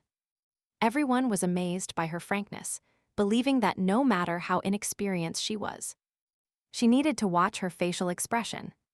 After a while, they became convinced that she was good at her job. One man agreed that it was difficult to find flaws in her performance and congratulated Deborah's father. They were breathless with surprise to see that the previously cold Duke liked her praise. One of them decided to stand out and get his attention by openly flattering him. All the others were indignant at his behavior, thinking he was trying to ruin them. Giving the game a new twist, another professor decided to compete with him using magic. The girl froze in surprise when she heard a sudden burst of applause. Boosted with the help of magic. After finishing the lecture, Deborah walked tiredly down the hall, realizing she definitely wouldn't want to participate in something like this again. She was unexpectedly greeted by the enchanted princess, who asked if she had heard that thunderous applause. Vanessa openly expressed her admiration for her performance and added that everyone in the audience admired her. Finally, she handed the contract to Deborah and was visibly delighted with the care she had shown. Seeing the cherished signature on the document, the girl accidentally said that now Deborah definitely wasn't going anywhere. With her eyes shining dangerously, she extended her hand to the girl, congratulating her on joining the club. Before she had time to get home that night, her surprised father immediately accosted her. The girl didn't understand his indignation about her joining, as her father once studied there. George angrily replied that the problem was their careless leader, not the club itself. Having demonstrated his antipathy for Isidore, Deborah's father ended the dialogue by saying he was very tired. Even after leaving his daughter, he was still indignant, not understanding where the world was heading at that pace. Despite all the arguments in favor of this club, George became angry upon learning that Isidore took the title of Flower of the Year from his daughter. The servant explained that it turned out to be a prank by the crown prince, supported by all the aristocrats. No matter how much he justified the guy, the Duke still showed hostility and finally declared that it was not right for a man to take such care of himself. He claimed that people like Isidore are valued only for their beautiful faces, even though he himself was one of the most beautiful people in the empire. Deborah's next day at the academy began again with complete surprise. She froze in place, stunned, when she saw a huge sign that she had been accepted into Upsilon. Terry Orgo took her by surprise, sneaking up behind her and asking if she thought the sign was beautiful. Deborah was extremely indignant at the boy's sudden appearance and at such an attempt to outdo the members of other clubs. Seeing the girl's negative attitude, Terry tried to lighten the situation with his frivolous behavior. The boy tried to take her hand and introduce himself, but the girl immediately pulled her hand away. Before he had time to talk enough with Deborah, he was immediately caught by an unexpected guy. He furiously accused Terry of fraud, as he lost money by following his advice on a wrong bet. He was forced to leave, but still explained where to find him if she suddenly got bored. Before the girl had time to say goodbye, she immediately saw a boy running away quickly. After a while, she decided to honor the master with her presence again, wishing to discuss the details of the business plan. Deborah was delighted with the option he proposed, as the building had spacious rooms. She was very surprised to see such a low price due to the subtleties of the location. The master shared a pleasant observation that the flow of people in this place is the same as in the main part. Taking this fact into account, which significantly improves the situation of her affairs, the girl gave permission to purchase real estate. Teacher Blanche was also given permission to make donations and create a trade guild. After the final choice of location, she insisted again on discussing the future assortment. Deborah handed over the future menu. Reviewing it, the master immediately suggested she remove the coffee. Realizing that she was opening a coffee shop just to create coffee, the girl convinced him that it was a very popular drink. Deborah mentioned some of the benefits of the drink, including the invigorating effect, thanks to which she created the formula. The master tried to deny these effects, believing that people would quickly turn to medicine instead of a tasteless drink. He asked how she was going to prepare the coffee, and then described in detail the entire algorithm of actions. After learning about the complexities of coffee bean supply, Deborah concluded that they were simply of poor quality. The man was surprised by the amount of detail she asked about the bean delivery procedure, without yet knowing what information she had. Teacher Blanche did not know that she had long dreamed of drinking iced Americano, something that does not exist in this world. The girl once again highlighted joy as the main advantage of coffee, after which she invited him to conduct an experiment. The next day, Deborah saw Isidore Visconti, who was in an extremely strange state. Throughout the time he was touring the Upsilon Club, she couldn't figure out what was wrong with his face. Noticing that he looked tired, she learned that he hadn't been able to sleep well for several days. Vanessa immediately reprimanded him for such neglect of his health, after which he reminded her of her absences from class. She deliberately ignored him, focusing once again on conducting the tour. The princess stared intently at the boy when he said it was already 3 o'clock, and he still had time to make it to the start of the lecture. She said goodbye sadly, finally surprising Deborah with her sudden hand touch. For no apparent reason, he gently pressed against the girl, hugging her goodbye. Deborah stared intently at the cheerful girl, waving goodbye while squeezing her shoulders. Isidore was extremely dissatisfied and said that he now had a new fan. After that, he invited the girl for a walk, wanting to discuss a couple of things, which made her feel obvious discomfort. Deborah was pleasantly surprised to find herself in a magnificent garden full of lilac tones. Isidore looked at her sternly, picking a delicate petal flying in the air with his fingers. The man handed her his gift with a malicious smile, as a token of gratitude for being the flower of the year. The girl looked at the petal in surprise when he said amusedly that only she would have thought of dressing the gentleman in a pink suit. Embarrassed, she commented on her decision that it would suit him, which brought a radiant smile to his face. She looked at the boy in surprise when he declared the right to choose an escort as a gift for him. Deborah couldn't help but be surprised when he added that she should have worn it. Noticing her change of mood with joy, he asked if she would accept his proposal.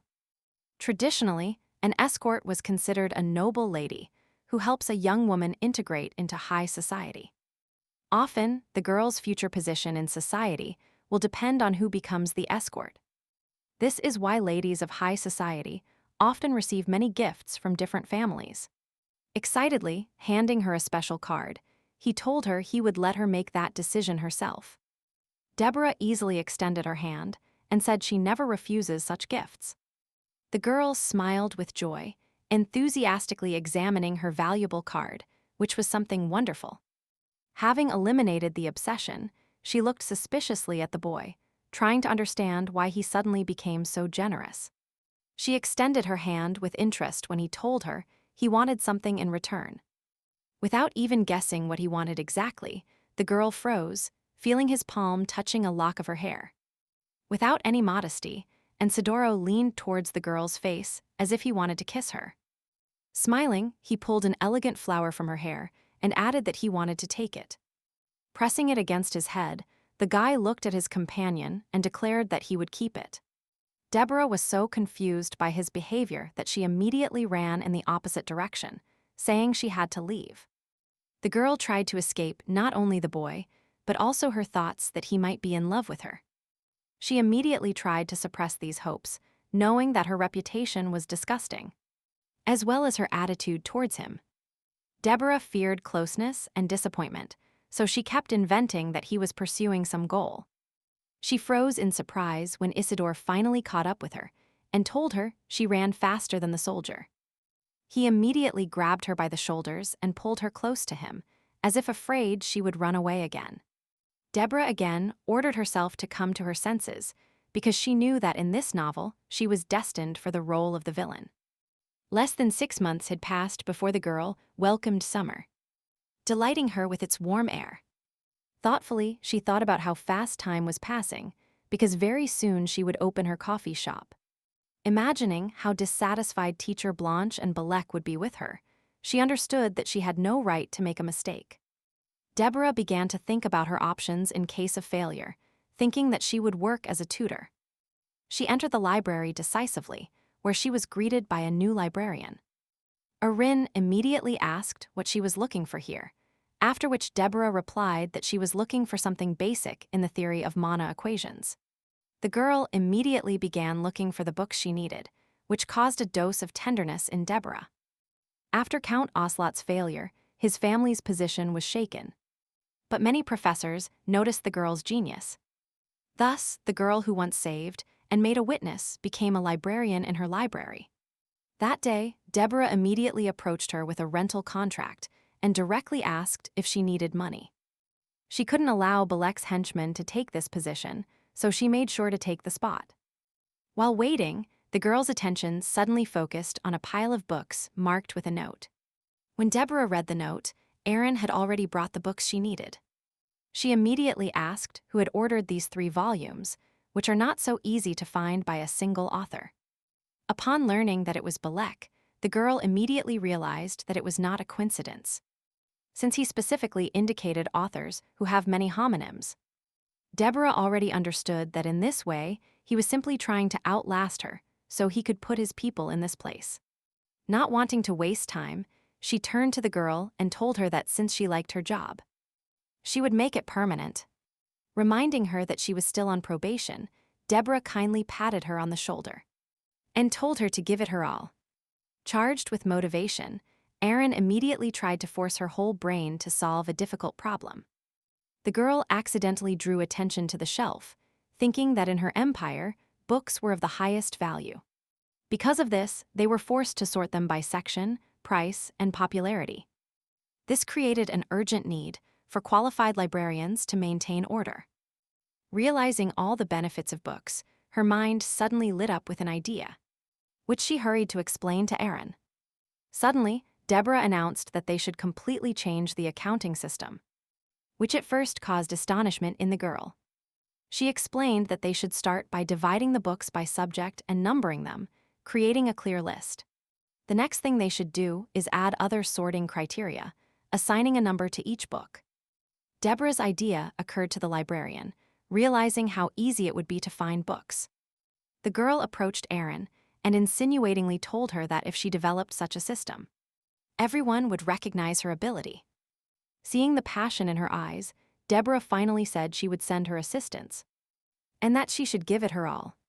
Going up the stairs to the 2nd floor of the library, the girl suddenly saw her younger brother reading a book. Henry felt her gaze and looked fearfully into her eyes, internally preparing for her new trick. She greeted him gently and sat down a meter away from the boy, knowing that he would run away if she got too close. Deborah enthusiastically set to work, wishing to create a textbook on equations that even children could understand. The girl also thought of a good marketing campaign and decided to start a rumor that would help her quickly develop her skills. Despite the good goal, she still thought about getting even richer, knowing that many would want to buy a copy. Henry cheered up when he saw that she caught his gaze and looked back at him. The boy was still not used to such a friendly attitude from Deborah, so he blushed deeply with embarrassment. Before he had time to talk to his brother, he quickly got up from his seat and hastily grabbed his things. Unfortunately for him, the persistent Deborah did not let him get away, grabbing him by the collar of his shirt. The girl smiled and asked him if he was also interested in her equations. He was surprised when she invited him to explain them, arguing that her discoveries should serve the people. Despite her good attitude, he still decided not to abandon the image and adopted a sinister appearance. Speaking of his power, seeing his frightened look, the girl still realized how she looked from the outside, even after trying to look friendly. Having reached an agreement, she turned to Henry and urged him to sit at the table next to her. However, the boy obeyed his sister's kind demand, after which she solemnly notified him of the start of the lesson. He listened attentively to Deborah as she explained the meaning of x, which represents an unknown number. The girl continued to conscientiously explain to him all the complexities of finding this important mathematical element. Having received the result of the example, Deborah kindly handed him her pen so he could solve the second example. The older sister openly admired the attention and diligence with which her brother studied. Immersed in solving equations, after seeing the solution, Deborah praised him for the speed with which he completed it. Exceeding all her expectations, the girl immediately remembered the process of her learning in a past life, at the same time thinking that it is better to praise children for the process, not for the decision. Because adults praised her only for her results, soon all the praise from her parents became a burden to her. After solving the equations, Deborah suggested that he smoothly move on to studying fractions, which caused a new surge of interest. After an indefinite time, Deborah finally announced the end of her fruitful lesson. She was mentally glad that he had finally fallen into the trap, accepting the offer of a new lesson in the future. Pompously thinking about finding time for him, the girl invited him to meet at the same time. Deborah began the next step to bring them closer, and casually said that she would like to eat his favorite chocolate cake right now. Henry did not meet her expectations and quickly ran away, saying that in that case he would go. The girl immediately cheered up, suggesting that perhaps he didn't like sweets like his father. Despite the small setback, she was still glad that they were slowly getting closer and finding new topics to talk about. At dusk, she decided to seriously address the issue of reforming the accounting system again, of which she informed her father. Upon hearing her father's praise and his willingness to send 10 assistants, she also asked permission to make Aaron an official worker. George gave his consent, after which he still asked her if she had time to rest, given her busy day. Knowing that the truth about creating coffee would upset him, Deborah lied and said that she had been working at the seminar all the time. However, considering the established order, she agreed that she would tell him everything when she succeeded. Meanwhile, everyone looked with surprise at the billboard, indicating the imminent opening of Deborah's coffee shop. Many could not understand why they preferred to hang such strange posters, but they still felt interested. The main concept was IIR, listing the components of the establishment's menu, each poster presenting a different set of dishes. Everyone present continued to watch non-stop as the advertising campaign actively unfolded. They continued to discuss the element that had appeared in the middle of the square, trying to be patient. Deborah gently aroused interest in the coffee shop, alternately pointing to the dishes on the menu. And then the name, indicating a pleasant encounter. Finally, after one more day, the long-awaited opening moment that everyone was waiting for arrived. The night before the opening, Deborah was so nervous that she didn't even get a wink of sleep, which was reflected in her appearance. Counting down the last minutes before opening, she was surprised to see a large crowd of people in front of the main building. Everyone present actively shared their expectations, trying to predict what would happen there. However, they were forced to interrupt the conversation when they saw the waiters dressed as if they were impeccably dressed. The boys quickly headed towards the main object, which had been hidden from prying eyes all these days. In the end, a magnificent clock tower appeared before their eyes, surprising everyone with its elegant shape. Deborah watched with pleasure as everyone praised this strange object, expressing admiration. Finally, the clock emitted a characteristic sound, marking the start of the establishment's long-awaited opening. Before everyone had time to enjoy the opening, the doors of a luxurious building immediately opened in front of them, causing even greater delight. Isidore also arrived to follow the success of the opening of his joint project with Deborah. The man smiled satisfied, rejoicing at the excellent start, as he knew that the girl had been working tirelessly all this time. He especially remembered how enthusiastically she imagined the shape of the tower, as if giving it the final touches. With his hands crossed in his lap, he assumed that she was happier now than ever. Isidore's face lit up with a sincere smile, full of warmth as he felt that the girl's idea was a success. A week later, the day arrived when the business partners met again to discuss the final data. The girl couldn't believe they managed to earn so much despite the unfortunate location. She believed she should act with the utmost confidence, so she tried not to show her surprise. Deborah was pleased to note that her advertising strategy was successful and uncommon, since no one had done anything like this before. The master also noted the punctuality of the gift received from the sponsor, which made Armand even more popular. All visitors were delighted with such a luxurious interior and left many positive reviews. Hearing this, Deborah felt proud of herself, considering that she was the one who came up with the design using her skills.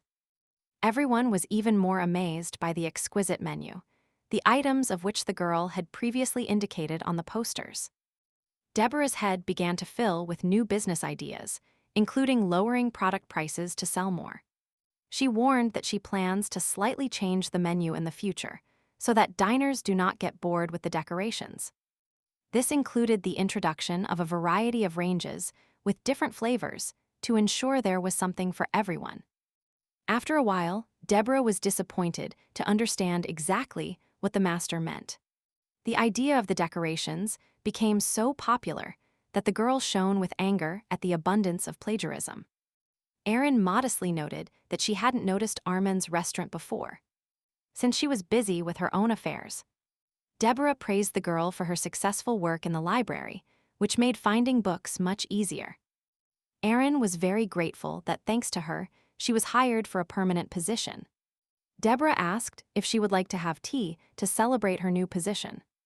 In the case, saddened by the plagiarism, Deborah realized that the master was right when he spoke of the fragility of the menu.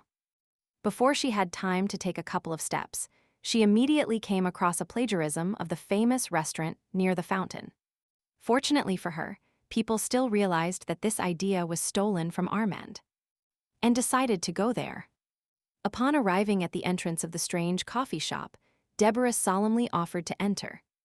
The girl carefully examined the menu and noted that the prices for her sets were lower than at Armand's. According to the master, the price reduction was the main strategy of the restaurant in Aria. Deborah smiled slyly, internally expressing the challenge of the fight for the visitors' attention. Erin pulled her out of her thoughts and handed her magical violets that retained their scent.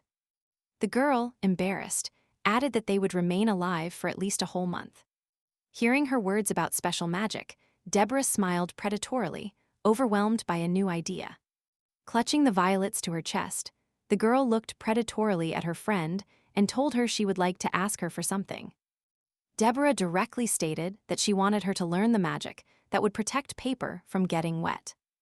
Erin immediately understood the principle of its operation and compared it to a spell that protects weapons from rust. Making sure that the girl would definitely follow her instructions, Deborah stood up and prepared to leave to take care of her business. She had several important things planned, including a meeting with the princess and holding a training seminar. The princess was very happy to see Deborah, so she immediately welcomed her to her Mana study circle. Before the girl had time to enter the princess's room, she immediately felt tension looking at dozens of terrifying dolls. Distracted from them, the girls stared at a billboard showing a large number of unknown smoothies. Deborah considered the drink her trump card, which she had never seen anyone use before. She knew that due to the cost of seasonal fruits, it was more profitable to sell smoothies than full desserts. Indignant at the huge queue, the ladies did not know that this was Deborah's creation. But they still spent half an hour waiting for a free seat. Before the princess had time to get completely angry, they were immediately brought bright cocktails. And healthy ones. One of the girls was in seventh heaven after trying her freshest cocktail. She was so impressed by the excellent taste that she could not contain the delight expressed by the flow of words. A group of friends smiled and began to exchange information about who had what taste. In the end, everyone was happy with such delicious drinks that delighted the palate. The princess said she would have arrived earlier if the queue hadn't been so long. Another girl wanted to join a restaurant club when a restaurant employee said that club members receive coupons and invitations to tastings. After hesitating, the man handed a special card and a discount booklet to the new club member. Before the second girl had time to be surprised to have reached number 77. All the workers immediately solemnly congratulated her. She was the first special winner and received a star and a solid gold plaque. She also told them to open their booklets, where she gave them 2 stamps for the smoothies they ordered. Surprised by this feature, visitors immediately wanted to join the club and place an order.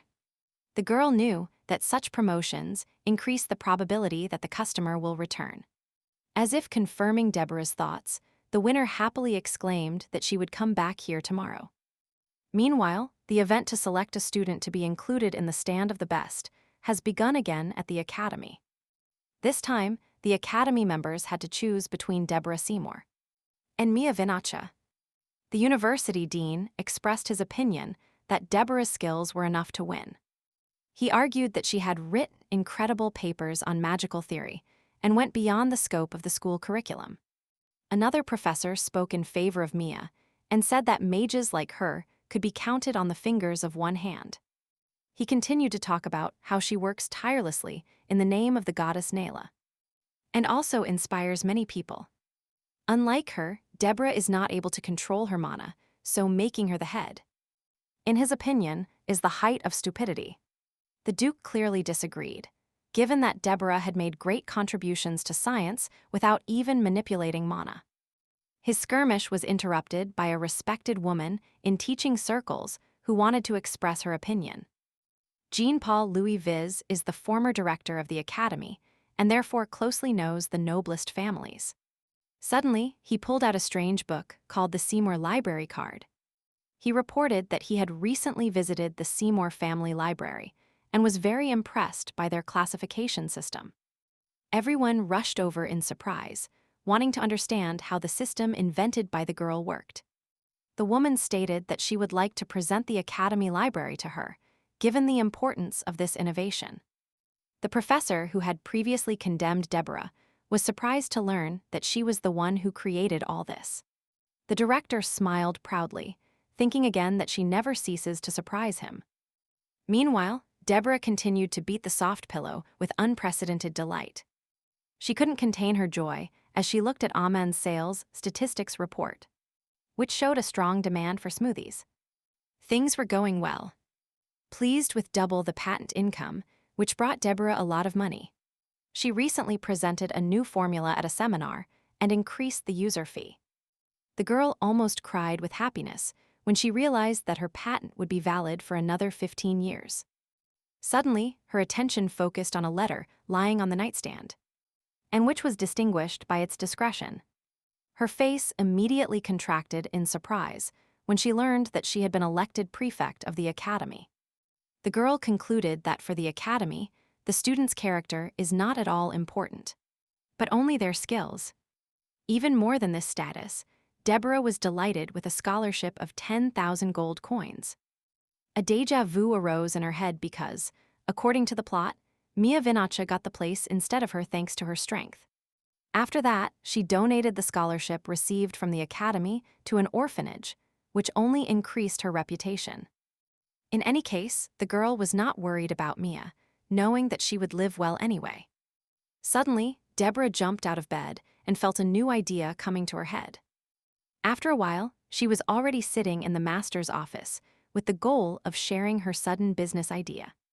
The master's eyes widened in surprise when she handed him a sheet describing her idea to create a foundation. She was sure that if she created a fund for children and made constant donations, everyone would have a good opinion of Armand. He asked her if she really wanted to donate the entire scholarship she had received. Deborah was prudent and said yes, because when promoting an establishment, reputation is very important. She thought that in the future, it would be a good idea to create a Harmon Scholarship Fund and attract good specialists. The man stated that he was very surprised and moved by her merciful attitude. And gentle. Deborah became angry at his statement because it meant that her disgusting reputation was at risk.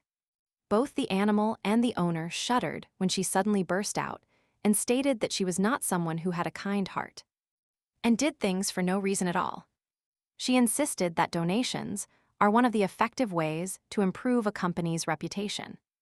The girl continued to list various advantages, insisting more and more on her prudence, trying to ease the tension between them. The master smiled reassuringly, saying that he understood everything perfectly. She pompously agreed with her partner when he told her he would do whatever she ordered. Deborah herself did not understand when the room became so hot that she was forced to fan her face. Meanwhile, the master continued to analyze her behavior and noticed how skillfully she uses people's psychology. The more he knew her, the more he realized that she was completely different from the rumors about her. Teacher Blanche thought it was cute how her ears turned red, but still interrupted her, realizing what she was thinking now. Deborah returned her attention to her and declared that after all the work they had done, it was time to move on to the second stage. Mentioning the upcoming Knights tournament, she stated that although the path would be difficult, she knew a person who could help. Curiously, she named Isidore Visconti when he asked to be introduced to him. Teacher Blanche was in complete stupor, trying to understand how she approached this matter. Deborah gently scratched the cat and stated that Isidore was quite handsome, and therefore suitable for it.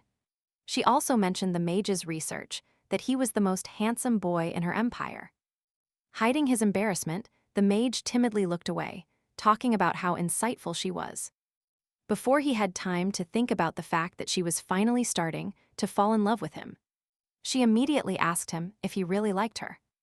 Stung by Deborah's penetrating gaze, he tried to explain by saying that his opinion had changed a little. He opened his mouth in shock when she honestly admitted that she was still suspicious. Despite all the details of his position, Isidore Visconti still enjoys a good reputation in society. Even with how well other important members of society treated him, it still raised some questions. The mage caught her being illogical, as she decided to entrust him with something important despite all her distrust. She agreed how contradictory this seemed and asked him to wait until her plan was revealed. The next day, Isidore, dressed to the nines, was already out for a walk, taking 2 cups of coffee with him. Everyone immediately directed their attention to the man, looking for the new object in his hands. Isidore calmly enjoyed the drink, not being forced to be at the establishment for it. He immediately headed towards Deborah and saw that she was sitting on a nearby bench waiting for him. The man smiled and handed her the drink she had previously asked him to buy. Admiring the magnificent cup, Deborah sincerely thanked him for this peach smoothie. Finally, she got up from her seat, responding to his offer to take a walk together. Everyone around them tried for a long time to understand what they had in their hands, since no one yet knew about the existence of such glasses. The rest openly admired the atypical couple of 2 young people drinking from disposable cups. Isidoro also did not miss the opportunity to show off this innovation on his page, delighting his fans. The girl looked at the cup with a smile that Erin had specifically invented at her request. It was only thanks to this talented girl that they were able to quickly start a takeaway food business, receiving many cups in a short time. The girl thought about it, remembering how she almost forced Isidore to buy these drinks so she could go for a walk with him. To her surprise, the boy felt her gaze on him and turned around, initiating eye contact. Isidoro smiled tenderly, not wanting to take his eyes off his beautiful companion. This definitely had an effect on Deborah, who immediately blushed, feeling uncomfortable. Before she had time to convince herself that she couldn't be interesting to Isidore, he approached again, interested in what she was so interested in. Trying to dispel her magical spell, she said she was thinking about the evening menu. Casually talking about his taste preferences, Isidore invited her to sit down for a while to rest. The girl felt how the courtesy shown by the man gradually made her tremble. She suddenly asked him if he was going to the next tournament in which he was going to participate. Deborah was quite surprised, since in the novel he did not participate in the tournament, which caused her confusion. She tried to restore the approximate chronology, realizing that she was at the moment of maximum harassment against Mia. What followed was that Philip tried to console and reassure her with various gifts. Internally, he continued to rely on her trusting him and failed to serve as a good shield. Although Mia verbally thanked him, she kept her heart closed until they found a hero who would take advantage of it. According to the master's research, Isidore was an excellent knight, which indicated his appearance in the tournament. She was surprised that, despite such skills, he still did not attend the tournament. and did not participate. Seeing the sadness in his eyes, the girl wished him good luck in the competition and expressed confidence that he would overcome everything. Hearing such flattering praise, Isidore smiled and said that she should support him on the tournament field by giving him her scarf. In a jousting tournament, ladies give their handkerchief to the knight they support, which has become a tradition. Considering this as payment for her help in the public relations campaign, the girl handed him her burgundy scarf. He held it to his heart and, smiling, assured that now he could definitely win thanks to her. As soon as Isidore got home, Michael immediately met him, astonished by his decision. He clearly did not understand why he decided to accept this, considering how much he always hated such tournaments. In his mind, the man thought that, according to the research, Deborah loves knight tournaments and, therefore, she might also want to give her scarf to the knight. Suddenly, Isidore began to sweat when he realized that his pride would be affected if some incomprehensible person received it. As expected, the man's appearance caused an undeniable sensation as everyone was walking around with glasses. On the one hand, Deborah considered this imitation pathetic, but on the other hand, she understood that it helped her business. Her gaze suddenly fell on two passing friends who were also wearing the new product. After analyzing the situation and drawing a conclusion, the girl decided to return to the mansion. Aaron was already waiting for her there, working hard on the magic machine in the process of creating new media, pointing out that, since Deborah gave her this laboratory, she will definitely create a revolutionary method for making mugs. Deborah's attention focused on a small box full of various items, including a scarf. Aaron hastily admitted that she had made the scarf herself and picked it up with her hands, with the intention of presenting it to Deborah. Bowing, the girl handed her a new scarf, created with her own hands especially for her. Deborah was surprised to realize that it acted like a real cold compress that could be used in hot weather. She said with a smile that she would use it, and immediately applied the pleasant product to her face. Hearing the question of what kind of remedy should attract knights, Aaron admitted that she had no one to support. She also asked a counter-question, which immediately made her interlocutor think of her last conversation with Visconti. Deborah understood that in her case only support was possible, not faith, as the winner was predetermined. Finally, the day of the knight's tournament arrived, causing a slight feeling of anticipation in everyone. Everyone watched intently the first fight that took place in the middle of the arena. Today's elimination rounds were so popular that it was impossible to get tickets for them. The Samer family was not very excited and exchanged negative comments about the noise. The girl felt the sunlight so much that she couldn't even talk to Belek and her father. At that moment, she realized that the real winner was Henry, who could not appear here due to his age. Deborah just remembered in time the magical device the girl gave her. Before she had time to fully enjoy the coolness, she immediately drew attention to her father, who was agonizing from the heat. She kindly handed him her magic scarf, wishing to allow him to briefly appreciate her gift. The girl also mentioned Irene as the one who brilliantly created this excellent item.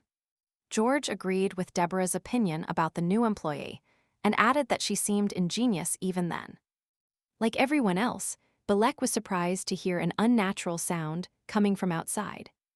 It turned out to be the solemn whistle of a microphone, announcing the arrival of the real Diro Orgo. All the girls instantly started babbling with love when they saw their idol on stage. Unfortunately for them, he ignored them and walked towards Mia, who was handing him a handkerchief. She was extremely happy feeling the light touch of the delicate fabric on the glove. All those present were pleasantly surprised to see the new couple formed. Deborah watched sadly that the events were unfolding according to the original plot, which indicated that Isidore had lost. Like the girl, Isidore thoughtfully put on his armor, looking sadly at his hands. Diro militantly raised his weapon, showing his scarf as an indicator of his future victory. With a dazzling smile, Mia said she would look forward to it. An episode of their first meeting in the hallway immediately appeared in his head, where he had already asked her to give him a handkerchief. Unfortunately for him, Mia was forced to refuse him, citing the fact that she now has no other scarves except the bloody one. The girl looked timidly down and said that all this time she had been cleaning the patient's blood. The man smiled with hope in his eyes when she promised to perform this procedure during the tournament. Before he could leave Mia to go train, she immediately pulled a clean handkerchief from her pocket. Now she looked at the podium with a smile, knowing that the handkerchief should be enough to start talking about her. Deary was already fighting with all his might with the enemy, wanting to bring the prize to the girl as quickly as possible.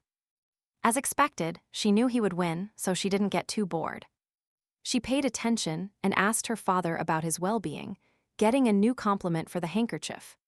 Balek was beside himself with surprise when his father accidentally mentioned that Deborah had won first place at the academy.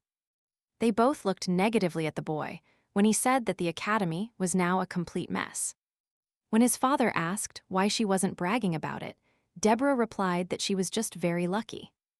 Balek began to tremble with envy when he saw how the previously stern father encouraged his daughter in every possible way. Seeing George barking at his brother, Deborah only stuck out her tongue mockingly.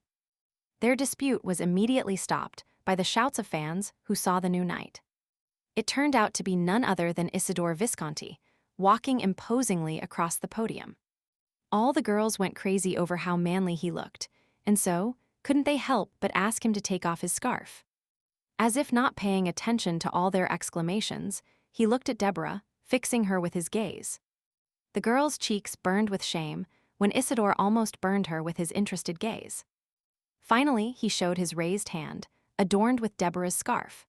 Seeing this gesture, the girl's heart completely froze, burning with pleasant excitement. Finally, the sound of a trumpet was heard, signaling the start of the tournament. The participants immediately rushed at each other until one knocked down the other, knocking down his weapon. Everyone gasped in surprise, trying to find out who emerged victorious from this fight. The next thing they saw immediately was Isidore smiling, rejoicing at his victory. Deborah covered her mouth with admiration, surprised by how cool he was. Discreetly trying to catch his breath, the man took off his helmet, showing his entire face covered in sweat. Deborah bit her finger tensely when she heard the announcer's words that Dira had a worthy competitor. At that moment, all the spectators were already betting with all their might on one of the candidates, on which the girl herself gradually began to think. She thought hard, trying to decide whether to participate or not. Finally, she decided to place a bet and handed the man a bag of coins. He immediately stated that he intended to bet on the one he considered the winner. The announcer solemnly announced that they would have a short break, after which the competition would continue. The Seymour family was clearly not happy with the spectacle, given the father's tired look and Balek's sleepy mood. The girl looked thoughtfully at her watch, trying to understand why her people were not yet among the knights. She took care of everything and asked permission from the district administration, so everything should have gone well. Finally, a group of employees from her restaurant appeared in the middle of the podium, moving a tray with cups. Many knights were burning from the heat and tried to make at least some attempts to reduce their body temperature. One of the knights felt so bad that he gradually felt like he was beginning to lose consciousness.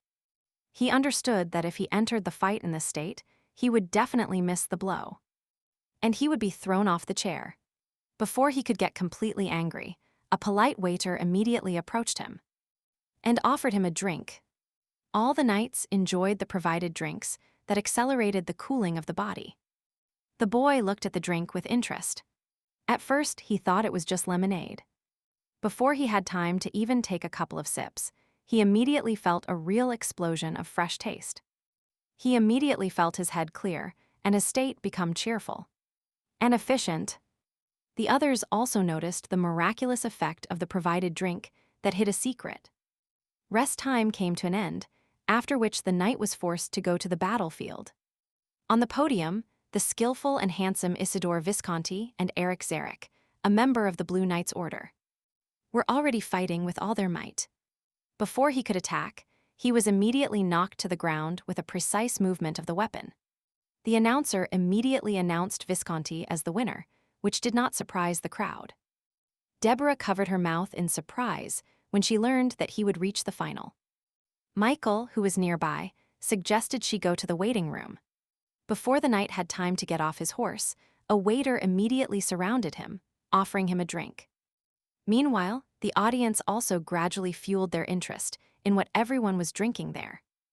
One of the girls assumed it was a smoothie, given that it was Armand.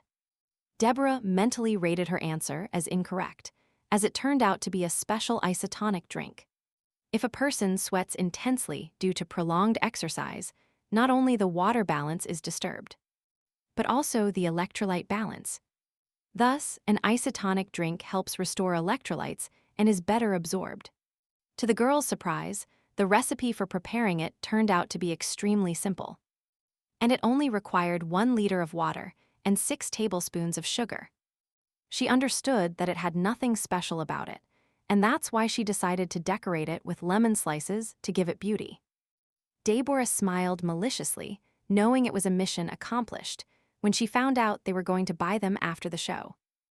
Obstacle. He felt as if his goal was gradually being achieved, and success was dizzying. Meanwhile, the young knight was already fighting with all his might against an experienced opponent. And he hit him right in the body. At first, he himself didn't believe he had managed to knock down Orgo. Everyone couldn't believe that Diro could lose to this guy, who didn't have much experience. The girl watched what was happening, surprised, waiting for the final end. The genius of Orgo's house found himself in complete prostration, losing a round to an unknown knight. Which struck his pride,